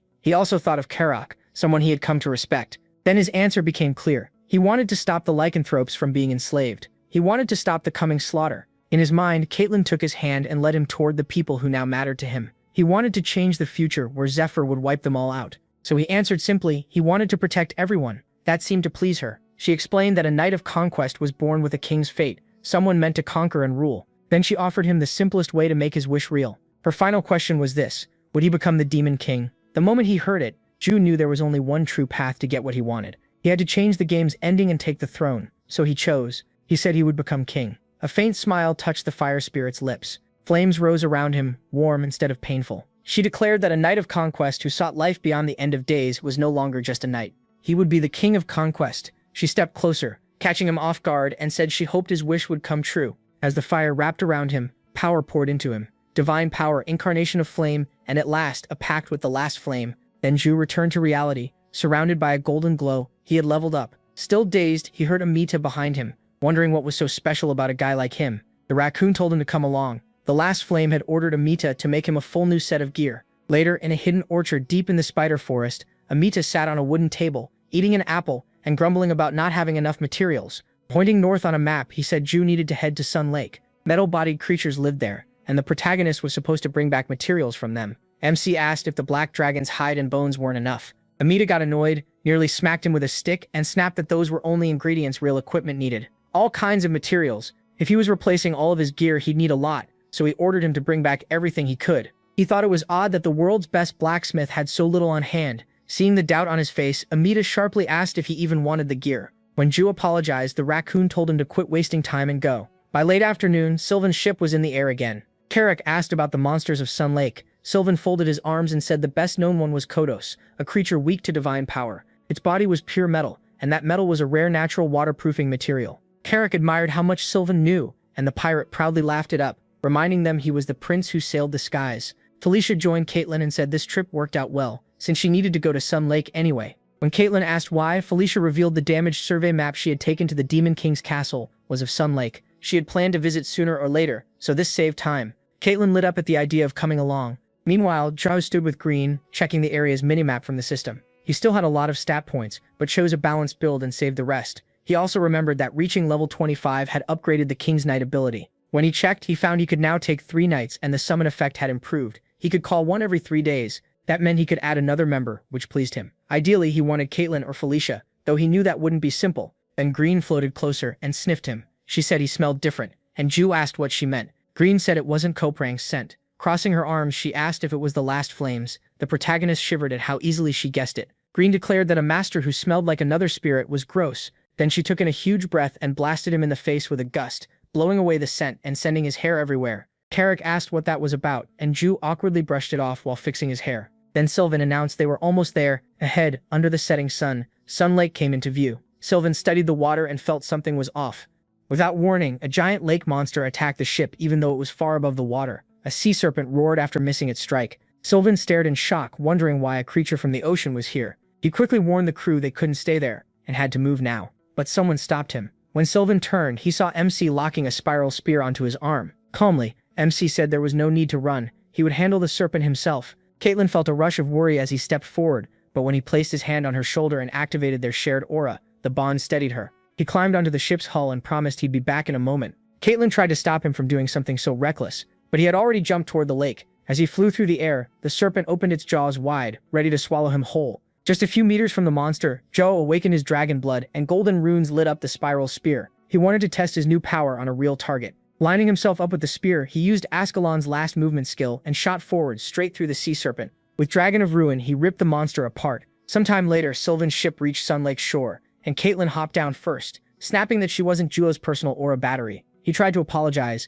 Caitlin admitted she got why he did it, but next time she wanted a warning before he used her aura. The protagonist gave her an awkward grin and agreed. Then Felicia cut in and told them to focus. She had spotted a pack of cultist monsters ahead, and Sylvan was already reaching for his sword, eager to have some fun. MC stopped him and explained that their outer layer was metal, but the inside wasn't. He told him to aim for the mouth and added they were weak to ice, so freezing attacks worked well. Sylvan nodded but said he had a faster way. As he drew his blade, dark sword aura wrapped around it, and he proudly said he'd just cut straight through them. No matter how tough their shells were, Sylvan claimed they meant nothing to him. Caitlin looked impressed, but Felicia clenched her teeth for a second, before putting on a sweet smile. She praised her brother, called him amazing, and said they should leave the whole cultist hunt to him so she could really see what he could do. Sylvan took the bait at once and shouted that Big Brother had it handled, then ran off alone, declaring he'd beat every last one. Watching him charge ahead, Ju quietly asked Felicia if that was really okay. Arms crossed, she said her brother could handle it, and that she planned to head back to the ship for dinner and rest. Tomorrow would be busy. Karak almost pitied Sylvan, but Sylvan looked like he was having the time of his life, laughing through the night. When morning came, Sylvan laughed again, surrounded by heaps of dead cultists. While Felicia and the others gathered the iron pieces from the bodies, Sylvan stood there with dark circles under his eyes, still bragging that no horde could beat the Prince of the Skies. He told everyone to collect the drop materials. Felicia confirmed they had everything Amita asked for, so they could move to the next step. She lifted a hand and cast a spell, making an air bubble around each of their heads. When Caitlin asked what it was, Felicia stepped into the water and said it would let them breathe underwater. After tying her hair back, she smiled and told them to follow. If everyone was ready, it was time to explore below the lake. They all dived in and swam toward a deep trench that dropped even farther down. Joda checked the mini-map and guided them as they made their way to an underwater cavern. He signaled the group and kept leading. Soon they found the last cave, and after passing through it, they reached an air pocket where they could breathe normally again. Karak stared around in awe at the hidden space inside the lake. Felicia dismissed the spell and asked Joe how he found the entrance so exactly. He brushed it off, saying he just felt it was the right way. Sylvan quickly tried to take over and ask Felicia for the route, but since the protagonist had guided them well so far, she kept him in front and told Sylvan to watch the rear. Sylvan was stunned that his sister wanted him in back. Laughing, Felicia buttered him up since he was the strongest. He had to protect everyone from behind. Sylvan bought it immediately and moved to the rear, proudly saying he'd take full charge of their safety. Felicia ignored that and walked up beside MC. The cave went on for a long time. As they moved deeper, Joda spotted old swords and skeletons scattered around. He said this place looked even older than Thunderdome Fortress, which had been empty for centuries. Felicia agreed and guessed the lair had been abandoned for at least 1,000 years. Green fluttered above them, and when she noticed something odd, she called him over. She pointed at a wall covered in carved writing, and he stepped closer. He asked what it said, but even Felicia, the archaeologist, didn't recognize the letters. Then the protagonist was suddenly wrapped in golden light. He had learned Ruin Praker Script Level 1. Reading out loud, he picked out pieces of the message. Ruins, nights, 10,000 years, end of days, 6 pillars collapsed. We failed to protect them. He said it all sounded really bad, even if he didn't understand the full meaning. Felicia was shocked that he could read what she couldn't. Right then, the earthquake gauntlet began shining with bright golden light. At the same time, a path deeper in the cave lit up like a beacon at the end of the tunnel. Joda turned toward the glow and started walking. Felicia rushed after him, trying to stop him from moving in blindly, but he kept going like he was in a trance.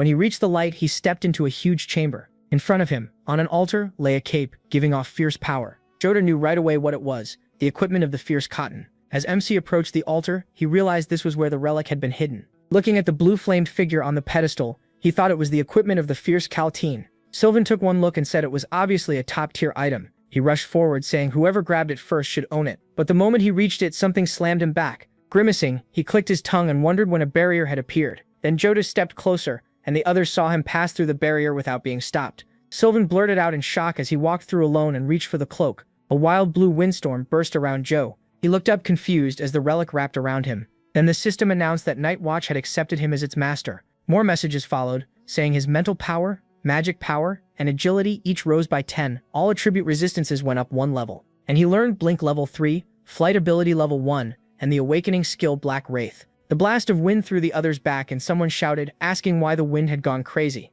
The protagonist looked at his changed gear and realized it wasn't a cloak at all, it was a muffler. He guessed it had taken the form that fit him best, now that he fought barehanded. Another message confirmed he had obtained the equipment of the fierce violent Kaltain. The Night Watch, one of the others said Ju had been chosen as master again, just like expected. Caitlin happily congratulated him, and he thanked her. Not long after, a message came from the Demon King's castle. When MC asked what it said, the report revealed that the prince was summoning every prince and princess to the Demon King's castle within 10 days. He froze. A full mobilization order like that almost never happened, so he knew something huge must have happened at the Demon King's castle. At dawn, the group returned to the Spider Forest Temple. Hamata glared at them and complained about all the noise so early, saying if they were going to visit, they could have come later. They apologized and explained they had to head back to the Demon King's castle right away. Amata snapped, asking what was supposed to happen to the gear he planned to make for them if they were leaving now. Then Karuk shamelessly asked if the raccoon did deliveries. Amata angrily told him to quit joking and get out, but someone suggested Amata should just come with them instead. He froze in blank surprise. Karuk pointed out that Amita had to protect the last flame anyway, and there was no safer place than the Demon King's castle. Another voice added that hiding somewhere pointless was useless. Coming with them solved everything. Off to the side, Sylvan muttered in shock that Karuk was only an orc, yet somehow pretty smart. Then the dried princess holding Amita said it was a good idea and that he should come too. Just then, a calm voice agreed that this was the best choice. Amaicha jerked in surprise and the others turned around confused. Amaicha blurted out that the last flame had just spoken. Stunned, he demanded to know if they were seriously telling him to go with them. Joe grinned and said it looked like Amaicha had changed his mind after all. That made Amaicha explode, demanding to know what the protagonist had done to the last flame and why it was telling him to follow them. The protagonist casually replied that maybe they had simply traded a few words as part of a firm alliance. Then he asked if that meant Amaicha was coming. Amita growled under the pressure, then finally burst out that he was coming, angrily calling MC a little punk. The MC smiled to himself. This had gone easier than expected. Karuk laughed and said everything was perfect now, asking if they were finally going to the Demon King's castle. Ju said not yet, they had one more stop first. Turning to Sylvan, he asked if he could take them to the Lycanthrope Palace. Sylvan later said, getting there wouldn't be hard, but grumbled about having to carry everyone on his ship. Felicia answered that splitting up made no sense when they were all heading the same way anyway, and added that traveling together would look better. When asked if he was still uneasy around them, Sylvan snapped that it should be obvious. Felicia then told him that if that was the case, she should at least fix his face and not offend the fourth queen. Sylvan Doomblade just clicked his tongue. Not long after, the airship reached the Lycanthrope Palace. Inside, the fourth queen, Elaine Moonlight, welcomed them.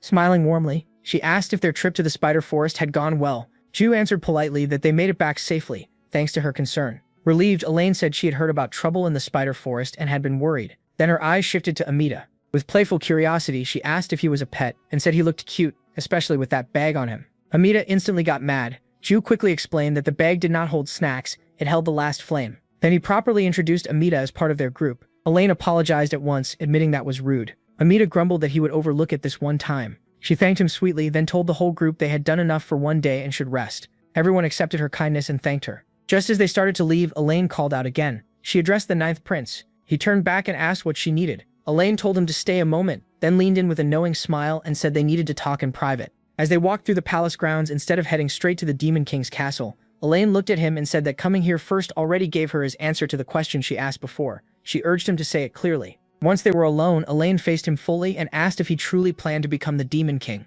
Ju answered right away that he did. He would become the Demon King. When she asked why, he said there was something he wanted to protect. That made Elaine smile faintly. She said his answer was interesting. Then she told him the lycanthropes would support him. The protagonist was caught off guard, but Elaine explained that she also had something she needed to protect, just like he did. She said that if the next Demon King came from the first prince, second prince, or fourth princess, the lycanthropes would likely lose the place they currently hold. She added that the current Demon King's side and those princes were full of ambition. The Dark Elves were likely facing the same issue, so MC should try to win them over too. They would be a big help. MC said he would keep that in mind. When Elaine asked how he planned to return, he said everyone would ride back together on Sylvan's airship. Elaine looked surprised and repeated, "Airship?" He said he was already drawing attention anyway, so he might as well shake things up for real. Later that night, Elaine looked out under the moon and said the whole matter still felt strange. Ludwig asked why the ninth prince chose an airship when a teleportation circle would have been faster. Elaine told him not to be foolish and to think it through. The ninth prince was already being watched, so what mattered more now? Was it better to waste time lowering his rival's guard, or shift attention to powers beyond those rivals? When Ludwig asked her to make that simpler, Elaine explained that Sylvan Doomblade would never abandon the airship. If Ju used a teleportation circle, Sylvan would return alone, and that would look suspicious. Since Ludwig still did not get it, Elaine finally said, the protagonist wanted everyone at the Demon King's castle to see that a new faction had appeared. The next day, the airship flew through the sky. Elaine watched it go and quietly said her people's fate now rested on the ninth prince, Ju. She prayed he would grow stronger and more steady than he was now. On the trip back, Sylvan Doomblade happily hummed to himself over a plate of grilled fish, saying it was his favorite. He cheerfully thanked them for the meal, but the mood turned sour the moment he noticed Chris Moonlight. Chris looked annoyed too, and soon started complaining to the chef that the fish had way too many bones. Nearby, Felicia let out a tired sigh, wondering what to do with those two. And Karik muttered that he was getting nervous, since every time they headed for the Demon King's castle, some disaster happened right in front of the Demon King. MC immediately told him to shut up before he jinxed it. Tarek fired back that MC himself was basically a walking jinx, so why act bothered now? He argued that maybe this time nothing would happen. Tarek said that would be good too, then awkwardly added he was only saying it because he was worried about the protagonist, so he should not get the wrong idea. The protagonist stared at him, said he really had a way with words, and wondered if he was even an orc. Karik snapped back, if not an orc, then what? An ogre? Jum gave up and said they should drop it, but when the airship reached the Demon King's castle, it caused an instant commotion. People stared in disbelief as the Dark Elf side and Lycanthrope royals arrived together, and many were even more shocked that the ninth prince was leading them. Among the watchers, Lady Chandra called for Katarov. When he answered, she told him to report to Anastasia at once and say the ninth prince had formed a new faction. Back at MC's private residence, Amita exploded, calling him a con artist and demanding to know where this so-called forge was. Jado casually pointed it out and said Amita could set it up however he liked from now on. He even added that if Amita needed anything, he only had to ask and it would be prepared. Hearing that, Amita got a bad feeling like he might never leave this place again. A little later, he brought up how Amita had tried to pass himself off as just a raccoon at the Demon King's castle. Amita defensively said he only wanted to avoid pointless trouble and asked why that mattered. Now, the protagonist said it actually suited him. Before Amita could react, he snapped a collar onto him. Amita stared at it and demanded to know what this was. Grinning, Joe said all pets in the Demon King's castle had to wear one. After a short pause, he added that Amita needed to keep it on at all times, so he would not forget. That finally made Amita explode, screaming at him to knock it off and calling him a little brat. 2 days later, the summons was carried out. As the princes and princesses gathered again at the Demon King's castle, an attendant called them in and announced the audience would begin. In the hall were the 8th princess, Caitlin Moonlight, the 7th prince, Chris Moonlight, and the 6th princess, Felicia Doomblade, the 5th prince, Sylvan Doomblade, the 4th princess, Anastasia, the 3rd prince, Victor, the 1st prince, Baikal, the 2nd prince, Zephyr, and the 9th prince, Jubal. From the throne, the Demon King said it had been a long time since all of them had gathered like this and added that they had all come a long way. MC tried to stay calm, but admitted to himself that this place still made him nervous. He remembered Karak saying that every trip here ended in chaos, and silently fumed that Karak always had to say the worst things. Before getting to the main topic, the Demon King said there was someone he wanted to bring in. Footsteps echoed through the hall as a cloaked figure entered. Sylvan Doomblade turned in shock and blurted out that it was the Sword Lord. The others looked confused and wondered why he was here. The Sword Lord walked straight to Ju and said it had been nearly a month, then asked if Prince he had been well. The hall went still. The protagonist awkwardly said yes, but inside he wondered why this old man was stirring things up on purpose. Sylvan Doomblade was stunned that the Sword Lord greeted Ju first, and realized how important that was. Zephyr thought hearing rumors that MC had formed a faction was one thing, but bringing the Sword Lord to his side was on another level. Galagad asked if the Sword Lord had taken the 9th prince as a student. The Sword Lord calmly replied that he did not use a sword, so he had only taught him a few moves. Reinhardt pushed further and asked whether if Ju did use a sword he would have accepted him. The Sword Lord admitted the question caught him off guard. Someone demanded a proper answer, but the Demon King cut them off and ordered silence. Then the Demon King called for Isabella. She answered that they would begin and raised her staff, creating a huge magic sphere and floating panels across the hall. She explained that in the last 2 months, 5 frontier regions had been attacked by enemies covered in purple death energy, and 3 of those regions had already become desert or wasteland. She said the first attack happened at Angel Plains, where the 6th princess and the 9th prince stopped it. Then she said the latest attack hit the spider forest near lycanthrope territory, where those same 2 defended it again, this time with help from the 5th prince and the 8th princess. She stressed that this case was especially strange, because Spider Forest was not just a frontier region, but a spot deep inside the demon realm. Hearing that, Shatra realizes the Death Knight has been moving a lot more than he thought. Looking over the pattern, he notices all the targets may share one thing in common, and starts to wonder if the enemy is trying to kill the guardian spirits. After putting all the cases together, Isabella says she reached one conclusion. The enemy is preparing another attack, so a mobilization order has been given. She shows the likely next targets and says the princes and princesses will guard those areas, stop more attacks, and help find the enemy base. Since Shatra and Felicia spotted the pattern and already stopped the enemy twice, Isabella gives the first pick to the 9th prince and the 6th princess. She tells Shatra the map lists each region's traits and the commander's already there, then asks which place he wants. Shatra looks it over and thinks the smart choice would usually be a place that's easy to defend. Then he sees General Vandal has been assigned to a very dangerous area. To him it feels like the perfect chance. He decides right away this is how he'll bring Vandal under his command. Lifting his head, he says he'll take Evian. Isabella confirms that the 9th prince has chosen Evian, and Sylvan comments on the choice. Evian isn't that important, and it's not an easy place to hold either. Then Isabella asks Felicia to choose her region too. Felicia says she'll go to Evian as well. When someone asks why, she says everyone already knows she's more of an administrator than a fighter. So instead of leading a region herself, she'd rather back up the 9th prince. The Demon King allows it and tells her to do as she likes. Isabella accepts that choice and announces it. The 6th princess has also selected Evian. With that settled, Isabella says the rest of the regions will be assigned by public merit. After the audience, a carriage moves down the forest road. Once the meeting ended and all the choices were made, Shatra let out a long breath. The tension had worn him out. After that, the assignments were finalized. Savan headed to Horn near Evian, while Chris went to Kultu. Caitlin picked Evian too, arguing that as a warrior she'd be more useful supporting Shatra and Felicia, who was more of a scholar. That argument was accepted, so in the end Shatra, Felicia, and Caitlin were assigned to Evian. But Shatra couldn't stop thinking about Zephyr. The moment he chose Evian, Zephyr's killing intent was obvious. That made Shatra suspect Zephyr might be after General Vandal too. If so, he needed to act fast. Back at his residence, he checked on Amita's progress. Amita immediately snapped and asked if he was being rushed. Shatra quickly says he was just curious. Amita tells him to quit the nonsense and hand over Earthquaker and White Suri. Since they were already at it, he says he'll tune them as well, explaining that recalibrating them will make them much easier to use. Shatra lights up and asks if he means it. Amita says yes and tells him to hurry before he changes his mind. Shatra quickly agrees and runs off. Not long after, Flora finds him and says she'd been looking for the 9th prince. When Shatra asks why, she tells him a letter arrived from the 1st prince. Shatra is surprised and instantly realizes it's from Baikal. At Chris's estate, they read it together. Baikal wants all the siblings to have a tea party. Caitlin repeats the idea in surprise, and Felicia says it's probably Baikal's way of building closer ties, since that's the kind of thing he values. Caitlin beams and asks if they're all going. Felicia says there's no reason not to. Chris adds that he'd usually skip something like this, but now that he's not alone, he'll follow the group's decision. Caitlin turns to Shatra and asks what he'll do. He hesitates, but before he can answer, she clasps her hands and asks him to come with them. Her bright smile catches him off guard, and he awkwardly agrees. Someone praises the choice, while Shatra quietly thinks this is going to be tiring. Caitlin happily reminds everyone the tea party is in 2 days,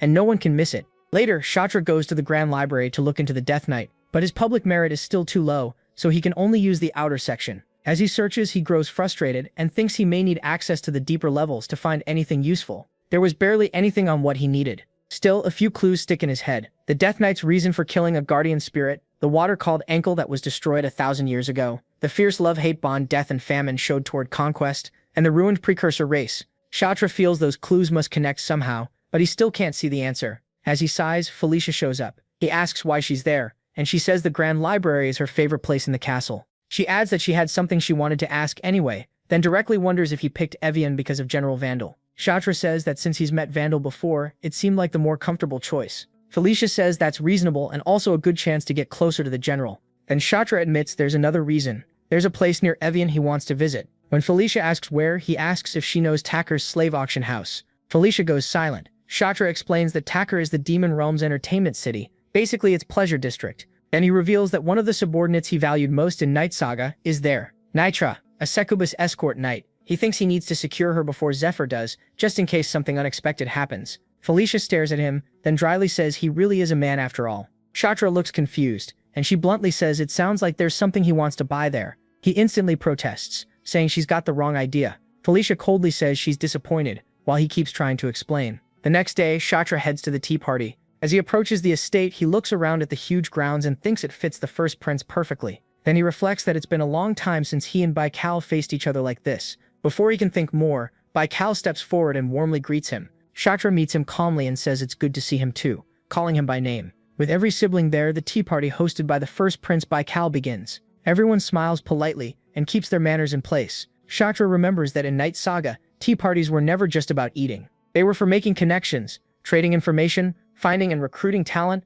protecting reputations, and even shaping public opinion. They could be used for almost anything. Most of the talk centers on 4 people: Baikal, Anastasia, Felicia, and Caitlin. Meanwhile, Victor keeps staring at Shatra from across the table like he's waiting for any excuse to start trouble. Shatra thinks dealing with him is exhausting. Watching the room, Shatra reflects that the Demon King never wanted his children hurting each other. There was supposed to be rivalry, care, and restraint between them, not secret power struggles where they truly wanted each other dead. But Zephyr ruined that completely. Shatra remembers the future massacre, the day the Demon King's children failed to unite and all died at Zephyr's hands. Nearby, Baikal grimaces and mutters, frustrated, wondering how things ended up like this. Later, Carrick excitedly calls Shatra over and proudly shows off his new shield, asking if it suits him. Amita says it looks a bit rough, but that probably means it's sturdy. Shatra asks if he can try holding it. Once it's in his hands, he admits it feels solid. Right away, system messages pop up. His strength, mentality, and durability each rise by 5, and he also learns the equipment skill, Combine. Staring in shock, Shatra repeats the word.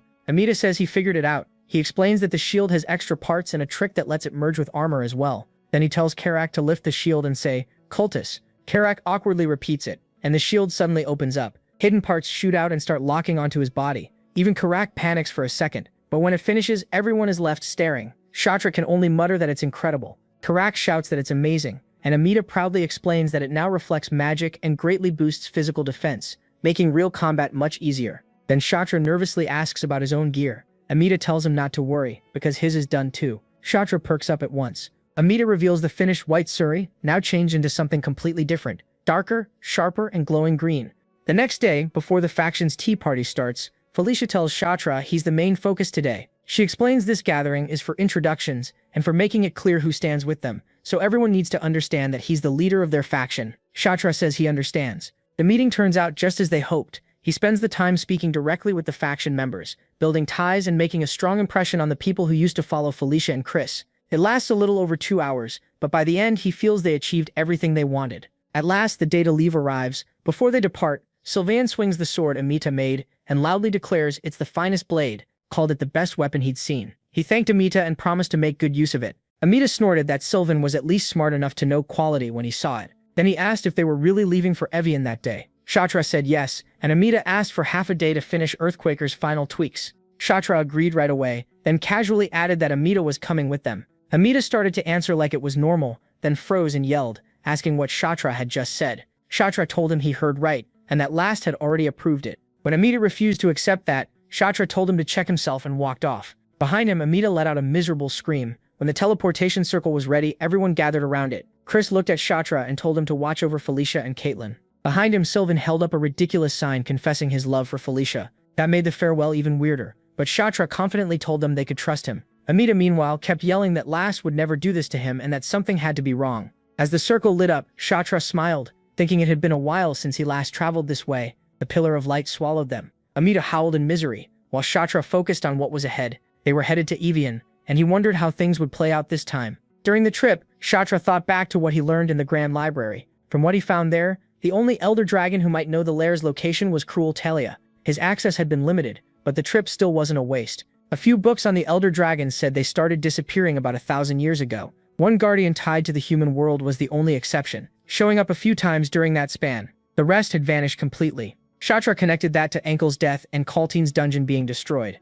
and wondered if some huge battle had happened without ever being recorded, a clash between the 4 horsemen, their chosen ones, and the Elder Dragons. Then another idea hit him. He remembered Arlok, the other main character of Night Saga. Arlok was the hero who crushed the demon army in the human world, entered the demon world, and later killed the Demon King. Shatra suddenly wondered when Arlok first pulled the Holy Sword. That thought ended fast when he was thrown out of the teleportation circle. He groaned, but Karik shouted for him to get up and prepare to fight. Still dizzy, Shatra asked what he meant, and Karak roared that they had landed in an ambush. The platform was already surrounded, and enemies charged from every side. Felicia stepped up at once and unleashed a huge burst of wind that ripped through the attackers and hurled many of them away. Even then, more kept coming.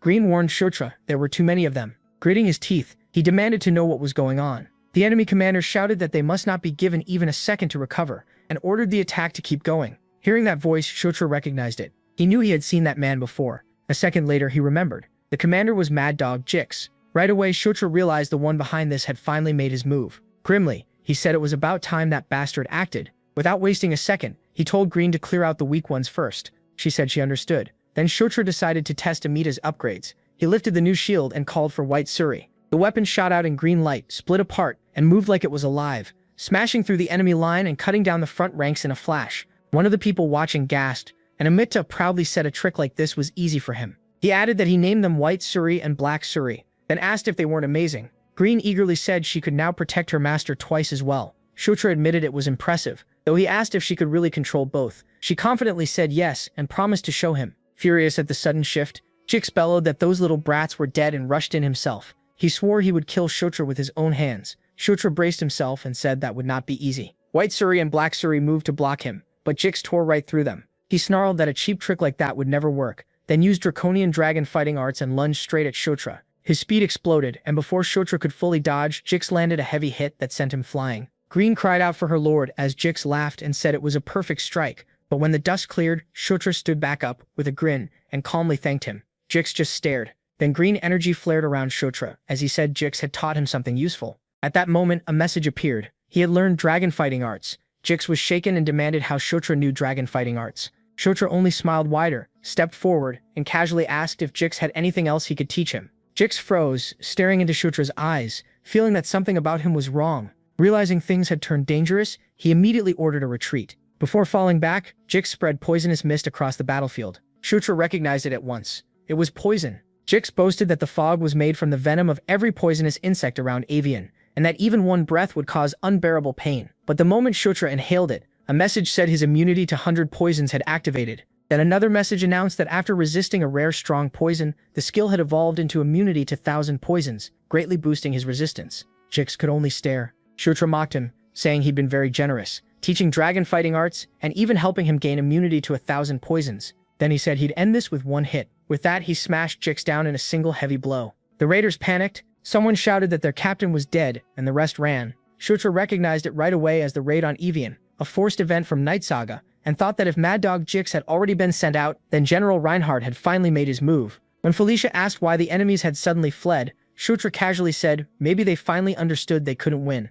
While the group caught its breath, an elderly man hurried over, praising the royals for taking down Mad Dog Jix so easily. Shutra asked who he was, and the man introduced himself as the guide assigned to the prince and princess. Shutra then asked if he knew the area well. The guide said he did and asked what Shutra wanted to know. Shutra immediately asked how much Jix's bounty was worth. The guide awkwardly said it should be a large amount, though he couldn't help wondering why a prince cared. Shutra said he was more careful with money than he looked. The more he got, the better. To him, Jix's bounty was a great bonus. Elsewhere, General Reinhardt received word that Jix had been defeated. Reinhardt said the 9th prince was even stronger than expected. His subordinate asked if Reinhardt had known Jix would fail. Reinhardt replied that the 6th princess and 8th princess were both with Shutra, so if he had really wanted them dead, he would have sent someone far stronger than Jix. After that, he ordered preparations to return to the northern front the next day. To himself, he admitted his bad feeling had been right all along, and wondered just how strong the 9th prince had become. From the Demon King's castle, Evian was an annoying but necessary place. It sat on the far eastern border of the demon world, and beyond it were barbarian tribes that refused the castle's rule.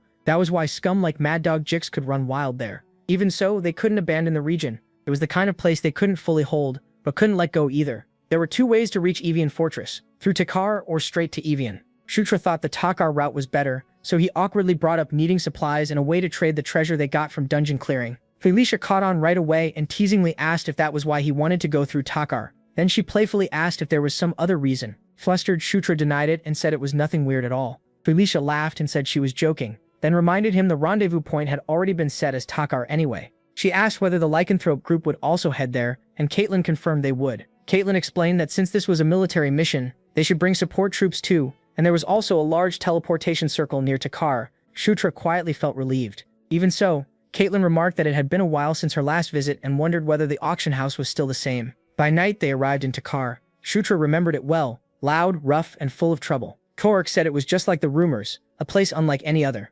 Felicia warned everyone to stay sharp, since a city that draws all kinds of people is naturally dangerous. After settling into their lodging, Felicia said that until the auction opened, everyone could take some time for themselves. Shutra quickly said he wanted to go look around with Korik. Felicia smiled and told him to enjoy himself. Shutra eagerly grabbed Korik and headed out, and Felicia noted that he seemed unusually excited. After Shutra leaves, Caitlin Moonlight asks what he even came here for. Felicia shrugs and jokes that maybe he really came for women. Caitlin Moonlight goes still, quietly repeating, "Women?" Later, in Takar's slave market, Shutra and Korik end another useless search. One dealer spreads his hands and says there's no slave named Nyatra, making Shutra sigh. Korik asks if Nyatra is really in the city at all. They've already checked every place that mattered. Shutra tells him to hold on, but inside doubt starts to creep in. In the future he knew, Zephyr wasn't supposed to meet Nyatra for another year, so maybe she really can't be found yet. In the end, he gives up for now and says they should head back. On the way out, Korik brings up the description again and asks if Nyatra is a succubus with pink hair and black horns. When Shutra says yes, Korik asks why, then points ahead. He just saw someone who matches exactly. Shutra stops cold. Up ahead, a woman with pink hair and black horns is walking through the street. He whispers Nyatra's name in disbelief. Then he rushes forward, calling for her to wait, but before he reaches her, she bolts. Shutra runs after her, turns into the alley she entered, and suddenly loses her. He looks around, stunned. She definitely came this way. Right away, he calls Green Wind and orders her to track the woman they just saw. Green Wind says she doesn't get what's going on, but she'll find her. Even so, the trail disappears. Shutra clenches his jaw, wondering where Nyatra went. Then Korik points out something else. The slave trader said that woman wasn't there to be sold. She was there to buy slaves. Shutra stares at him, shocked. He never saw that coming, and it finally hits him. At this point, Nyatra wasn't a slave.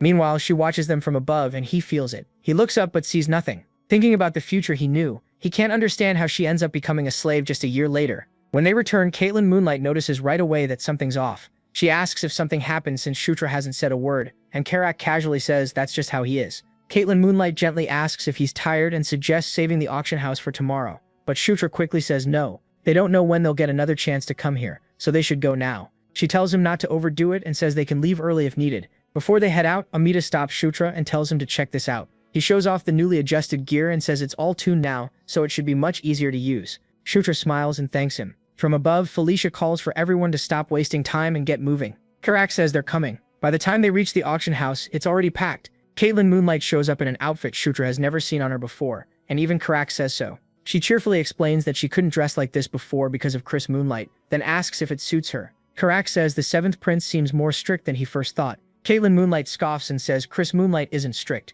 He's just an old man type of big brother. Shutra barely listens. While they talk, he's stuck on one thought. He has to find Nyatra before they leave Takar. But the future has changed so much that he no longer knows how to track her down. Felicia suddenly leans in and asks what he's thinking so hard about. Startled, he says it's nothing. She says his face gives him away, then notices his clothes and tells him his tie is crooked. Shutra awkwardly steps closer. Before anything else happens, the auctioneer calls for silence. He asks if everyone can hear him, thanks them for waiting, and announces the start of the auction. Today's items are the ones they've all been waiting for. At that moment, Shutra sees her again. His eyes widen when he realizes it's Nyatra. Shaken, he abruptly tells Felicia he needs the bathroom. She protests that the auction just started, but he's already moving. As he runs, his mind races. Why is Nyatra here? Did she come to bid, or is something worse going on? Then he spots a rough-looking man nearby and instantly recognizes him. Shutra freezes, wondering what he's doing in Takar. A violent explosion suddenly rips through the hall. People shout, scream, and scatter in panic. Shutra grits his teeth. These lunatics are insane. Cries for help break out everywhere. The auctioneer begs everyone to stay calm and says he'll check the situation first. But before he can, a huge attacker rushes in, slams into him, and drops him hard. With rage in his eyes, the man snarls that they dared touch their merchandise. Then he declares his group is taking over the whole place. The room explodes into chaos. Guests run in every direction while armed men pour in, block the exits, and start dragging people down. One woman screams as a brute charges after her, but Shutra steps in and drops him. In the middle of it all, he looks at the leader and realizes who it is. Parateis, younger brother of the barbarian king Karuta. Shutra can barely hide his shock. What's someone like Parateis doing here? Elsewhere, Korik, Felicia, and Caitlin Moonlight are still trying to make sense of it. Korik blurts out that everything went crazy in a second. Felicia looks around and notices Shutra isn't there. She clicks her tongue. He had to vanish at the worst time. As another raider tears through the crowd, she tells Korik he'll have to find Shutra himself. Purple magic gathers in her hand as she says she'll hold things together here for now. While the main hall falls apart, Paratus moves into a quieter corridor and stops at a glass case holding a relic. He smiles and says he finally found it. It's the golden helmet of the Heavenly Dragon King. But before he can grab it, a voice behind him makes him turn. A masked succubus with pink hair is staring at him. He demands to know who she is, and in the next instant she grabs some artifacts and runs. Paradis snarls that if she wants to get away, she better drop what she stole. She tears through the corridors, leaping over rubble and slipping through tight spaces while Paradis crashes after her like a beast. She twists out of reach, but he only sneers, calls her arrogant, and throws wreckage and display pieces at her, roaring that she's not getting away.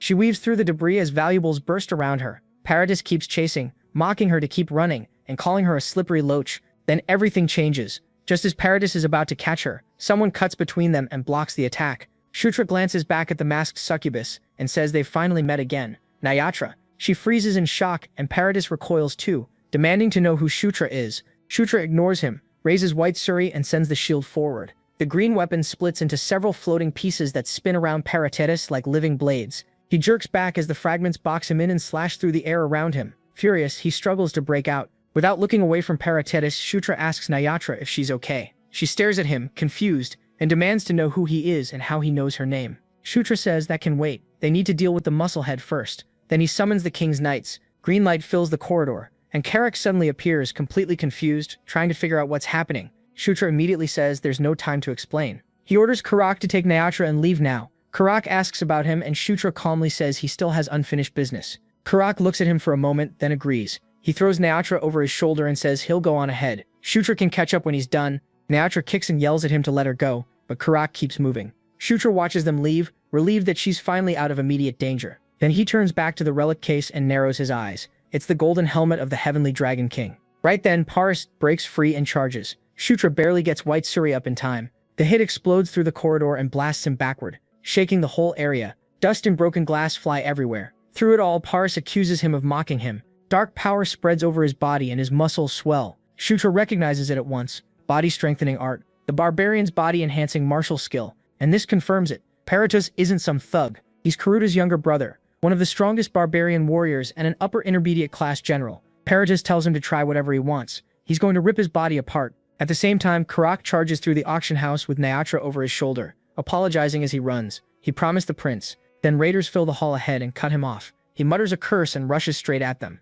Without slowing down, he slams into the front line. More attackers pour in from both sides. Karak growls at the sheer number of them, and in the chaos, Nyatra slips free and makes a run for it. Karak notices a second too late and blurts out in shock. He shouts for her to wait, but the raiders keep piling on and force him to fight. Back in the corridor, Shutra and Paradis clash again. They keep smashing into each other without let-up. Their blows crack the floor apart. Ceiling debris falls as every hit carries deadly force. Shutra realizes one mistake against Paradis will get him killed. A heavy strike sends him skidding across the broken floor, and he braces behind White Suri. Catching his breath, he admits Paradis's power is absurd. Still, he strikes back as White Suri flashes green. The attack drives at Paradis, but the barbarian powers through it by brute force. He sneers that Sutra's attack is pathetic and mocks him for challenging him with so little skill. Sutra steadies his breathing and says Paradis is right about one thing. Then a system message appears. Nightwatch uses blink for the first time. Sutra vanishes from Paradis's path and reappears in a streak of blue. He slips around the attack and lands a sharp hit from the side. He admits Paradis is monstrously strong, but says raw power means little if he can keep dodging.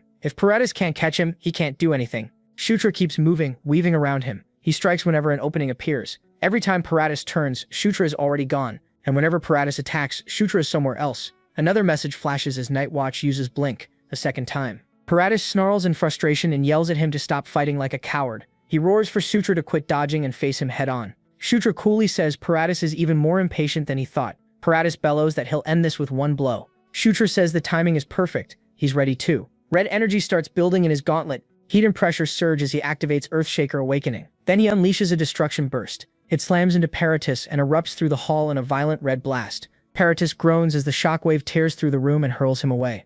Far away, Felicia feels the impact and instinctively calls Sutra's name. When the dust clears, Sutra checks the result. His experience doesn't increase, so Paratus is still alive. He lets out a breath and reminds himself that killing Paratus was never the main goal. He decides the rest can wait and turns to leave. Moving through the wrecked auction house, he hopes Karak got Nyatra out safely. Then he spots something odd on the map, one more presence nearby besides his own. Before he can react, a blade touches his neck. Nyatra is behind him, coldly warning him not to move. She says he picked up the item that fell earlier and demands it back, the Jewel of Crimson Tears. Hearing that name, Sutra finally understands. He says the whole situation is starting to make sense. A third system message appears as Nightwatch uses Blink for the last time. Sutra slips free and appears behind her, saying she must have come to the auction house for that jewel. Then he says something that stops her cold. Because of that jewel, she was captured and enslaved. Nyatra spins around in disbelief and demands to know what nonsense he's talking about. She tells him to stop acting like he knows her. Sutra quietly replies with a single name, her true name, Lapacharia. The effect is instant. Nyatra's eyes go wide with shock. She asks how he could possibly know that name. Sutra explains that a succubus reveals her true name only once, and only to someone she has truly loved. He adds that a true name holds magic, and anyone whose true name is known can't easily resist the one who knows it. More confused than ever, Nitra asks what he really is. Before he can answer, Karak comes charging back in a panic, shouting for the prince to help because there are too many enemies. Hearing Karak call him prince, Nitra stiffens. Sutra says introductions can wait, then throws a weapon to Karak and tells him to use it. Karak catches it and barks in surprise. Even with enemies pressing from every side, he grips the weapon, swings, and shouts his thanks to the prince. Nearby, Nyatra watches in growing confusion, unable to figure out why the orc treats Sutra like someone important. Sutra turns back and asks if she said she was after the Jewel of Crimson Tears. Nyatra hesitates, clearly shaken by how much he knows. Sutra tells her they should deal with the danger first and talk after. After a short pause, she agrees and says she'll handle that side.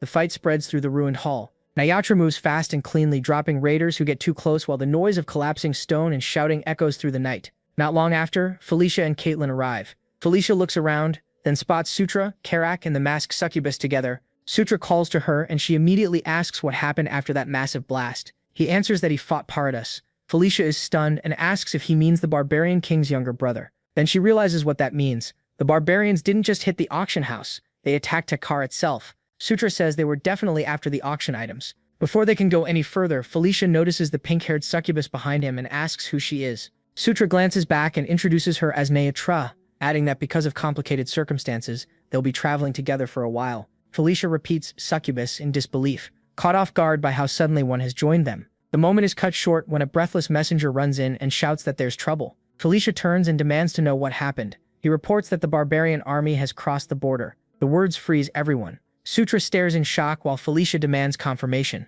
The messenger insists it's true and says they've even confirmed the barbarian king is with them. Caitlin and Felicia both react hard to that news, while Sutra's mind starts racing. Felicia immediately asks for the current situation. The messenger says General Vandal is already moving to intercept them, and a request for support should arrive soon. Felicia mutters that their own reinforcements still haven't arrived, leaving them far less prepared than they should be. Sutra finally sees what was bothering him. Looking back at everything Paradis did, he realizes the reckless robbery was never just greed. The barbarians planned to strike Avian and the auction house at the same time, using the chaos to seize the golden helmet. That was the real plan all along. He exhales slowly and admits the situation is far more complicated than he expected. Then an even darker thought hits him. The barbarian king Karatis is no normal enemy. Even in the future of Night Saga, in year 515, Karatis was still a terrifying foe, even for Zephyr. But this is only year 512, 3 full years earlier. Sutra quietly wonders if he can really stand against someone like that already. Later, once the chaos settles a little and everyone else is busy with the larger crisis,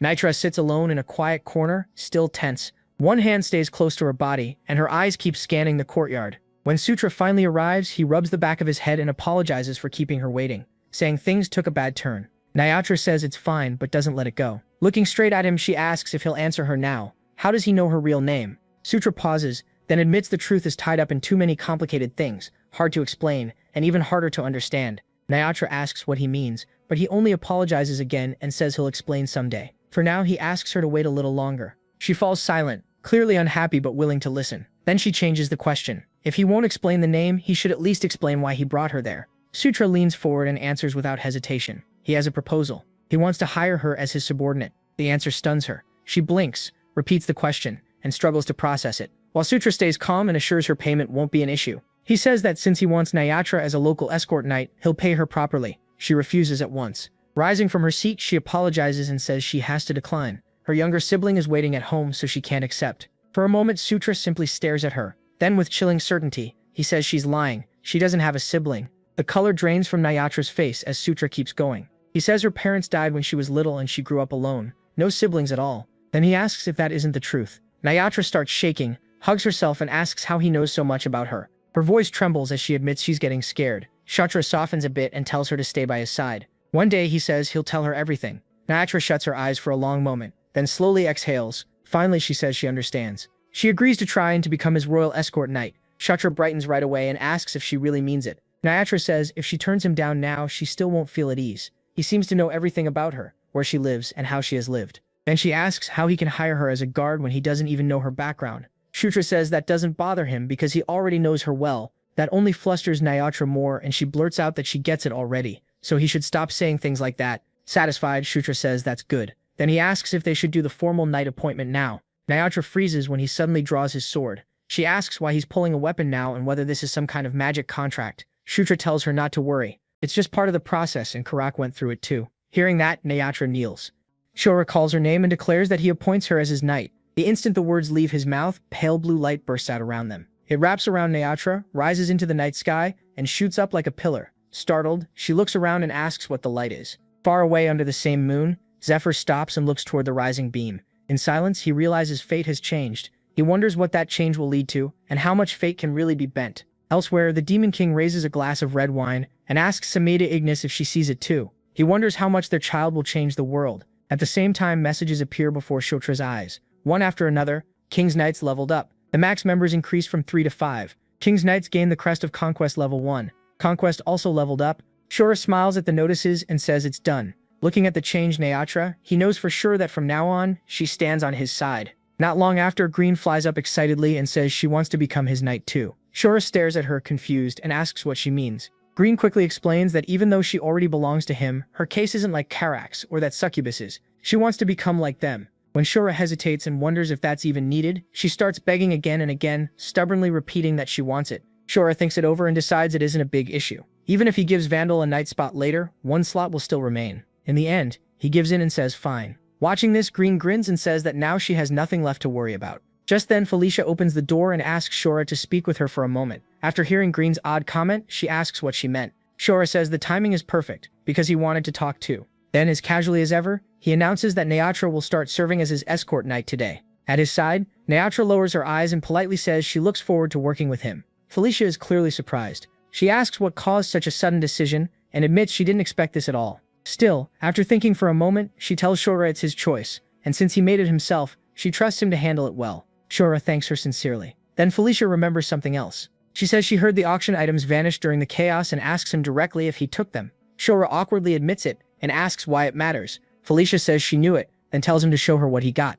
When Shora reveals the haul, even she goes silent for a moment. Chests, ornaments, relics, weapons, and other valuables are piled up before them. She stares at it all and asks what in the world this is. Then half impressed and half annoyed, she says he's got a lot of nerve stealing that much. Shora defends himself by saying it was better than letting Paradis take it. Then Felicia's eyes stop on one item. She realizes this was Paradis's real target. Shora confirms it and says it's the golden helmet of the Heavenly Dragon King. Felicia carefully examines it and explains that it's a sacred symbol of the king's authority. Legend says the ancient barbarian king once wore it, so it's basically a crown. In that case, she says it may be useful. Shora looks confused, but Felicia quickly warns him to be careful. No one can find out he stole it. If Vulcanus, the auction hall manager, learns the truth, things will get messy. Shora nods and says he'll remember that. By the next morning, the tension from last night still remains. Shora gathers everyone, and Felicia says they've all heard about the barbarian king's attack by now. For now, before heading to Evian, they need to meet reinforcements at the rally point. Felicia says the Dark Elves are probably already there, and the lycanthropes should arrive around noon.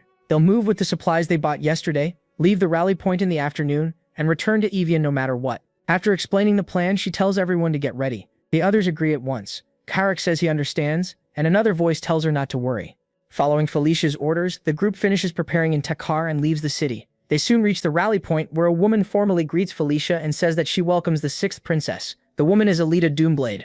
Felicia warmly says it's good to see her, calls her Aunt Alita, and asks how she's been. Shutra watches quietly and remembers who Alita is. In Night Saga, she was Felicia's final escort knight. He remembers her always looking stern, so seeing her smile now makes him think it suits her much better. As noon passes, the lycanthropes finally arrive. With both groups together, the reinforcements total 400. Shutra notes that it isn't many, but with no time to spare, they had to move fast. That short calm ends when an urgent report arrives from the stronghold. The messenger says the enemy has already started attacking several strongholds at once. Felicia is shocked and asks if the attacks have already begun. Alita quickly figures out the situation. The enemy's main force is tying down General Vandal, while special units move to capture the strongholds. If they're not careful, Vandal could end up isolated. Felicia asks which stronghold is closest to the reported attack. Alita says it's the 7th stronghold, but even if they leave now, it'll still take at least 2 days to reach it. Felicia realizes that's too late and says the stronghold will probably have fallen by then. Shutra says they need to move fast. Felicia turns to him, but before she can ask more, he says they should store the supplies first. Then he opens his inventory. In a flash, crate after crate disappears until all 999 boxes are stored inside it. The officers can only stare. Alita says she's never seen anyone store that many items at once and wonders what kind of magic tool could hold so much. Shutra doesn't dwell on it. Instead, he asks Felicia if she can gather the troops. When she repeats the request in surprise, he says yes. Bring them together in the tightest formation possible. She does as asked, and once the soldiers are assembled, Shutra praises her work. Felicia asks what he's planning and whether he actually has a strategy. Shutra admits it's his first time trying this, and he isn't even sure it'll work. Before she can ask more, wind starts to gather around him. Green appears beside him, wrapped in glowing currents. Shutra tells her they should just try it, and she answers with total confidence that he can count on her. The green light thickens around them, and Green smiles like she's been waiting for this all along. She lowers her gaze beneath the swirl of emerald light and smiles calmly as power gathers in her hands. She tells Shutra to leave it to her. Shutra raises his arm, and the green current surges up, wrapping around the gathered troops. A bright white banner appears in the sky inside the storm of wind. Shutra looks up and declares that they will move under the king's banner. The soldiers are swept into the wind before they understand what's happening. Dark elves, lycanthropes, and allied warriors are lifted from the ground, carried by Green's power as if the air itself has become a road. Some gasp, others brace themselves, and even veteran fighters stare in shock as the green vortex surrounds them. Seeing the spell work, Shutra says it went well. With a small smile, he tells Green to take them all at once. She answers right away, and the whole force shoots across the land in one huge burst. At the same time, at the third stronghold, General Vandal drops to one knee. He's surrounded by bodies in the snow, breathing hard. Still clutching his weapon, he struggles to stay on his feet. He groans, then mutters a curse. A huge shadow walks toward him through the storm. The figure looks down at him without emotion and orders his death. Meanwhile, at the 7th stronghold, the defense is giving way under the barbarian attack. Soldiers clash in the snow as monsters and beastmen pour onto the field. Caligula, the lizard man leading the defense, fights beside his men, cursing the enemy's numbers and wondering when help will get there. Then a green light tears across the sky. The defenders look up as a giant emerald vortex slams into the battlefield, hurling barbarians away and blasting up snow and stone. Caligula can only stare, unable to grasp it. Felicia lets out a breath and says they made it just in time. Dark elves and lycanthropes land around her with weapons ready as Green's magic still roars through the air. Shutra steps up, his golden gauntlet shining, and orders every unit to get ready. His voice cuts across the battlefield as he tells them to hold nothing back and cut the enemy down. The allied forces rush in, dark elves leading with blades and spears. Behind them, the lycanthropes crash through the barbarian ranks with savage speed, tearing the formation apart. Shutra charges in with crushing power, his gauntlet blazing. With a shout, he fires off a giant piston strike that blows the barbarian line apart in one massive hit. The fight ends quickly. Once the elite dark elves and lycanthropes join in, the barbarian tribes lose their nerve. After their commander falls, they break and run. The 7th stronghold is completely saved. But there's no time to celebrate. Other strongholds are still under attack, so Shutra's group heads straight to the next one. They move from fort to fort, smashing through barbarian forces before they can regroup. After more hard fighting, they reclaim both the 6th and 5th strongholds. By the time the 5th stronghold is safe, everyone is worn out. Caitlin says taking back 3 strongholds in just 3 days is incredible and praises Shutra. Felicia agrees but complains she hasn't slept once in those 3 days. He jokes that maybe they should just ignore the rest before they fall. And Felicia quickly says that is not what she meant. As troops from each stronghold join them, their force grows fast. After 3 straight wins, morale shoots through the roof. Shutra says that at this pace, the next stronghold should fall into place too. Tarek warns him the 4th and 3rd strongholds are a different story. The latest report says the 4th has already fallen, and nothing has come from the 3rd in a long time. That silence hits everyone hard. Shutra says the Demon King's castle must know by now, and is probably preparing reinforcements. He also thinks General Vandal can hold on for a while, so they should still have time. Shutra then tells Karak to question the captured barbarians and pull whatever information he can from them. After a moment, Karak agrees. Night comes, but Shutra still can't sleep. Alone in his room, he keeps turning things over, but something still feels off. This crisis is the Barbarian King uprising from the Night Saga's Demon Realm arc. In the original story, the Barbarian King united the tribes with the golden helmet of the Heavenly Dragon King. But that helmet is in Shutra's inventory now, so he can't figure out how Karuta gathered them without it. Then a thought hits him. It could be the Night of Death again. Just like the guardian spirits in Spider Forest join their side, the servants of the Night of Death may be backing the Barbarian King. He knows it's only a guess, but if he's right, their influence may already be spreading much farther than he thought. Suddenly, golden light bursts through his room. A glowing system window pops up to announce his birthday, and Shutra jolts in surprise. Another message says he has turned 15, and before he can process it, more notices start appearing, one after another. His level goes up, protagonist setting adjustment rises, and battlefield protection rises too. Another message explains that turning 15 has boosted his physical ability. Golden light wraps around him and Shota realizes he's gotten taller. He admits it feels nice, even if it's weird, but before he can enjoy it, Karak rushes in and yells that there's a huge problem. He snaps that this isn't the time to pose, and Shota asks what happened. Karak says General Vandal's main army was defeated. Shota goes still, stunned. Elsewhere, Vandal's battered troops force themselves through the snow. Red-skinned soldiers cough, limp, and lean on their weapons, barely staying upright after escaping. One soldier tells the general they got away, but there are too many wounded and all their supplies are gone. They can't keep moving like this. Vandal hears him out as the barbarians close in behind them. The pursuers shout that they found them and call for everyone to be killed. One of Vandal's men curses them for chasing this far. The soldiers beg Vandal to retreat and promise to hold the line for him. He clicks his tongue and refuses, saying they'll fight to the end even if they die today. Back at the 5th stronghold, the commanders hold an emergency meeting. The 7 strongholds of Evian are split into 3 areas, the 7th, 6th, and 5th in the north, the 1st, 2nd, and 3rd in the south, and the 4th in the center. The 5th stronghold's commander, Lamia Diitima, explains that General Vandal's main force clashed with the barbarian king's army near the 3rd stronghold. After breaking Vandal's forces, the barbarians kept pushing, and have now taken up to the 3rd stronghold. Shutra asks whether anyone has heard from General Vandal since. Lamia says that ever since news of his retreat,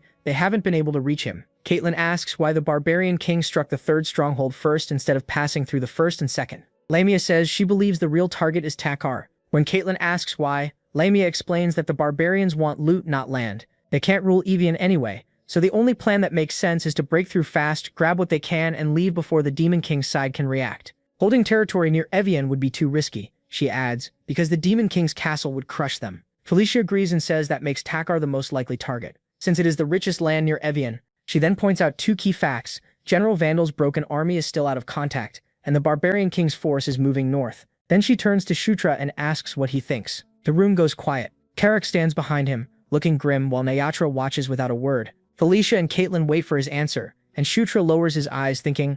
Meanwhile, on the rain-soaked battlefield, the barbarians keep pressing the attack. They laugh as they cut enemies down. Then a furious roar rips across the field as a huge red-skinned warrior charges straight through the enemies ahead of him. The barbarians freeze, and one of them shouts that it's Vandal. Another immediately orders everyone to drive him back. General Vandal throws himself into the thick of the fight, swinging with brutal force, while his shield knocks away incoming blows. Surrounded, hurt, and exhausted, he still refuses to go down. With a bitter laugh, he says they hope to climb higher, but this must be the end for them. Even so, he warns the enemy not to celebrate yet, because he won't die alone. He swears to drag as many of them down as he can. At that moment, a green light slices through the storm. A glowing wind spirit streaks across the battlefield and lands near Vandal. The barbarians stare as a violent green tornado erupts among them, tearing through their ranks and throwing bodies through the air. Through the swirling wind, a familiar voice says, "It's been a while. General Vandal." Vandal's eyes go wide. He recognizes the figure in the storm and mutters in disbelief that it's the 9th prince. Shutra appears with blue energy crackling around him and calmly asks if he's late. The barbarians roar, demanding to know who this brat is. Their leader orders everyone to kill them. Shutra's gaze hardens as blue power coils around him and dark smoke spreads over the battlefield. The barbarians panic as the black mist blinds them. One asks what that smoke is, while another screams that he can't see anything. In the darkness, Shutra uses Nightwatch's special ultimate move, Black Wraith. Shadows rush through the smoke like ghosts. The barbarians stagger, unable to tell what's hitting them, crying out in fear as the wraiths rip through their ranks. Some beg for help while others just scream in confusion. The whole battlefield falls into chaos. Vandal and his men watch in shock as the unseen attackers tear apart the barbarian line, with Shutra standing inside the storm of black smoke and blue light, arriving at the last possible moment. Alita raises her weapon and orders the charge. Allied soldiers rush through the snow and smoke, striking the confused barbarians from every side. One of them looks around in shock, unable to understand how the battle suddenly turned. Alita keeps pushing forward and orders them to wipe the enemy out. Her troops surge ahead while the Black Wraiths keep tearing through the barbarian formation. General Vandal watches the battle flip in front of him, then lowers his weapon with a grim smile. He says he understands now. It seems this isn't the day he dies after all. At the end, blue-black wraiths sweep the field and consume the last of the enemy. Shutra stands over the defeated barbarians, still wrapped in the fading trace of Nightwatch's power. Felicia walks over and says the fight is basically over. Shutra thanks her and tells her she did well. She asks how he knew Vandal was here, and he says the barbarian king was aiming for Takrud, so Vandal likely moved the other way. Felicia says that tracks, but Evian is huge, so how did you find Vandal that fast? Shutra just tells her to look up. Confused, Felicia glances skyward and spots Green Wind floating above. Green Wind gives a playful grin. Shutra says he sent Green Wind higher to widen his search range. By sharing Green Wind's position, his minimap grew too, so finding Vandal was only a matter of time. Felicia sighs and says he is talking in riddles again. Shutra tells her not to worry about that. They need to end the battle fast. Meanwhile, at the third stronghold, a barbarian messenger runs to Karuta and reports that contact with the unit chasing Vandal has been lost. He assumes they were beaten and asks if more troops should be sent. Karuta refuses. He says the plan has not changed and orders them to keep moving toward Takur. The next morning, the picture becomes clear. The barbarian king is pushing north without picking more fights. Vandal says that is unexpected, since there were two reasons he should not have gone north. First, their army could hit him from behind. Second, blocked roads could slow him down. Felicia asks if he means the route past the eastern border. Vandal says yes. Something blocks the road there, so no one can cross from Evian without passing through Takur. She wonders if the barbarians were avoiding delays in case the Grand General stepped in. Vandal says that may have mattered before, but not now. With a grim look, he says the barbarians are set on taking Takur, no matter the cost. Shooter stays quiet, knowing how dangerous that is. He says they are no longer thinking about what comes after, only what they need right now. Felicia immediately sees the issue and says that is bad. Only a small force remains between the 5th and 7th strongholds, so the road to Takur is almost open. If nothing changes, Takur will fall. Vandal adds that if they chase the barbarians, the enemy will turn and drag them into a major battle on the plains, where they are strongest. Shooter admits it is a tough spot, and Caitlin agrees. If Takur falls, Evian's defense fails. But if they pursue, they fight at a disadvantage. After thinking it over, Shooter decides the key is control of the battlefield. Whoever takes the initiative wins. The barbarians have 13,000 troops, while the Demon King's army has 8,000. Not counting defenders, this is basically all of Evian's strength. Since the Barbarian King's main force starts far ahead, Shudra pushes his army to move faster and close the distance. By the time the enemy reaches the 5th stronghold, the gap shrinks to half a day's march, but no more. After that, both armies keep the same half-day distance. Because everything is happening in real time, the Barbarian King cannot force the Demon King's army into a fight. Their movement is different too. The Demon King's army is not dragging supplies, so it moves lighter, while the barbarians are slowed by gear and exhaustion. In the end, the Barbarian King's main force is stuck in a bad spot. Even if they keep going north to Takur, the Demon King's army will be right behind them. Takur is also self-governed and has its own troops, so the barbarians could end up trapped between Takur's army and the Demon King's forces. Sharja realizes this is the heart of strategy, back the enemy into a corner. He quietly wonders what Karuta will do now that the Barbarian King has been boxed in. Then a scout rushes in, shouting that the barbarians are moving. Sharja looks up at once and thinks they have finally acted. Checking the map, he wonders if this is Karuta's answer. At Takur, Karuta rides at the front of his army, laughing. He says no matter how hard the enemy thinks, it changes nothing. They will not be able to stop him. He drives his men forward, calling them scum and telling them to run wild. Elsewhere, Shudra stands on a rocky ledge with his allies and soldiers behind him. Karek says it has started, and they made it just in time. Then he notices something odd and asks why only that group is moving. Below, a small barbarian unit advances apart from the main force. Karuta wonders if they really plan to break Takur's walls with so few men. Shudra says the barbarians probably know about the trap already. If they rush in carelessly, they will be caught between Takur's army and the Demon King's army and forced into battle. That is why they sent only a small force first to pin Shudra's army in place. Caitlin asks how so few troops could do that. Shudra only says they should watch. The smaller barbarian unit charges the walls, and Takar's soldiers raise their bows and loose a storm of arrows. But the barbarians keep coming, roaring as they push straight through the barrage with savage force. That small barbarian unit rushes the wall laughing, and at its center the barbarian king grins like the arrows mean nothing. He lifts a strange red polearm, and crimson energy coils around it. With a roar, he slams it down. The blow smashes Takar's wall apart, blasting stone and soldiers away. Shudra, Caitlin, and Felicia stare in shock as the wall bursts from a single strike. Takar's archers freeze, unable to believe what they just saw. The barbarian warrior raises his weapon again and orders his men to kill them all, and they pour through the breach. From the ridge, Shudra's group watches the damage spread. Caitlin asks in disbelief if that man really shattered the wall in one hit. Shudra's face darkens. Something is wrong. Every barbarian is much stronger than normal. Their speed, power, and aura all feel unnatural, and as he checks the map, he wonders what they did. Then he spots it, a huge abnormal presence at the center of the barbarian camp, surrounded by enemy troops.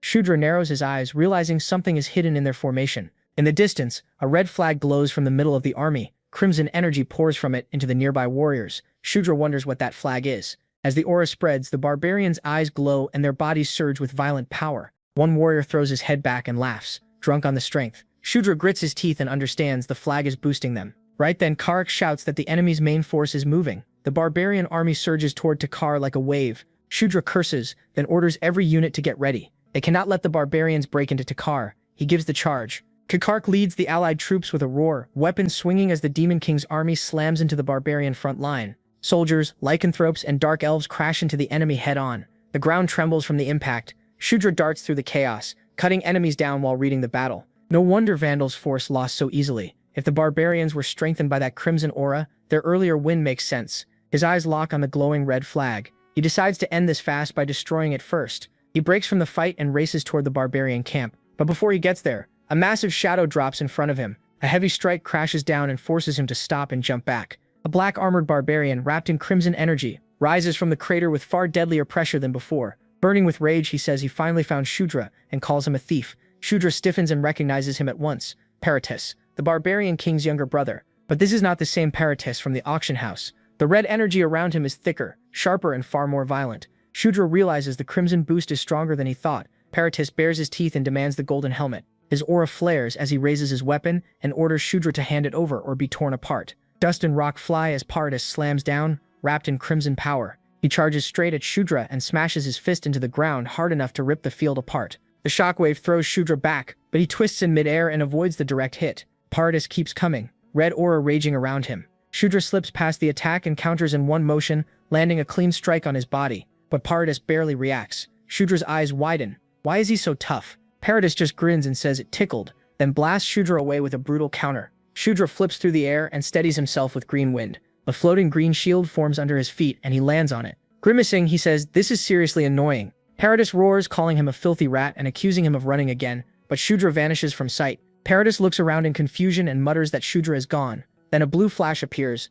Shudra flashed in behind him, coldly asking who called that running. He reminded Paratus how badly he lost before and attacked again. Paratus barely twisted aside as red and blue energy crossed in a blur. Each hit shook the ground while Shudra rode Green Wind's shield through the air, landing and jumping off again before Paratus could catch him. Paratus got caught in the green current for a moment, but instead of freaking out, he just grinned and laughed. Shudra noticed and asked if he was really laughing. Paratus's crimson aura grew darker and heavier. He said that was the past now. Shudra's attacks couldn't even scratch him. He slammed into Shudra's shield, cracking the ground, then snarled for the golden helmet. Shudra let out a breath, calling him seriously stubborn. Then he calmed down. He said if Paratus wanted it that badly, he could take it himself and toss the golden helmet into the air. Paratus froze. His eyes locked on it as he shouted that it was the golden helmet. Greed and anger twisted his face. He called Shudra crazy and warned him he had no idea what he was dealing with. But Shudra was already moving. Blue power burst out as he rushed Paratus, telling him to try and take it if he could. Then unleashed the ultimate move of Asura Divine Fist Strike.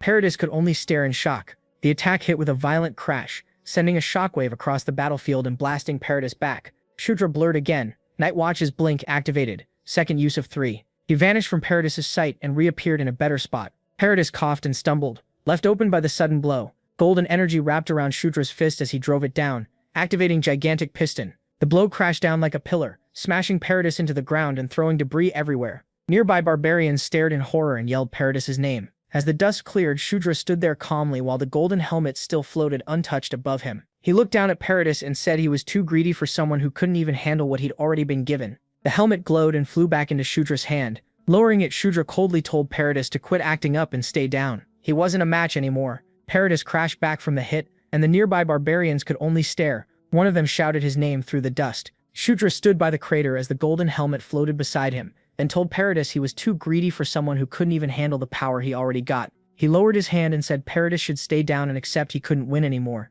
That insult set Paratus' followers off. Several barbarians rushed Shudra, yelling that he dared mock Lord Paratus. Their weapons came down from behind, but Shudra didn't even turn at first. A blue flash cut across the field. Nightwatch used Blink again, the third time out of 3. Shudra vanished from their sight and slipped through them in an instant, leaving only a streak of blue. Before they could react, he appeared past them and said the weaklings should move. The barbarians were blown aside by his sudden burst. Some staggered, others dropped, while Green Wind's shields flickered around Shudra as he pushed deeper into camp. A few tried to stop him, but the green current knocked their attacks away. Shudra reached the red flag at the center of the barbarian line. Crimson power still poured from it into the whole army. He realized he'd finally made it, but he still couldn't figure out where they got such a flag. Then something answered from inside him. The power of conquest awakened. Golden light burst from Kshatra's hand and rushed into the red flag. Its crimson aura shook, then started to break apart. The flag's power was drawn into Kshatra, and warm golden light filled his vision. For a moment, a mysterious figure appeared in that light, smiling at him.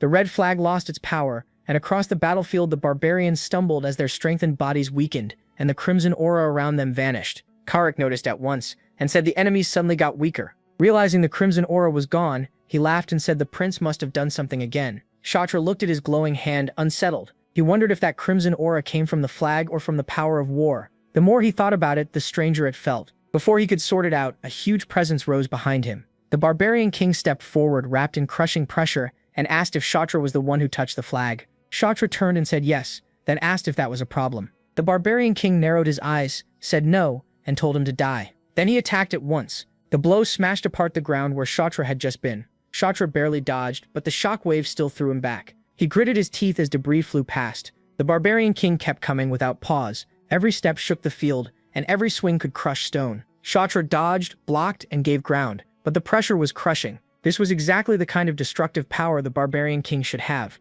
One mistake, and his bones would break. Then the king charged again, faster than someone that size should move. Kshatriya used Greenwind's platform to leap away, then turned into a counterattack. His fist hit hard, but the barbarian king barely reacted. The king's aura swelled again, and he rushed straight through Kshatriya's defense with brute force. Kshatriya was thrown back and slammed down hard. Pain spread through his body as he forced himself up onto one knee, breathing rough with sweat running down his face. He stared in shock, unable to understand why this fight was still so hard after the red flag was gone. The flag had vanished, yet Karuta was still wrapped in that crushing red aura. Watching closely, Kshatriya wondered why Warren's power was still coming from him. Karuta moved first. A shockwave ripped through the ground as his strike sent stone spikes bursting up. Kshatriya barely avoided it before Karuta rushed him like a beast, closing the gap with insane speed. Calling Kshatriya pathetic, he raised his fist as crimson energy flared around his huge body. Kshatriya landed with clenched teeth, knowing this battle wasn't over. He told himself it ended here and braced as Karuta slammed down again, blowing the battlefield apart with red power.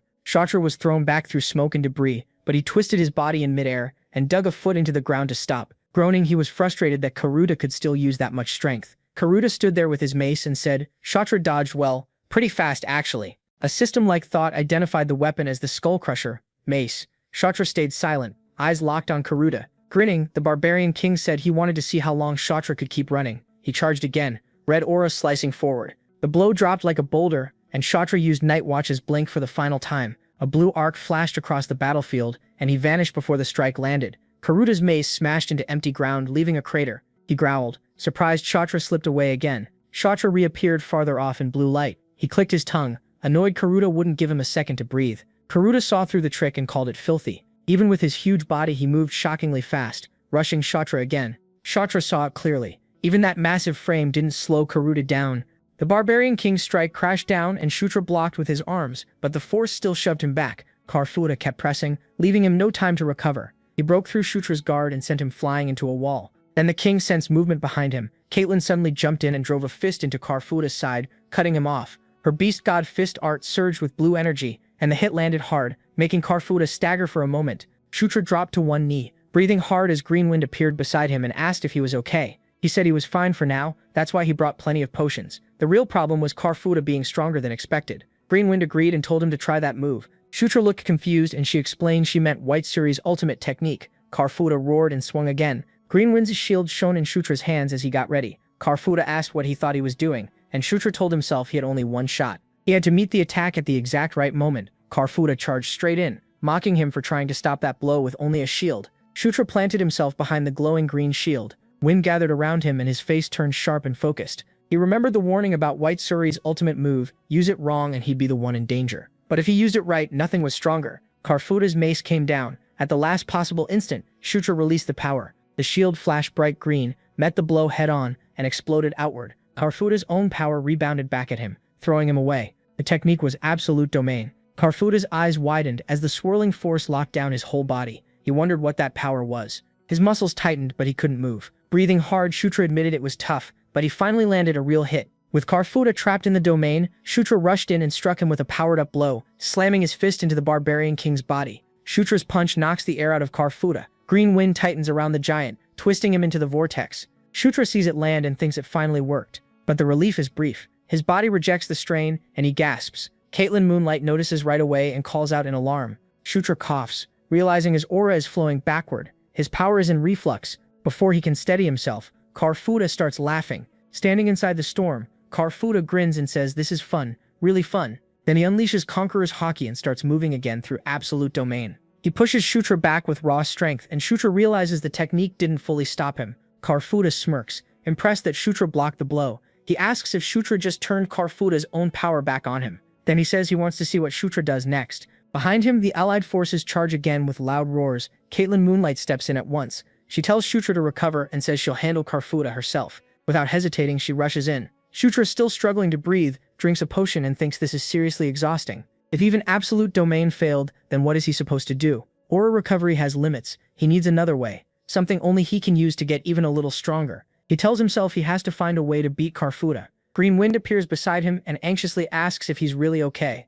Shota pauses and stares at her. A thought suddenly hits him. Green Wind came from a fragment of Ankle's soul, the Watcher. Through her, he became a dragoon and gained the dragon genes. But is that really all? Green Wind gets confused and asks why he's just staring at her. Shota thinks there's no way a dragon heart, an elder dragon's core with godlike power would amount to only this much. Then the answer becomes clear: dragon blood. Purple energy coils around him as the dragon genes awaken, and Shota feels a hidden power inside himself. Silently, he calls to her, Ankle. The moment he says that name, Green Wind's expression changes. She points at him with calm grace, and in an otherworldly voice tells him to conquer her completely. She urges him to dominate, calling him the Knight of Conquest. The Watcher's power answers, and what Shota couldn't absorb before spreads through his body and soul as a dragoon. Green Wind pours around him in a shining storm. When his eyes open again, they carry a new light. His third aura heart awakens, Dragon Heart. Across the battlefield, Karuta feels the change and looks over in surprise. Green energy rises around Shota like a living tide, and the air trembles. Shota stands firm as his cloak whips around him. System messages appear one after another. He has conquered the Watcher's power, formed a Dragon Heart, raised his Dragoon level, improved mana control, and even gained another overall level. Golden light wraps around him as he steps forward. Caitlin Moonlight watches closely, and Shota thanks her for buying him time, while Karuta stares in shock. Shota thinks through his power. His original aura heart had already changed, and the Moonlight core he got from the Moonlight heart existed on its own. Just like Caitlin Moonlight carries two cores, her original one and the Starlight. He now has a third aura heart, the Dragon Heart. That means he can circulate 5 aura hearts. Quietly, he names it the Pentacore. Hearing that, Caitlin Moonlight repeats the word in confusion. Karuta lets out a low laugh, more amused than scared. He asks if Shota really got stronger just now. Then, wrapped in raging crimson power, he charges again and shouts that war is fun. Shota raises his fist as golden light gathers around it. When Karuta attacks, Shota meets him head-on. Their clash tears through the ground between them. Karuta laughs and admits Shota has definitely grown stronger. Then Shota quickly changes stance and fires off Beast God. Fist Art, Wild Wolf Fist Strike. His movement is cleaner now. His aura smoother, and the hit drives Karuta back.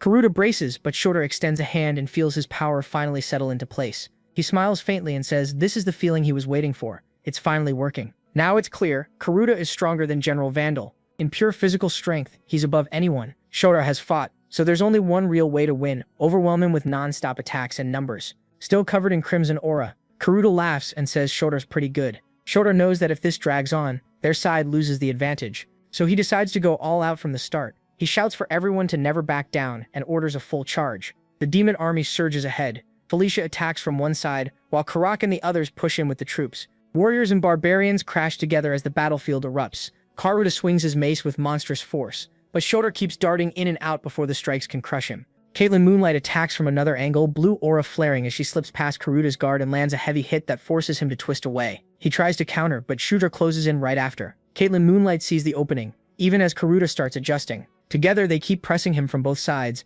and never let him find his rhythm. Shudra launches another Beast God Fist Art, Wild Wolf Fist Strike again. His aura surges like a beast's fang and slams into Karuta, sending shockwaves through the ground. Karuta coughs from the blow, then roars in rage. Shudra and Caitlin Moonlight don't give him a second. Caitlin Moonlight rushes in with blue light and hammers Karuta from the side, while Shudra comes from above and behind, striking in perfect sync. Karuta grits his teeth, stunned that two weaker foes are driving him back. Furious, he thinks this is absurd. Mere insects are pushing him around. Shudra keeps moving, but he knows the problem. Karuta's body is still too tough. The hits land, but none can finish him. Shudra hardens his focus and calculates the next move, knowing one mistake could end it. Karuta strains under the pressure, but instead of weakening, his eyes burn hotter. His crimson aura swells, and with a furious roar, he charges Shudra again. Shudra braces while Caitlin Moonlight stays ready to back him up. Karuta swings with terrifying force, ripping up the ground. Shudra raises a hand and calls for White Suri. Green wind wraps around him and crashes against Karuta's crimson power, but Karuta forces his way through with brute strength. Shudra has to keep moving.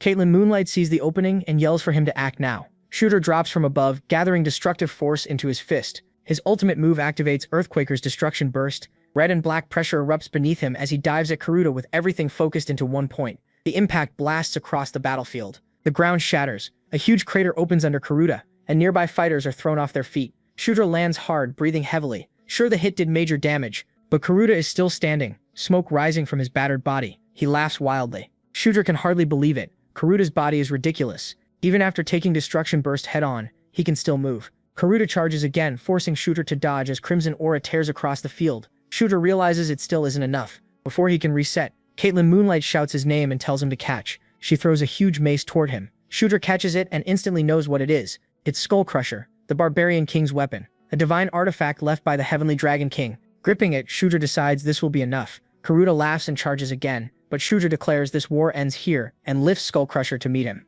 As Karuta barrels in with blazing crimson aura, Shooter quietly says goodbye to the Barbarian King. They clash. Karuta raises both arms and roars, but Shooter swings Skull Crusher with all his gathered power. The hit lands clean, and Karuta's massive body is blasted head-on, sending wind, dust, and shattered stone across the field. Golden system messages appear around Shooter, announcing repeated level-ups. Strength pours into him from the victory as the remaining warriors stare in stunned silence. Caitlin Moonlight watches with relief. After the strike, Skull Crusher spins through the air. Shooter catches it again and raises it high. The field goes quiet for a moment, then a system message declares the enemy general defeated. The demon soldiers explode in cheers. They shout that the Barbarian King is dead, that the 9th Prince defeated him. The barbarians freeze, unable to believe Karuta has fallen. One mutters that it's impossible.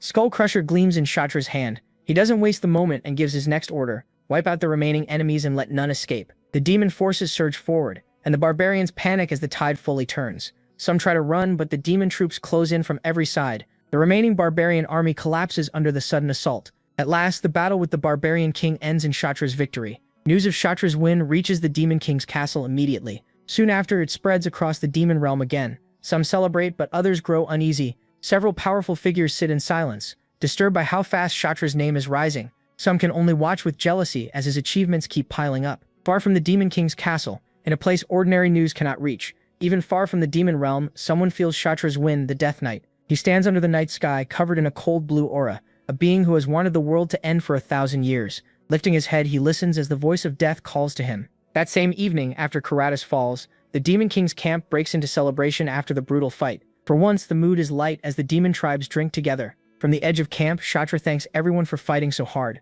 With Felicia, Caitlin Moonlight, and the others beside him, he says the mission ended well too. Someone tells the prince he worked hard too, and Caitlin Moonlight gushes that he's amazing for defeating the Barbarian King. Kshatra awkwardly brushes it off, saying he didn't do it alone and couldn't have won without them. Felicia smiles and steps up with a pillow in her hands. She tells him to sleep with it tonight. One use should be enough to help him recover. Confused, Kshatra asks if it's a lucid dream pillow. It's a magic item that lets the user have any dream they want, usable once every 3 days for up to 10 times. Kshatra brightens right away. Felicia says she knew he'd recognize it, and he answers that there's no way he wouldn't. It's too valuable. Then Felicia asks, a little curious, what kind of dream he plans to have. Kshatra pauses, realizing he hasn't chosen yet. There are plenty of good options if he really thinks about it. But then his gaze sharpens. What he wants most now is a rematch with the Barbarian King. Fighting Karatas again would be perfect training for him. Kshatra says he's made up his mind. But before he can explain, the orc panics and tells him to wait. He blurts out that Kshatra better not dream about him because that would be weird, making both Felicia and Kshatra snap back, asking what nonsense he's talking about.